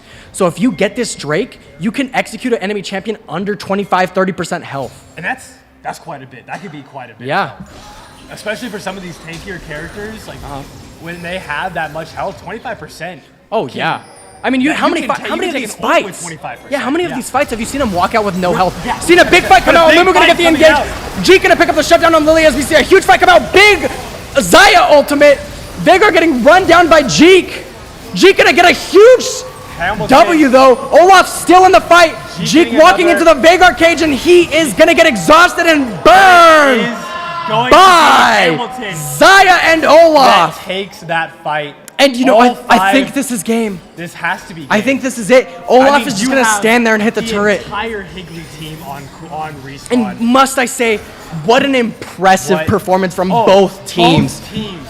How many times was this game tightened up? 7 Drakes come out from this game.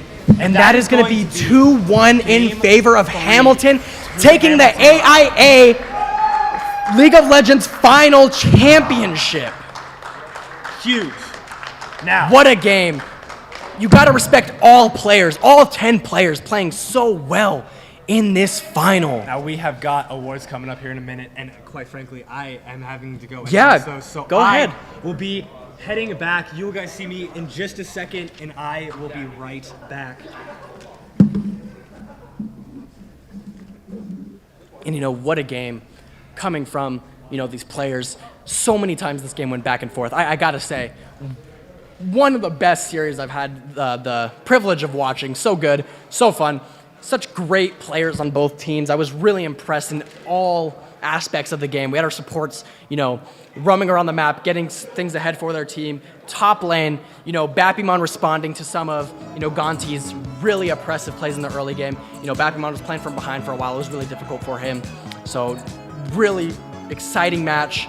You know, props to all 10 players, but it did come down to Hamilton winning the championship today.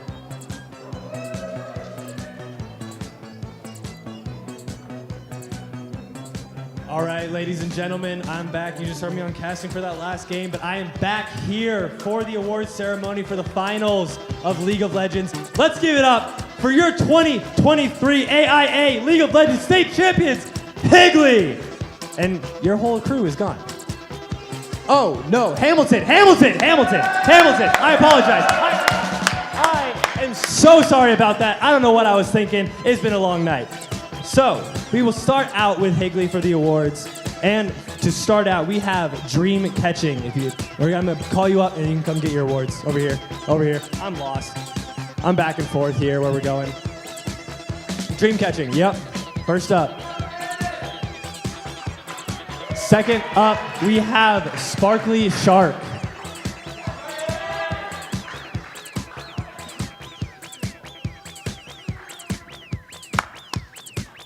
Third, we have I Love Kitties. Yeah, we'll have you come up here and we'll take some pictures and whatnot, but you can sit right there for a second. Fourth up, we have Jeek.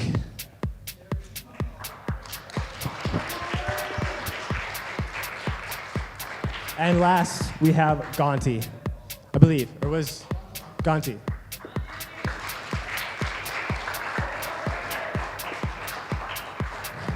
Give it up one more time for Higley High School. So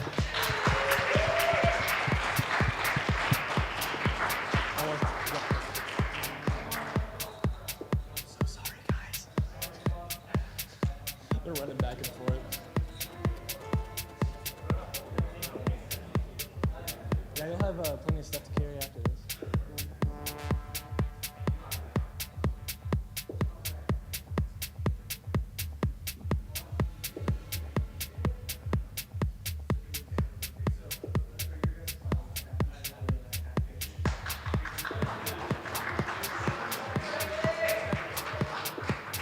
All right, and give it up for your 2023 AIA League of Legends State Champions. We have Hamilton High School. Again, apologies for the confusion. But first up, we have Bappymon.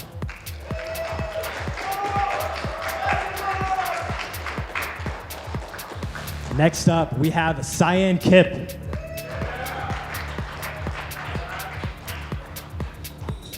Third, we have Catfisher 4.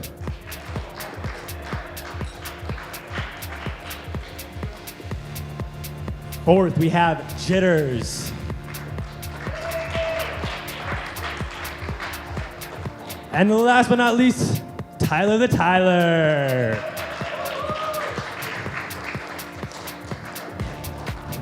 Give it up one more time for your state League of Legends champions.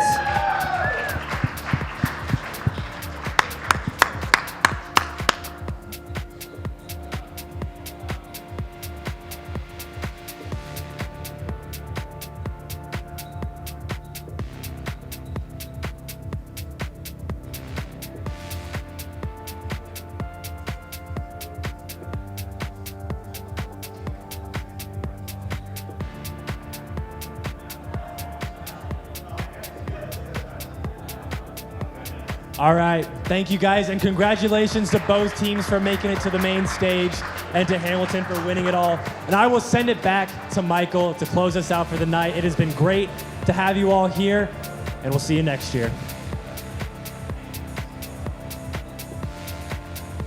Thank you so much to everyone for coming out to the AIA 2023 League of Legends Finals, State Finals, presented by Nova Home Loans. Congratulations to all of today's winners, Hamilton and Higley getting second place. And I am Michael. I was accompanied by Ben and Evan. It was great casting for you guys, and have a great evening.